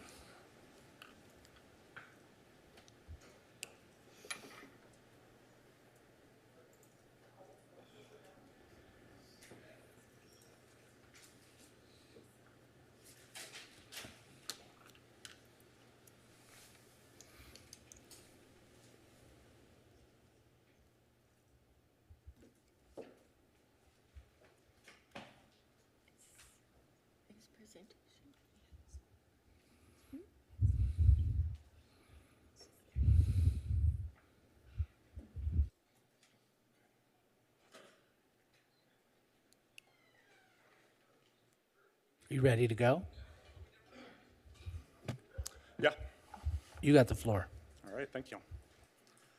Good evening, Mayor Stevens and Council. Tonight I'll be presenting the general plan amendment screening for Hive Live at 3333 Susan Street. The project proposes to amend the general plan to allow for redevelopment of the property at 3333 Susan Street to allow for housing. Currently, the property is zoned industrial park and contains the Hive office complex and Chargers practice field. The general plan screening is the first step in the process, designating the site as high-density residential land use to allow the residential project with a site-specific density of 74 dwellings per acre. The project is referred to as Hive Live and would involve a general plan amendment, zone change, North Costa Mesa specific plan amendment, development agreement, master plan, parcel map, and environmental review. Per City Council Policy 500-2, this is the first step for a privately initiated general plan amendment. And this is just a screening. So tonight the council will need to provide direction for staff to begin processing the application or to return all application materials and refund the application fee. The project site is located in North Costa Mesa, north of the 405. The property is bounded by Sunflower Avenue and Santa Ana to the north, Susan Street and the Providence Park residential neighborhood and the AAA parking lot to the east. Hold on one second. There's something wrong with oh, it's up there? Yeah, there's something wrong with our screen, so I guess we'll just look at the one on the big screen. You can proceed. I think we can all see it. All right. The project is also adjacent to South Coast Drive and IKEA to the south and the Anderall development to the west. Project site is currently zoned planned development industrial and is surrounded by planned development commercial to the east, south, and west, and the planned development residential medium density also to the west. This site's land use designation is industrial park and is surrounded by commercial center to the west and south, urban center commercial, and medium density residential to the east. Properties to the north across Sunflower are in Santa Ana. As mentioned, the project's located in the North Costa Mesa specific plan, which was adopted by City Council in 1994. In 2001, City Council approved the general plan amendment and North Costa Mesa specific plan amendment, which is designate the subject site as industrial. Prior to the amendment, the site was designated as medium density residential. City Council approved the development agreement, which provided a vested right to carry out and complete the Home Ranch project within all sub areas in accordance with the provisions of the specific plan and zoning code. As currently shown, the project is industrial park, and the table on the right, circled in yellow, are the standards for the property. The project is currently developed as the Hive, and it's an approximately 170,000 square foot creative office complex. It was constructed in the early 2000s. The southern portion of the property is a practice field that was used by the Chargers. The majority of the office square footage is leased to the chargers. The project includes the construction of 1,050 rental units with a site density of 74 dwelling units per acre. The project is proposed to be divided into 3 phases, and they would be facilitated by a parcel map to establish each phase on the parcel. Phase 1 would include 360 units. Phase 2 would be 320 units. Phase 3 would be 370. All of the phases involve 5-story structures with a parking lot in the middle. In addition, approximately 5 acres of open space are proposed, including public connections to the adjacent rail trail. The project will feature residential amenities throughout, and each unit includes private balconies averaging 50 square feet. In terms of parking, the 3 wrapped parking structures would include a proposed parking ratio of no less than 1.5 parking spaces per unit. And there is a small retail component of the project, which is an approximately 2,500 square foot residential serving retail business at the corner of South Coast Drive and Susan Street. On the screen here, you see the preliminary site plan. The phases go from left to right, with phase 1 being on the left, phase 3 being on the right. Each phase would be required to provide the open space, recreational facilities, and parking in proportion to the number of dwelling units intended to be developed during any given stage.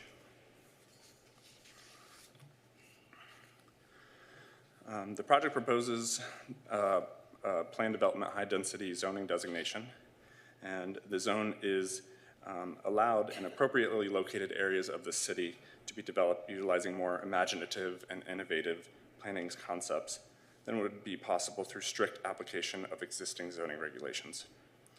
It's the intent that these developments will meet the broader goals of the general plan and zoning code by exhibiting excellence in design, site planning, integration of uses and structures, and the protection of the integrity of the surrounding neighborhood. The image on the screen is 580 Anton, which is also in the PDR HD zone, and it was developed by the same applicant. In order for the project to proceed, it would need to comply with the specific plan and zoning regulations. The North Costa Mesa specific plan would need to be amended to allow for the proposed residential density and height. And in addition, the general plan would need to be amended to allow for the site-specific density as well. As currently proposed, the total open space percentage complies with the zoning code. The proposed density of 74 DUs per acre is similar to other past projects approved and or constructed in the area. Most recently, One Metro West was approved at 80 dwelling units per acre. And the range of densities, it ranges from 125 to about 40 densities per acre, or dwelling units per acre. Each phase is proposed with a maximum of 5 stories wrapped around the parking structure. And the third phase is proposed to step down to 4 stories as it approaches the existing Providence Park neighborhood. There have been other properties north of the 405 with similar heights proposed, including One Metro West, 7 stories, 580 Anton, 7 stories, Halcyon House at 6 stories, and 3400 Avenue of the Arts at 5 stories. The project will require open space. This is land that's not occupied by buildings, parking, or vehicular circulation, and these spaces will be dedicated to landscaping, patios, and recreational facilities. At least 50% of the required open space shall be designated for common use, and each dwelling unit above the first floor would be required to provide a roof deck or balcony with no less than 100 square feet. If accepted for processing, staff would work with the applicant to ensure compliance with open space standards. Required parking is based on the table on the right of the screen. The project proposes to provide the 1.5 parking spaces per unit, and this number was determined based on a parking study of the 580 Anton development, which showed a demand of 1.28 parking spaces per unit. At this point, the applicant has not provided a breakdown of the number of bedrooms, but its anticipated bedroom rate of approximately 1.3 per unit. In order to allow for the reduced parking, the North Costa Mesa specific plan would need to be modified. The specific plan assigns a trip budget for the subject property and allows a maximum of 376 AM peak hour trips and 362 PM peak hour trips. The preliminary estimates exceed the trip budget, and if accepted for processing, a comprehensive traffic analysis would be prepared and reviewed by the city and would determine if the trip budget can be increased or if the excess trips would need to be transferred from a similar or a nearby location. The proposed project would likely require the preparation of an environmental impact report, and the EIR would include various technical studies and identify mitigations to reduce any significant environmental impacts for the project. The EIR would be made available for public review and would be processed concurrently with the project entitlements. The list on the screen shows a variety of technical studies which would be required in order to move forward with the project. This includes shade shadow analysis, hazardous materials study since the project's in an industrial zone, an acoustical analysis, and then infrastructure studies to determine the availability of water, sewer, storm drains, etc. Air quality analysis, public service studies for police and fire, traffic and vehicle miles traveled analysis, parking study, and a financial analysis to identify any physical impacts the project would have on the city. In terms of the design, the project carries similar elements through each phase. Phase 1 features building facades that are contemporary and urban in nature. At the corner of Susan Street and South Coast Drive, the building is proposed to be larger in massing, and it's intended to create a statement for the development and establish a gateway for the community. Phase 2's architectural style is described as transitional. Vertical siding is used to create texture. Earth tones are also used with wood-looking tile accents. And the massing of the buildings in Phase 2 and 3 begin to break down into smaller components to respond to the existing residential neighborhood directly to the east. This is achieved through a series of building courtyards, plazas, roofline variations, and terracing. Phase 3 is characterized by smaller gable roof forms articulated to create a smaller scale, contemporary village feel. The massing is terraced from 4 to 5 stories with a variety of trellis and designs to give a contemporary aesthetic. Metal canopies are used in the facade to add texture, shadow, and color, and vertical siding is also used to create texture to contrast the stucco base of the buildings. So with that, City Council should take one of the following actions tonight. 1, direct staff to proceed with the general plan amendment. 2, direct staff not to proceed with the general plan amendment and return all application materials and refund the fees. Or 3, continue the item to a date certain and to request additional information. That concludes my presentation. The applicant has also prepared a brief presentation, and staff will make themselves available to questions. All right, let's hear from the applicant. And then once the applicant has spoken, then we'll have a question period, and then we'll open it up to the public. Yes. Okay. Pardon me. Good evening, Mayor Stevens and City Council. Thank you for the opportunity to speak tonight. Thank you also for moving up the item. Appreciate it, this late hour. Also would like to thank staff, Chris and Scott, wonderful report and presentation. You know, we've submitted this general plan screening application in response to the city identifying the Hive site in its updated housing element, and most recently with the passage of Measure K, which includes the city limits north of the 405 and obviously this Hive site. You know, it's important to note that due to changed economic fundamentals in the office market, coupled with anticipated vacancies at the Hive, you know, this site is actionable. You know, in other words, it's a real opportunity to assist the city in fulfilling its RENA obligations, as well as the community's goals for inclusional inclusionary affordable housing. Fiscally, the project will generate substantial fees for public improvements, parks, and open space in the city, as well as substantially increase the tax base over the existing use. Lastly, it generates jobs, construction jobs, as well as on-site permanent jobs on a go-forward basis. So we have a brief presentation for you tonight to give you some insight on how we approach this new community. I'm here with R.C. Alley from Architects Orange, the project architect. You'll see from the presentation that we've taken into careful consideration the residential and commercial uses adjacent to the site. This proposal, our proposal, is meant to be a broad brush, to convey the quality, the scale, and really the character of the proposed project.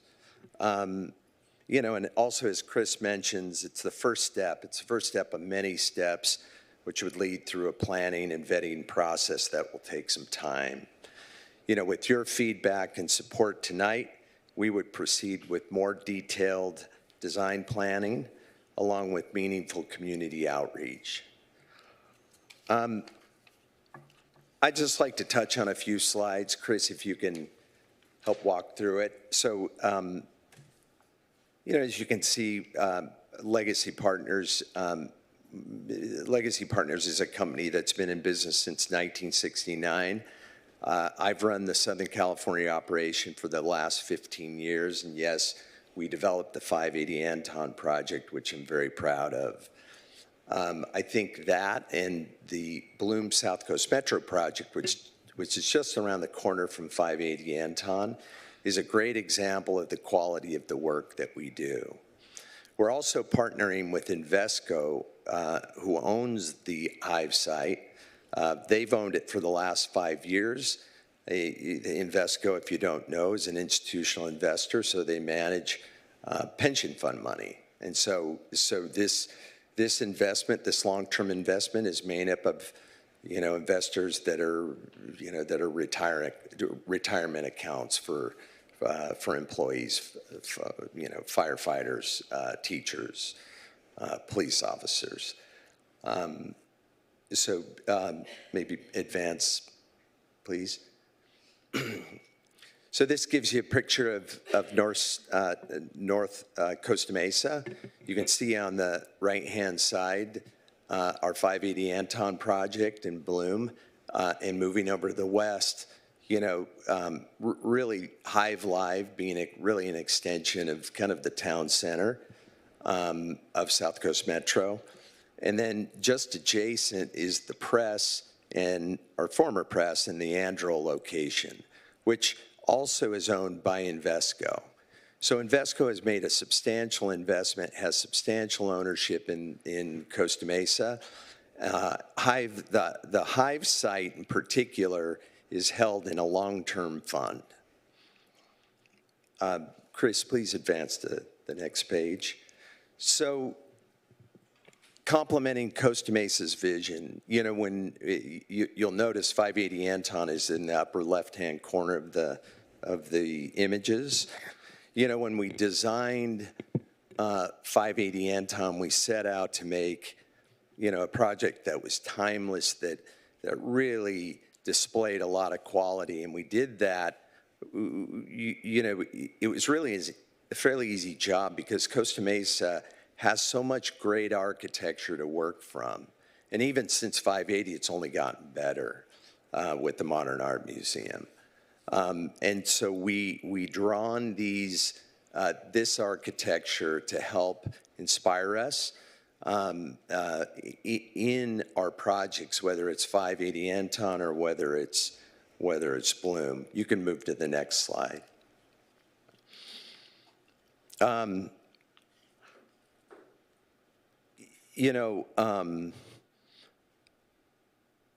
With both 580 Bloom and as we move forward to the Hive, we focus on beautiful buildings with lots of interest and lots of texture.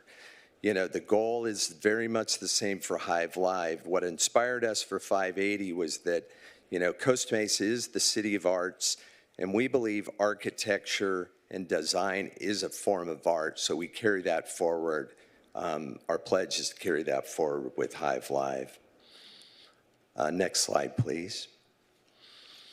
I wanted to show here just an aerial view of the site, which shows the relationship to the future home ranch. And it also shows the relationship to the Providence Park neighborhood, as well as the Andrel location.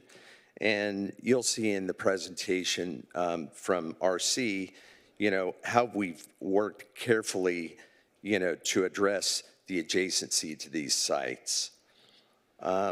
You'll also see that the project is walkable to local workplaces and bikeable throughout the general area. Next slide, please. We all know that Hive is a creative work office space currently, but, question is, what is Hive Live?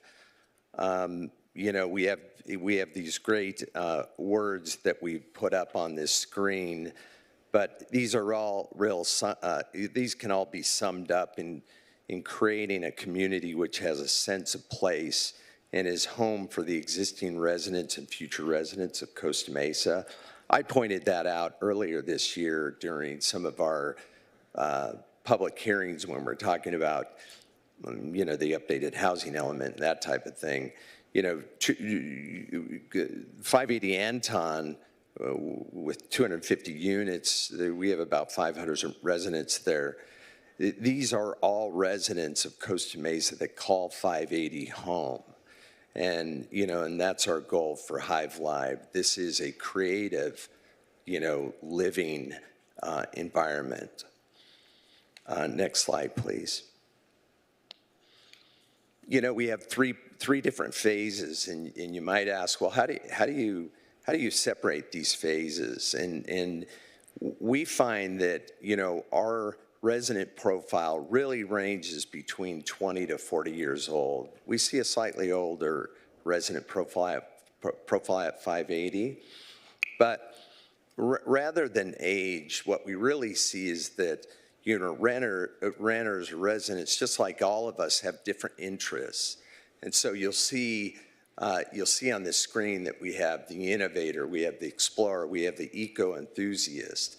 And all of these descriptions have different interests that are associated with them. And what these will do is these will drive the design, the interior design, and the exterior design of the project, which I can tell you is a very unique way of looking at it. But we have also a very unique opportunity here, to create a project that I think meets, the creative people of Costa Mesa, in their different interests that they have.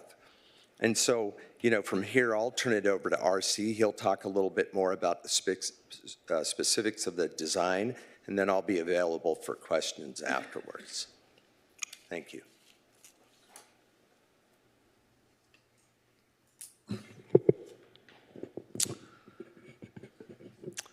Good evening. It's pretty late, so I'm going to be fairly brief. My name is R.C. Alley. I'm an architect with AO Architects. I'm going to really talk about the site planning, the architecture, really how we landed where we're at. Just to orient you a little bit better with the site, the way the site's oriented on your screen, north is to the right. So I just want to make sure everybody's clear, because it's generally north is up, but because of the proportions of the site, we've presented it with north to the right.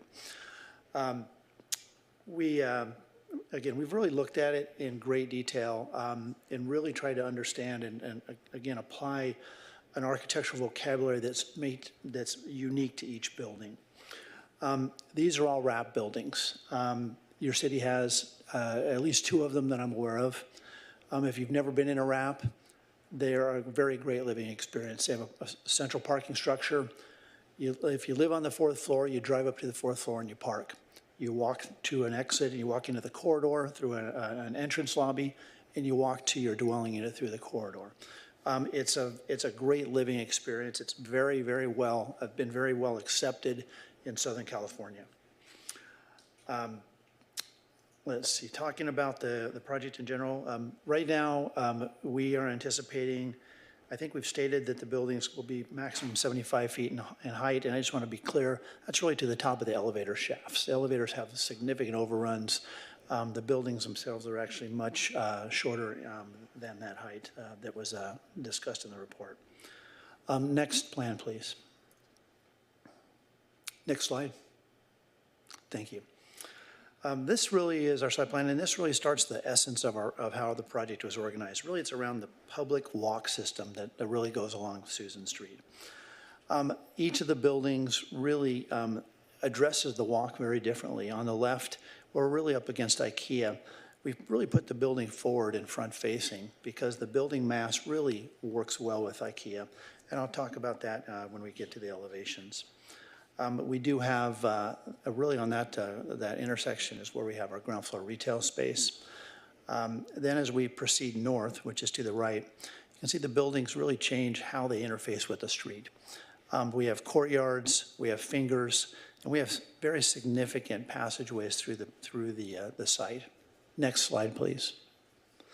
And you can see these are the courtyards. Basically allow, the buildings themselves are very porous towards the street. We do have connections that allow residents to traverse from Susan up to the rail trail on the west side up against the former press building.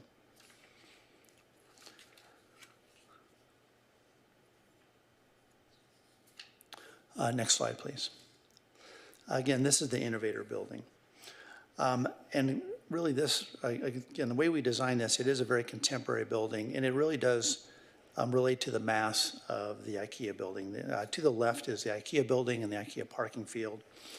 And then you can see how we've anchored the corner with a very transparent base, and that's where our retail is. We want it to be very obvious and very, very focal and very much a focal point. To the right of that is actually a visible passageway through the building where you can see into the courtyard from the street. We had a very active keywords or inspirational keywords for the project that really helped inspire the architecture. Active, social, original, and modern. It is a very clean vocabulary. It's a very simple architectural vocabulary, very contemporary and timeless. We have simple building forms, and again, the transparent base. We have very simple organized balcony and fenestration systems. Next slide, please. These were some of our lifestyle images that really helped inform our landscaping, our building forms, interiors. They're all very important as we created the imagery for the project itself. Next slide, please. This is the Explorer, and it is transitional between the sites. It's the center of the sites. As you can see, these are the building fingers that face Susan, and there are courtyards, deep courtyards on either side of them. We really were very intentional in that the building was massed very, very differently. It has a lot of texture to the building, as you can see the gray elements with the gable end sides.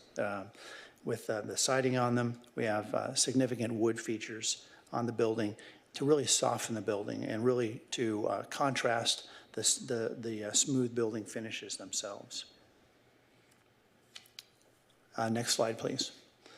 This is looking north, same phase, looking north. And again, you can see where we've emphasized the building fingers in the courtyards. And you can see we've darkened the courtyard wall so that they recess even further back from the street. The inspirational phrases for this were creative, outdoor, adventurous, and laid-back luxury.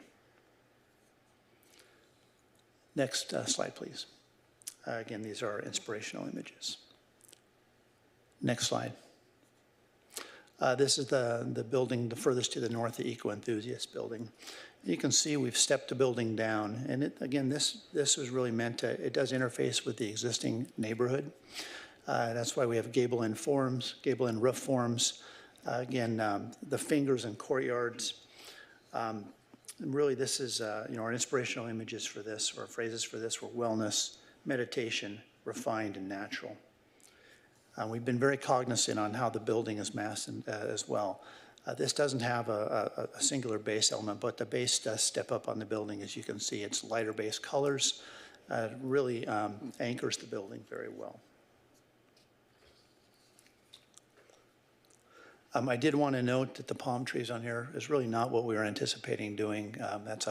Unfortunately, that was a factor of a short rendering period. We don't think that those would be appropriate for this site.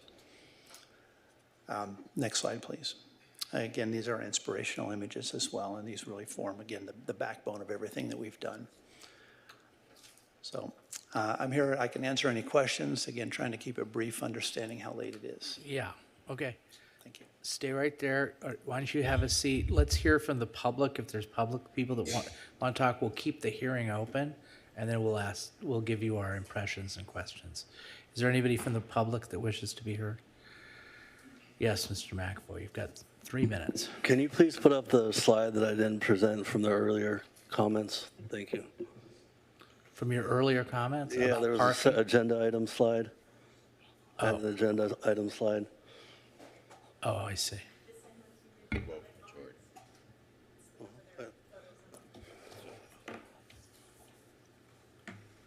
I'll wait, he can start.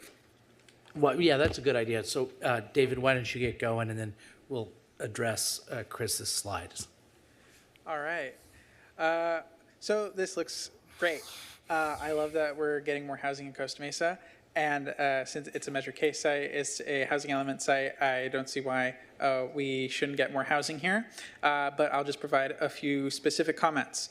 On page 10 of the staff report, the applicant said that even 1.5 parking spaces per unit is a higher ratio than is needed for the site. Based on the analysis of 580 Anton, 1.28 is the maximum that they ever needed. So I do think that you should ask for less parking. I think less parking, less cars on the road, it would be very nice. I think it would probably lower costs, since each parking space costs just an insane amount of money.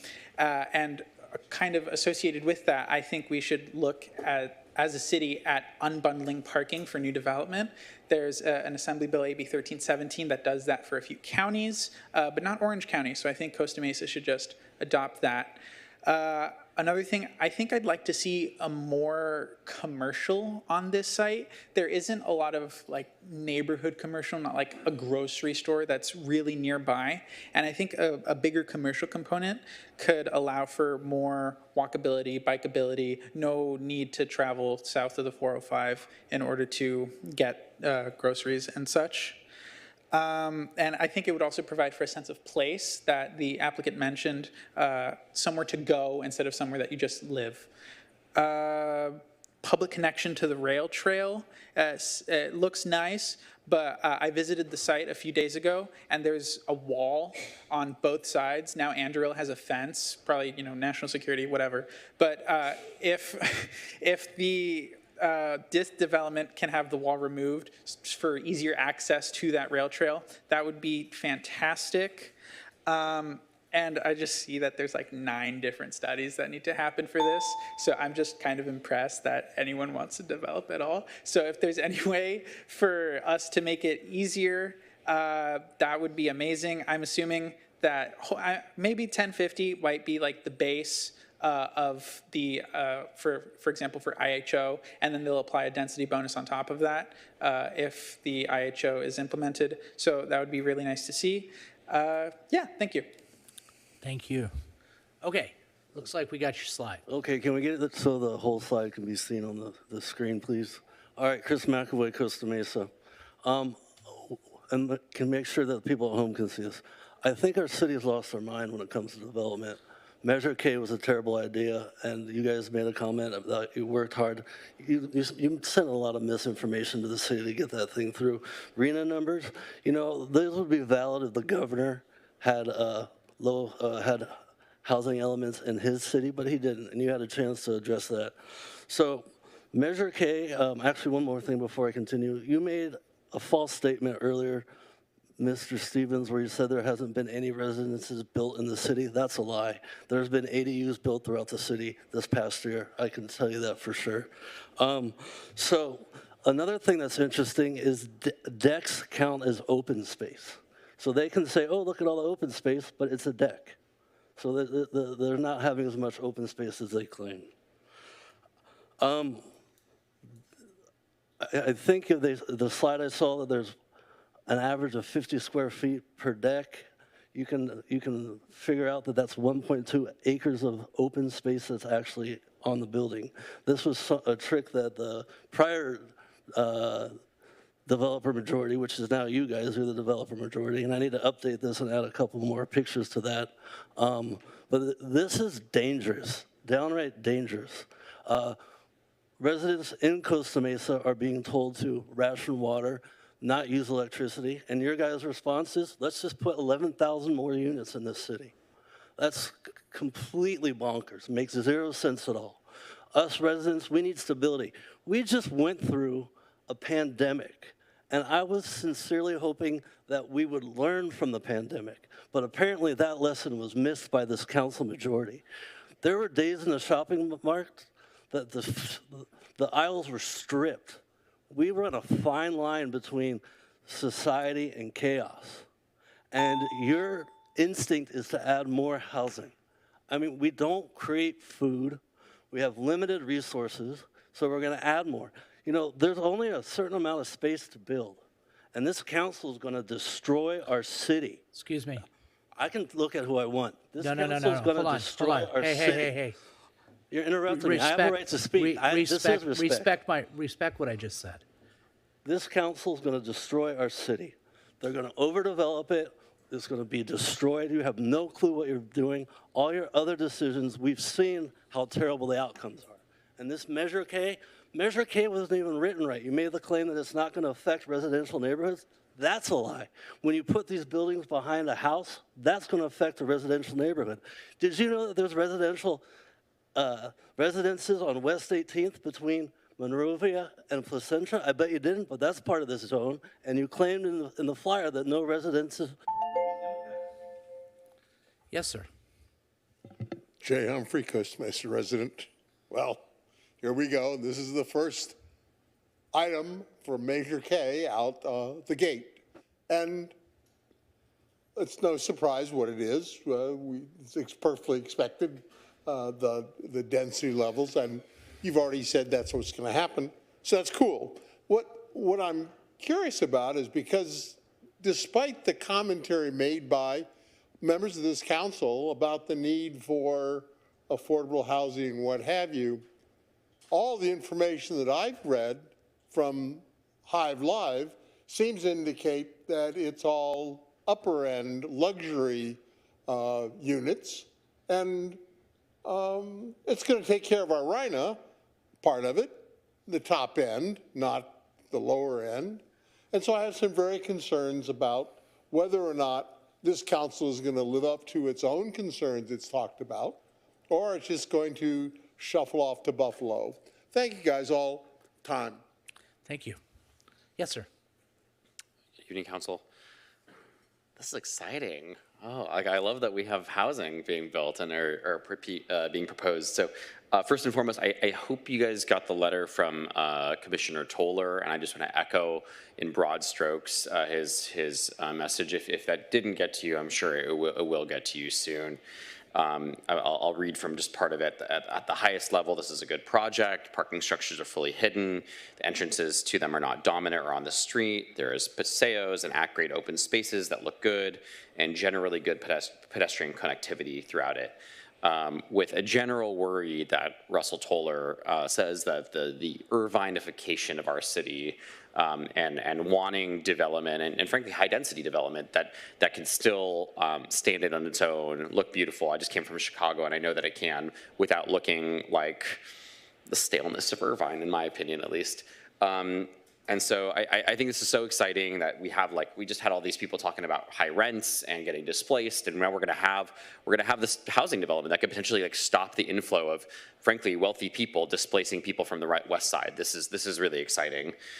So some general comments and some what I'm here to suggest is to what I would suggest you all to tell the developer, which is that I think the retail space is too small. I think there should be more retail space than what is being currently proposed.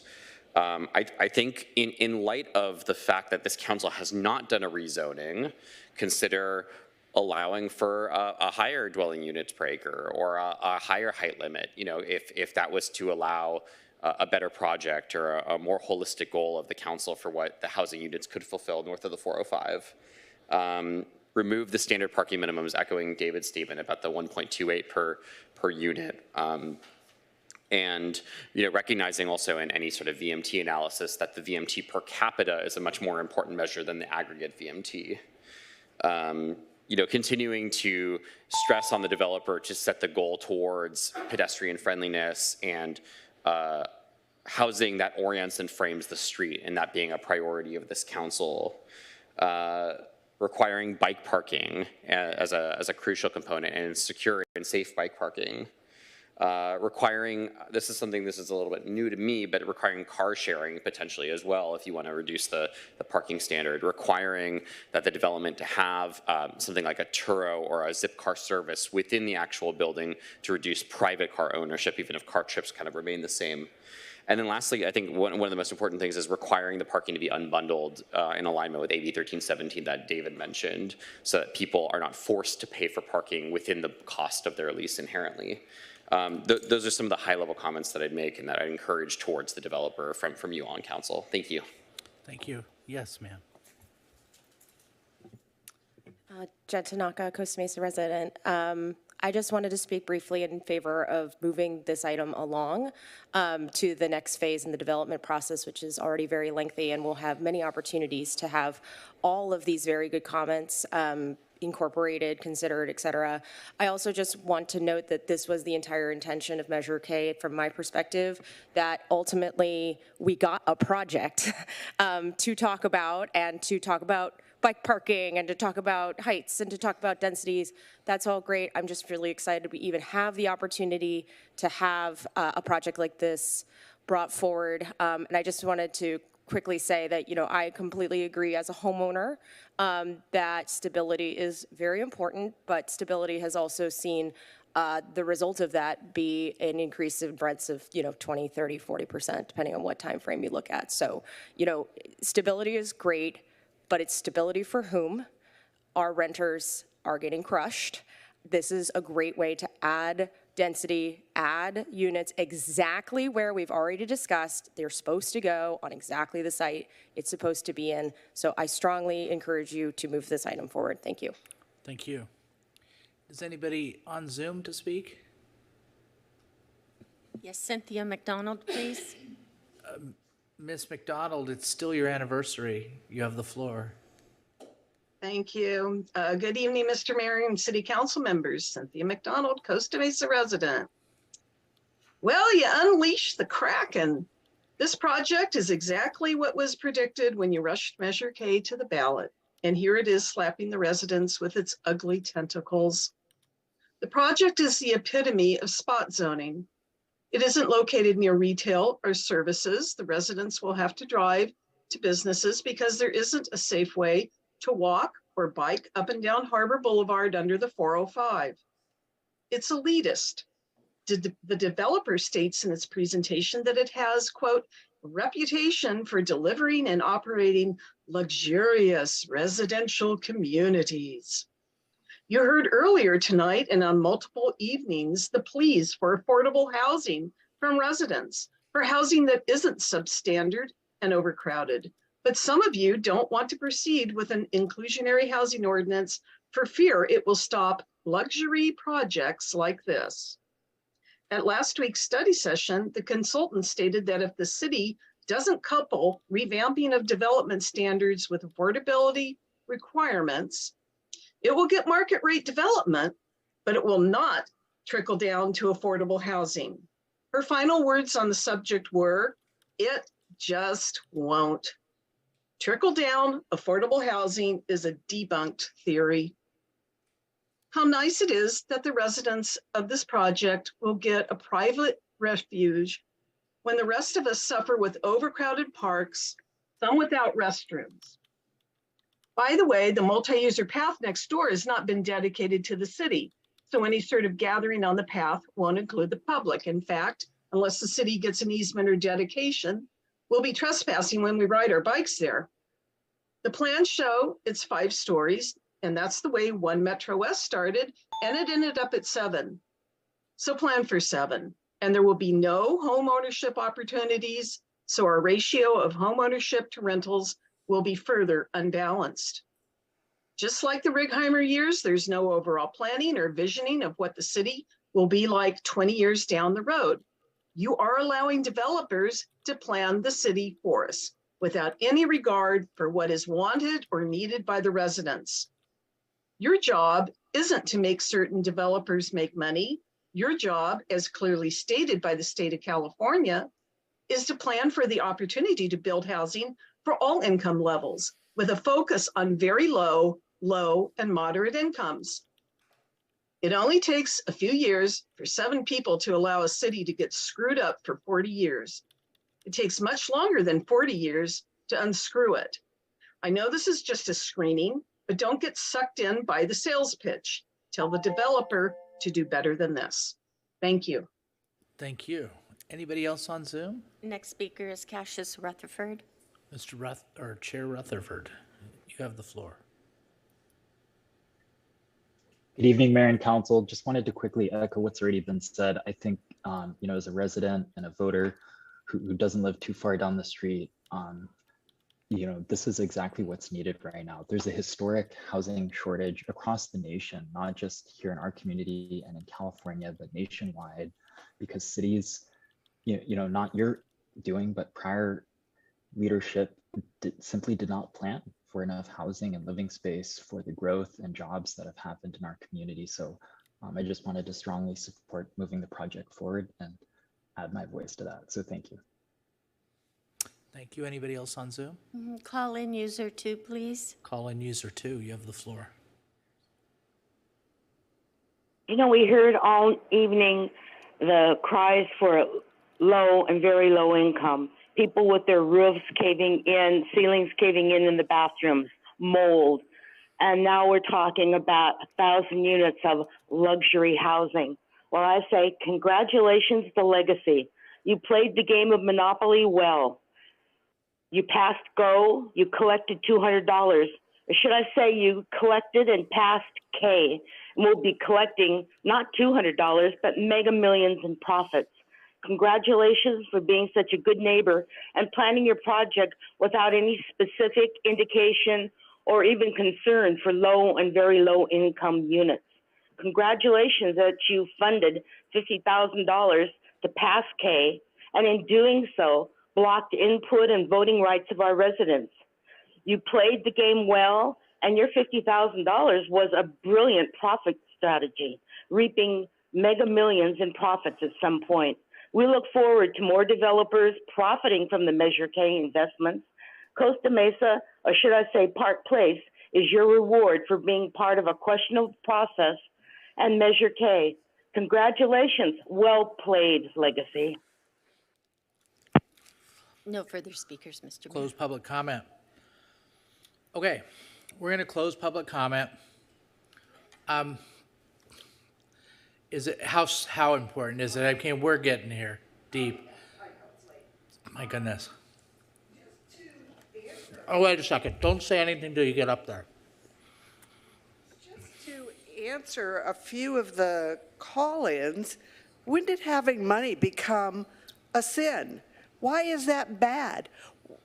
I've not heard of this project before, but I'm excited that our city could be building something that's going to appeal to the young professionals who will want to stay and work in our area. And I'm sorry, the fact is, we don't live in really walkable places. That's just the way it is. You're going to need a car to get to Target, to get to the grocery store, to get to the freeway. But to me, this is a wonderful opportunity to use an underutilized piece of property. Thank you. Now we'll close public comment. Council, this whole exercise has been to solicit comments or questions from us. So who wants to start? I'll go first. Thank you, Mayor, and thank you to Legacy for, creating housing, which is why we work to ask Measure K. It's why I ran for city council. It's why in my district people voted for me twice, because they understand the importance of building housing. And this is a very beautiful project that incorporates a lot of open space. I'm excited to see it progress. I have one question for staff, and then I'll give my general feedback. What is a trip budget, and why does it even matter? So, Mr. Mayor, Councilmember Chavez, general plan, we have some areas that have established trip budgets. I have to check whether we are continuing still, but it's basically to control the number of trips that an area generates. What's the benefit of doing that? It's so that you can limit the number of number of trips, number of size of the development that can be built in a particular zone.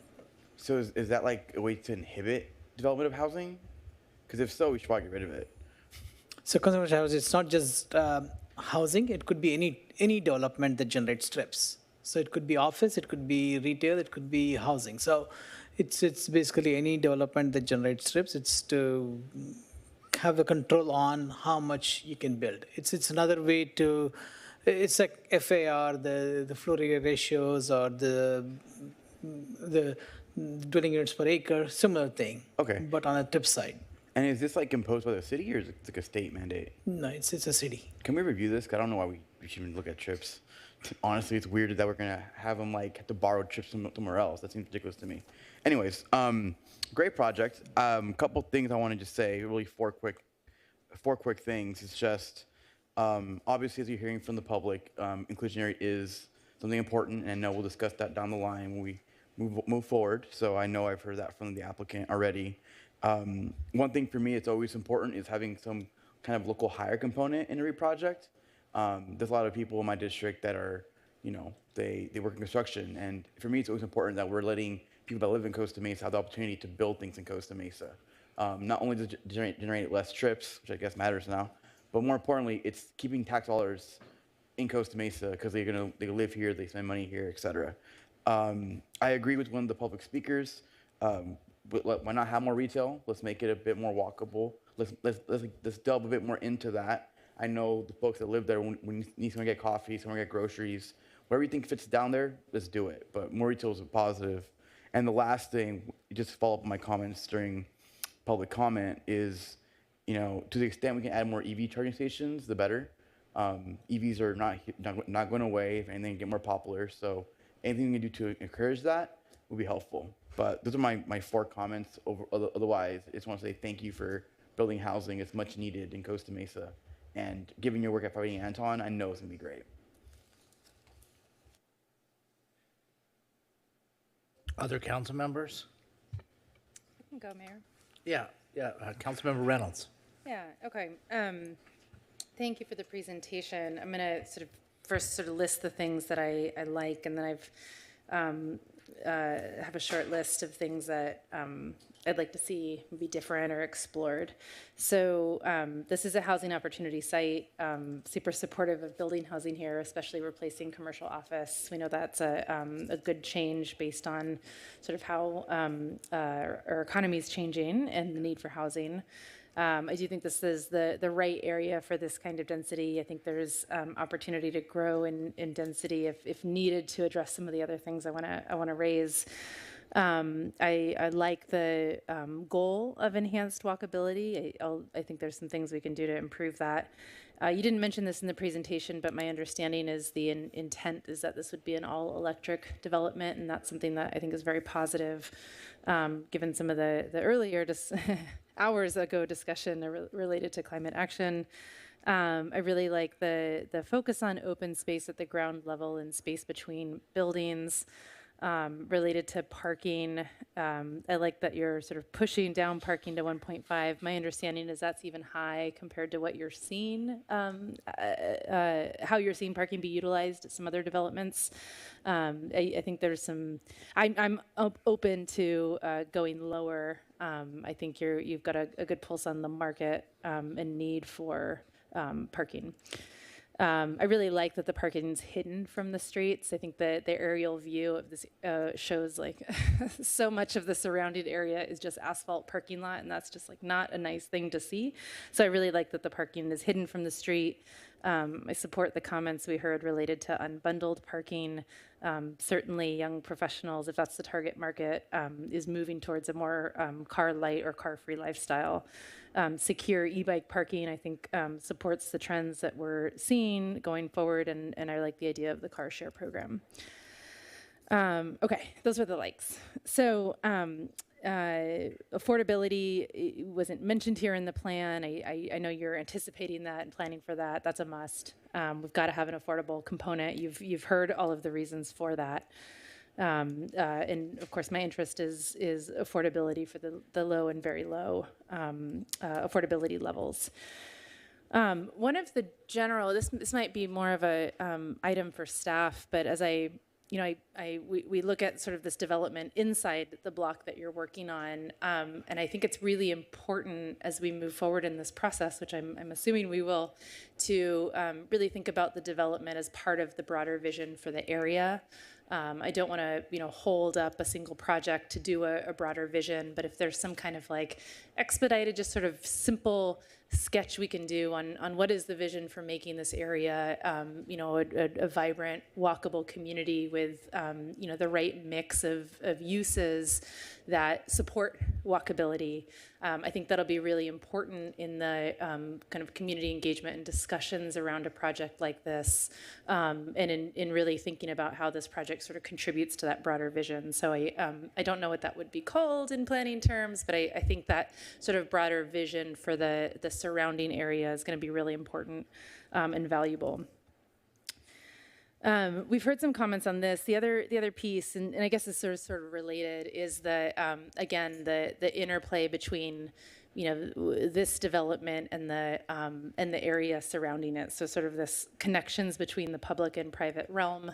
Everything I read about walkability is that connection is really, really important, and I think there's adjustments we would need to see both on the private side, but also investments on the public side to make that more valuable. So, or make that sort of happen.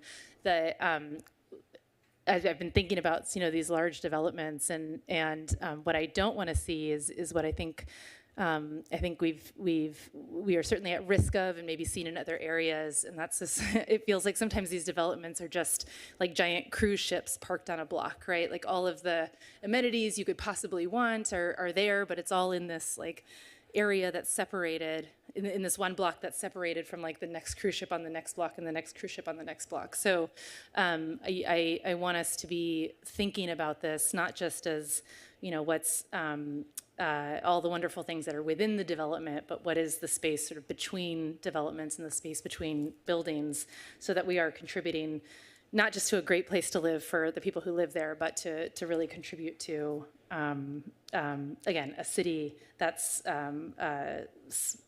active and interesting.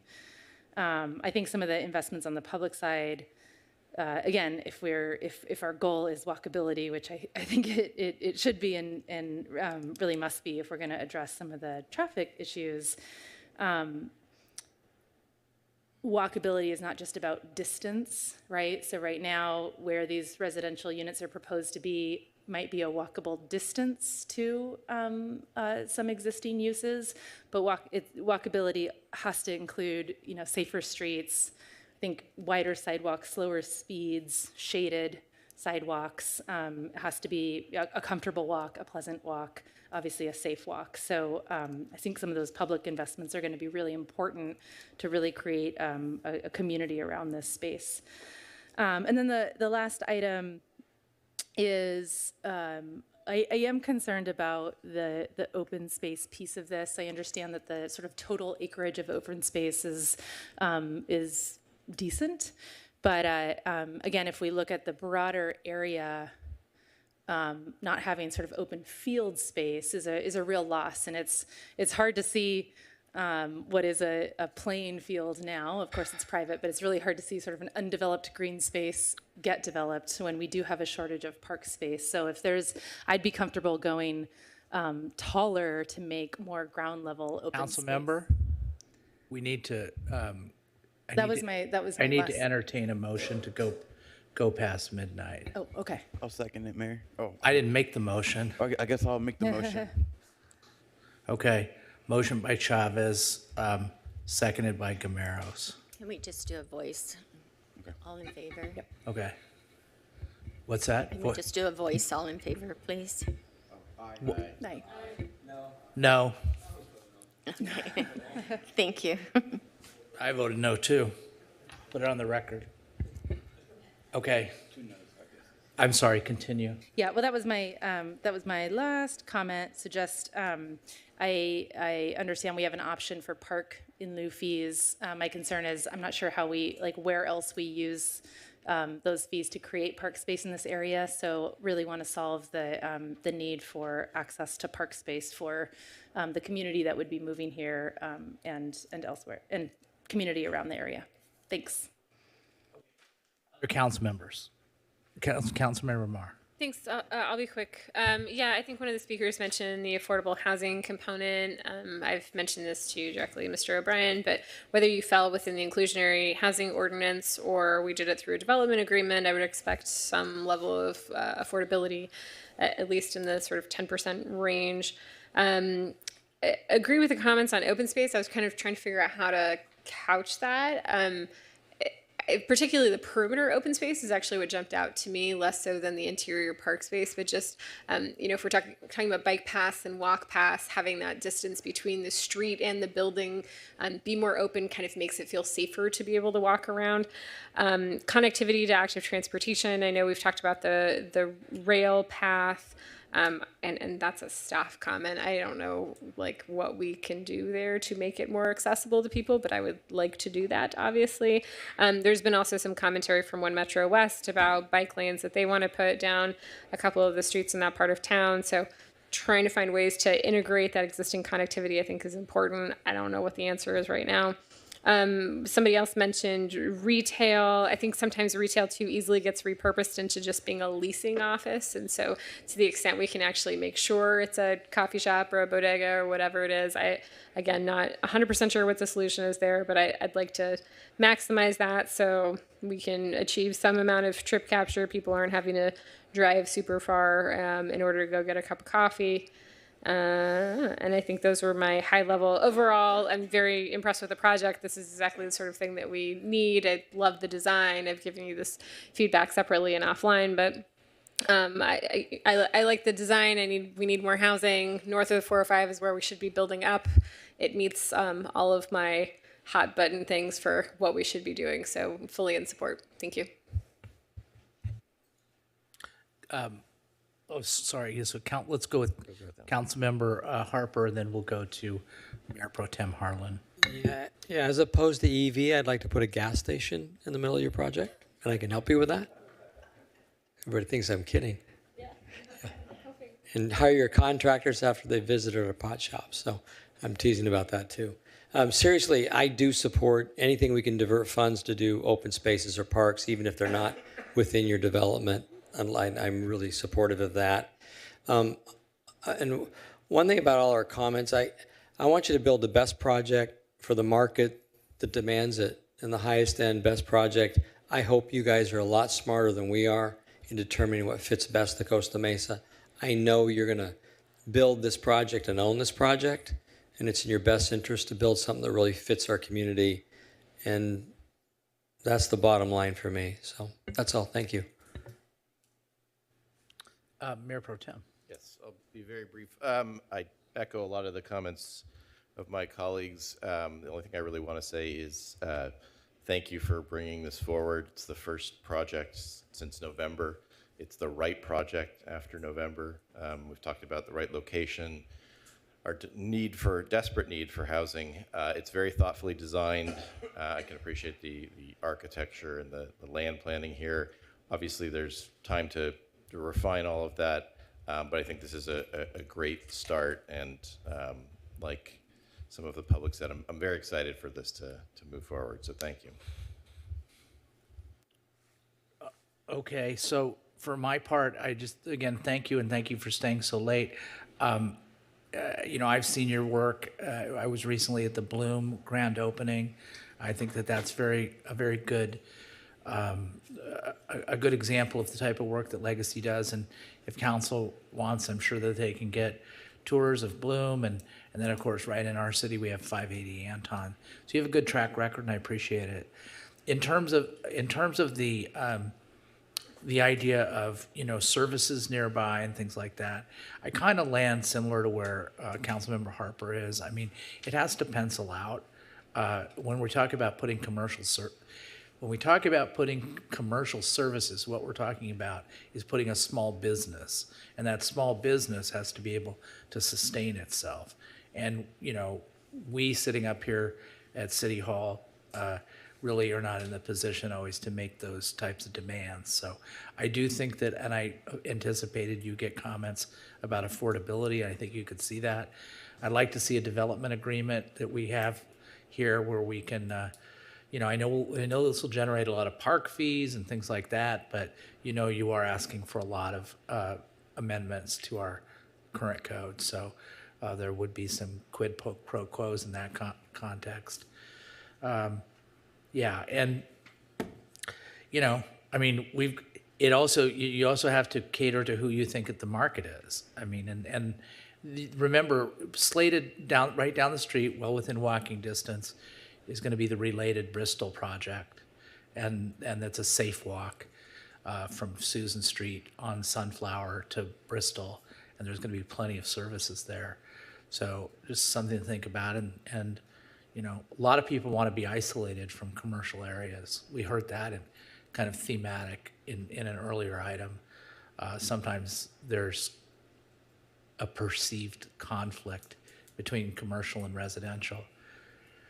I live in a neighborhood where if you want to walk to breakfast, you don't get there till lunch. And we like it just fine. And there are many other people who choose to live in places where they're adjacent to commercial, and that's their choice. So your market. All right, that's all I have. Does anybody have anything further they want to say? Okay.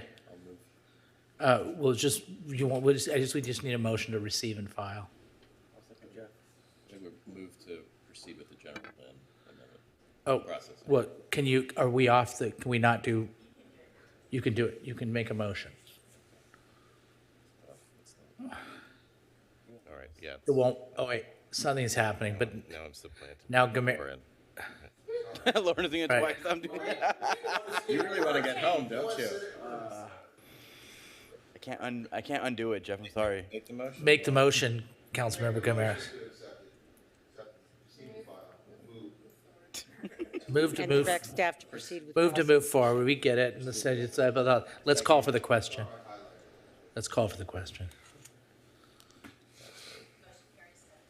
All right, good. Now, we need to do something different, or we're not going to get through this agenda, okay? So I think that there are some items here that we can do without the need of any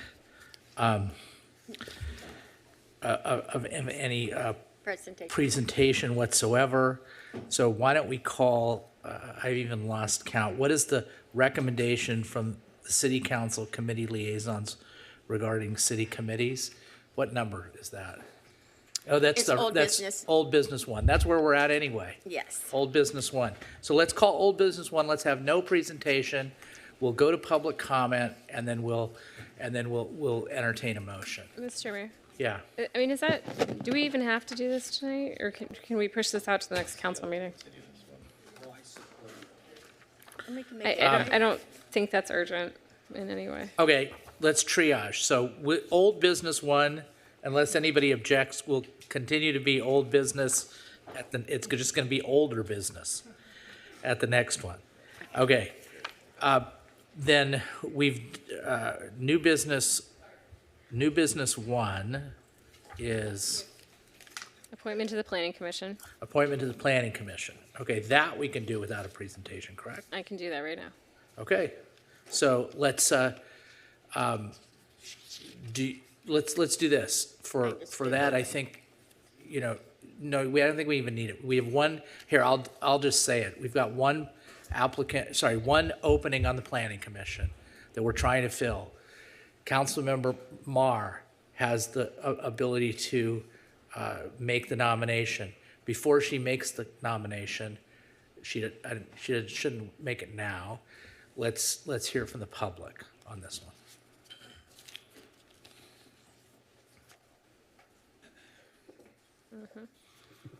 Yes. Hello again, Mayor Stevens, Councilmember Marr. My name is Aaron Snyder. I'm a resident of the community. My wife and I actually welcomed our first kid this year, and I have family that also live in the community. I'm privileged enough to call it my home.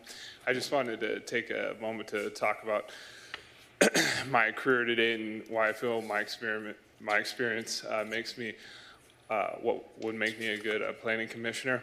I've been in infrastructure development for the past 11 years and have worked quite extensively with a multitude of cities, everywhere from San Diego to upstate Seattle, all the way east to Ohio and Michigan, and as well as along the desert Southwest area in Texas.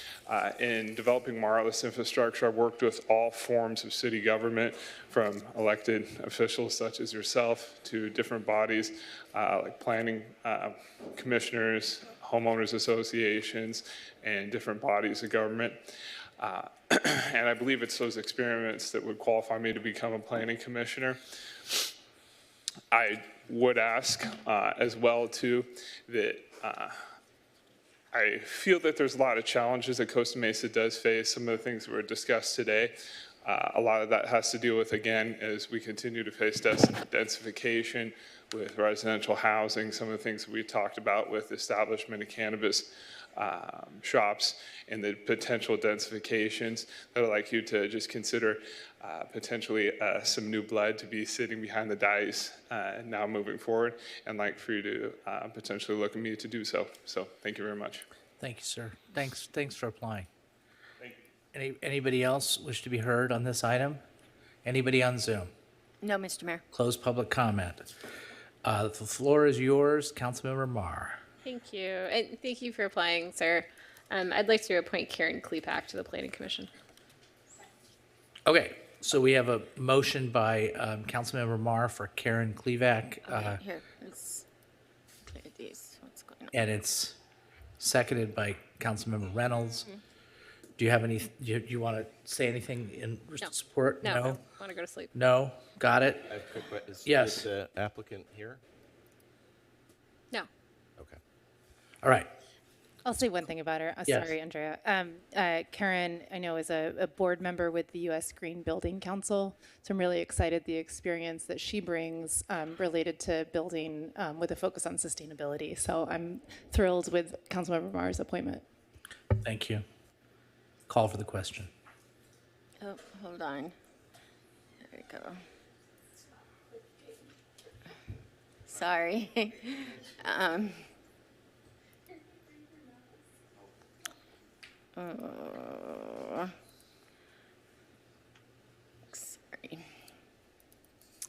Oh, sorry, the froze. All right, so we can do a roll call vote. Councilmember Reynolds? Yes. Councilmember Chavez? Yes. Councilmember Harper? Councilmember Gameros? Yes. Councilmember Marr? Yes. Mayor Pro Tem Harlan? Abstain. Mayor Stevens? Yes. Motion carries 6-0. All right. Now next is new business item number 3. This is bridge shelter item. Please, please read the title. Thank you. Where'd it go?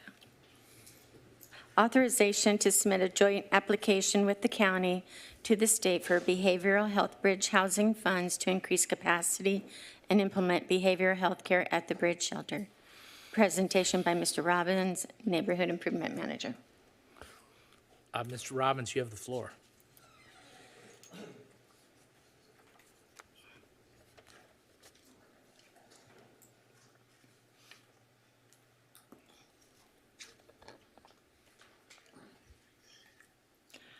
Thank you, Madam Clerk, Mr. Mayor, members of the council.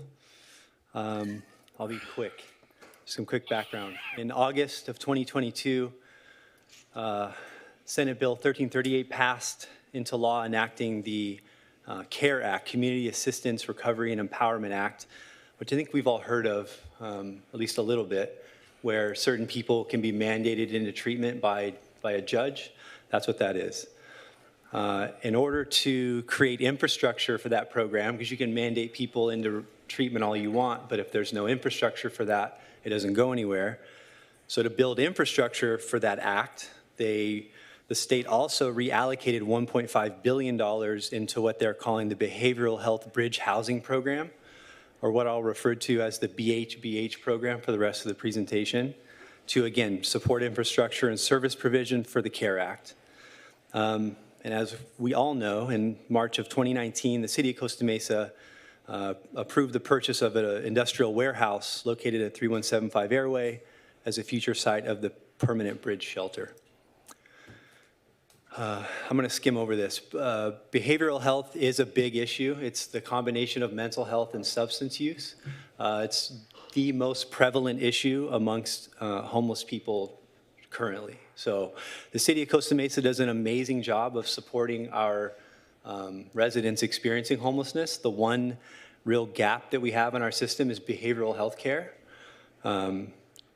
As you see in the slide, approximately 20% of all U.S. adults are diagnosed with either serious mental illness or substance use disorder. And this is all American adults, not homeless people. This is our neighbors, our doctors, right, our lawyers are diagnosed with SMI or SUD, mental illness or substance use. The third bullet is the PIT count. It says that 33% of the 5,000 adults experiencing homelessness have substance use, and 30% are diagnosed with a mental health disorder. And as I said earlier, the city of Costa Mesa has no direct behavioral health services for the people in our city. The Behavioral Health Bridge Housing Program offers $75,000 in startup costs for each behavioral health bed that you create. That can be permanent housing or interim housing, which is what the shelter is. The dollars to serve those beds are also paid for by this grant through the county through June of 2027. So not only are there startup dollars to buy beds and make facility upgrades, which I'll go over, there's service dollars as well. So there's no outgoing city money at all for this opportunity until June of 2027. So what does the project entail? Technically, it's, let me see, did I skip this? No. So what we would do is we would add some beds to the bridge shelter, but the way that it is now, the dividing walls are too short. We'd have to increase the height of the dividing walls. We'd of course have to purchase the FF furniture, fixtures, and equipment to support the additional beds. In addition to that, though, we can upgrade the facility itself. So there's even some HVAC issues now with cooling. We're adding 30 people. You all approved 16 additional beds a couple meetings ago. We're looking at 15 beds here, so we could do HVAC upgrades, plumbing upgrades, kitchen, fire safety, things like that. And again, no money coming from the city to do those things. So it costs about $38,000 a year per bed to operate the shelter. If we add 15 behavioral health beds, that's $570,000 a year to operate those beds specifically. All that money would come through this grant. Again, we wouldn't pay a dollar for it. In addition to the shelter operation, there's additional services that we would also have paid for by the grant. We could hire an additional outreach worker specifically to outreach to mental illness and substance use disorder clients, housing navigation, rental assistance, to go into specialized care facilities, detox, residential detox, things like that. Of course, the purchase of essential household items, that's one of the biggest barriers. Someone gets housed and everyone's happy, but they don't have a bed or a shower curtain. This would pay for that as well. The estimated award for these additional services is just under $150,000. The total funding for the project would be $718,000 per year from the county through the state. The city wouldn't pay $1 for it.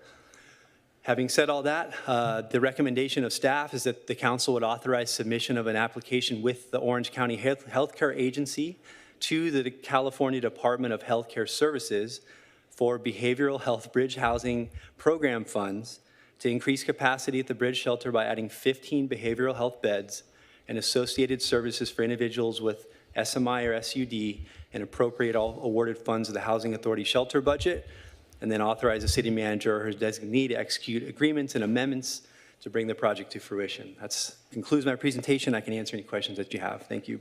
Thank you. Thank you very much, Mr. Robbins. Great presentation. We've got a question over here from Councilmember Camaros. Then we'll go to Councilmember Harper. Thank you for your presentation. So one of my questions is, do these individuals come directly from the county that they have designated as candidates to stay at our facility, or are these people that we can designate, picking up people off the street or whatever? How does that work? Yes, sir. Great question. So the day-to-day operations of the shelter will be maintained in every way except for one factor. So the people that are going to go into these 15 beds will be run the exact same way as it is now. Our shelter and outreach supervisor, John Began, will get a list of people, and based on his experience, he's the one that does the intakes. That's how these 15 beds will be as well. The only people that take precedence over that are those that are mandated by a judge in the care court system to go into treatment, and they choose the Costa Mesa Bridge shelter. In that case, they would jump the line, and we would have no ability to vet that person in that they're not residents of Costa Mesa or Newport. I've spoken to the county because this program is so new. It's going to take years for people to even start getting filtered through. So we would have free and clear, at least, just a handful of people maybe skipping the line over the course of a couple years until the program really ramps up. So do we have accommodations when these people come in that are addicted to whatever chemical or substance abuse addictions? Do we have the ability to facilitate recovery for them while they stay at our facility? Yes, sir. That's the intention of the program, is to create the infrastructure and then bring in the services to serve that population specifically. We've already been in conversations with College Hospital. There's a new clinic right across from Someone Cares Soup Kitchen. I don't know if Adam Ayers is still here, that deals specifically with behavioral health. So we would partner with local agencies to provide specific behavioral health services to people in the shelter. We could even get prescriptions shipped to the shelter. I mean, this avails a lot of services that we don't currently have, which would elevate our shelter to the next level and make Costa Mesa, again, the premier shelter in the region, really. And what's the duration that an individual comes in that they would be required to stay, or what's the limitations? I know currently we have a limitation on how long someone can stay at our homeless shelter. Whether or not we enforce that, I don't want to get into that, but how long would someone have to stay there? So it's the same. It's a shelter that will house people that are working a plan to get into housing as long as they need to get there. The only people that are exited from the shelter are those with behavioral issues. They're not meeting shelter expectations, right? They're using on site. All that is not allowed. As long as they're following a plan, they would be considered the same as all of our other guests. They would be our residents, our Costa Mesa residents that are struggling with these things anyway, that aren't being served by us because we don't have the services. They're having to go outside the city to get these issues addressed. We can now help them in our own shelter where they stay until they're ready to move into their own housing. And what happens if they're not ready to move into housing and they have an addiction problem? Where do they go? Do they go back to, we're talking Orange County, so do they go back to jail? Do they go back to the other city they were picked up from? What happens? So the people that come into the shelter from other cities would be transported back to their city of origin. It's not like we just drop them off, though. It's always a warm handoff. We're always looking to reconnect people to services, additional services. So Costa Mesa didn't work for you. It's all good. We still love you. Let's get you somewhere that will work. We find another shelter. We find a detox program. We get them reconnected to their city of origin. But there will be a plan and a process to get people back to where they came from, those that aren't from Costa Mesa. the people that are from here anyway just follow the same protocol as everyone else. Okay, thank you very much. Yes, sir. Appreciate your answers. Councilmember Harper? Yeah, I've got kind of similar questions. So I have an addict that comes to this facility, either we find them or they're mandated to come here, is that right? Or So it's a little bit of both. There are going to be some people that are mandated, but it's, from what we're hearing from the state and the counties, it's just going to be a handful over the first 2-3 years because it's all very pilot. Yeah. 99% of the people in that shelter will be Costa Mesa and Newport residents, just like they are right now. Where do those people go now? When an addict, this that has to go into a program, where's the program offered now? So the people that receive behavioral health care services usually do it now through Medi-Cal. So they have a Medi-Cal doctor somewhere in the county. Okay. But they now have to take shuttles 10, 15 miles away to receive those services, which is a barrier, right? Because a lot of people, they're scared to go away. This would bring the services to them, which would heighten the level of care that we provide to the people that are already in the shelter and on the streets anyway. Is there a concern about mixing the current population with addicts and mental health patients? I mean, is there some division? You're going to have beds in the, it sounds like they're going to be in the same area, right? Yes, sir, fully integrated, and the short answer is no. There is no differentiation because... I didn't say differentiation, I said concern about mixing those populations. I mean, sure. You understand what I'm saying? I do. Trying to be very polite about it. No, and I understand your question. So there's more than 15 people in the shelter right now that have diagnosed substance use and mental illness that are going untreated. And they're in a shelter that they have to go outside to receive those services. So this program's allowing us to serve those people that are already in the shelter, that are already fully integrated addicts and having mental episodes in the shelter that aren't receiving services, allows us to bring the services to the shelter. That's all it's really doing. The people are already there. They're already there. So if I have an addict in the shelter right now, what's the timeline that they're allowed to stay, or is there any limitations on that? So technically, by the letter of the law, it's a 180-day shelter. But again, we don't kick people out for not being able to find housing. We kick people out for not following the rules, for fighting, in possession of drugs, breaking the law. That's the only reason someone would get kicked out. There's people in the shelter for 2 years because they have so many barriers to overcome. It takes that long for them to get into housing. So we've had people in there for more than a year. Yes, sir. Right now. Yes, sir. What percentage is that? It's a small percentage. There's of 70 beds, there's probably 5 or 6 that have been there for 2 Over years. 2 years. Yeah.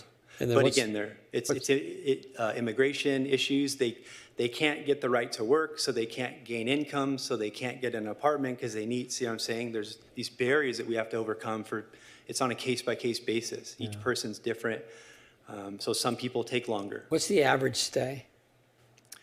I'm sorry, Andrew, I know it's late, but I'm going to ask. Don't. That's okay. No, she tries not to comment, but she can't help herself. Go ahead. I'm curious what the average stay is. Yes, sir. So the national average in shelters across the country and to find housing is roughly 180 days. That's where that number comes from. Okay. Our average is roughly the same. It's even a little bit less than that, 160 and change. Okay, last question, I promise, Andrea. The funding, once it's built, the county pays for it. They pay for the annual, for how long? It's till 2027 and then Yes, it sir. ends? Yes, sir. It ends after that. Okay. What's your plan for after that? So we have a direct line with the Orange County Healthcare Agency. Dr. Kelly is the director of medical services. She's already made a verbal commitment, if this program is successful, which it will be, that the county would continue to fund, again, verbal commitments here. So no Right, if guarantees, it's successful but and you guarantee, but we don't know. That's okay. don't know. That's an answer. That's fair enough. The if it doesn't continue, can the 15 beds just be used for the homeless to fulfill our homeless requirement or be part of the shelter, just a normal shelter, I'm assuming? Yes, sir. Right. Yeah, we can pivot and do whatever we want with those beds after the 2027. Got it. sunsets. Thank you. Thank you. Councilmember Reynolds, you had a question? Really quick question. There were some concerns, I think, based on the the previous related staff report that this project might divert funds previously allocated for Fairview Park. You said several times in your presentation, basically no dollars, city dollars for this project, certainly no dollars previously allocated to Fairview Park. Can you just confirm that? Confirmed, yes. Okay, thank you. Okay, let's open it up to public comment. No one in the chambers. Anybody on Zoom? Close public comment. I make a motion to approve the staff recommendation. Second. Mayor, I have one quick question for Yes. Nate and Carol. Do we need, for the additional street outreach worker, do we need to ask for authority tonight to increase the table of organization by 1 FTE? Or is this going to be a contract employee? I don't want to miss the opportunity to do that now because then we have to come back.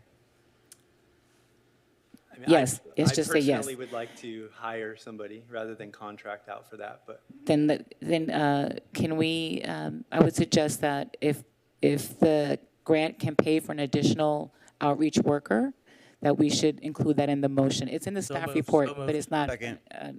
Okay, let's move. We got it on the motion. We got it on the second.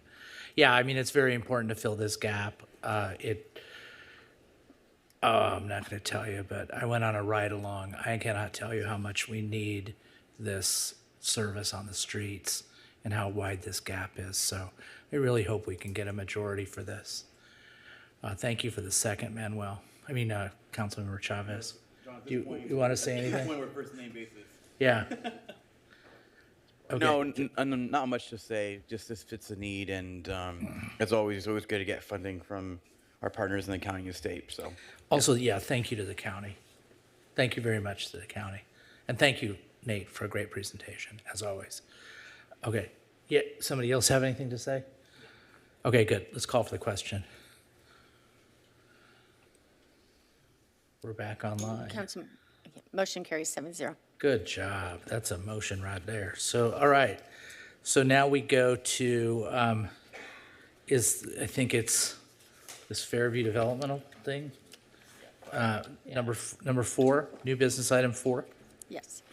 Do we need a presentation on this, council? No. Let me just read the title.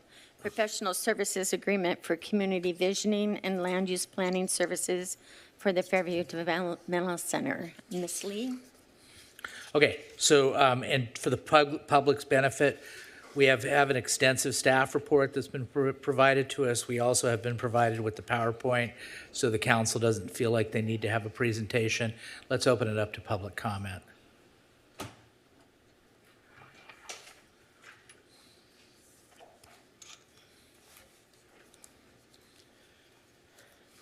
Yes, sir. All right. Hello. So for Fairview Developmental Center, I think we do need to be working with the state on the Office of Emergency Services building, whatever they're doing there. Make sure that it's conducive to all the housing that we want to put in this place. I also want to make my pitch again, as I did at the joint study session, for looking into Assembly Bill 309, which would provide for social housing at state-owned sites, at 3 state-owned sites. I think this is a great opportunity to use that bill if it gets signed into law by the governor this session, and hopefully that can happen. I also want to make a pitch, since I guess this is for maybe the whoever's applying to do this, PSA is watching, to have a plan where it's not just that state mandated maximum that I think I saw in the budget bill, but also plan for maybe more units than, I think it was 2,500 that was in there.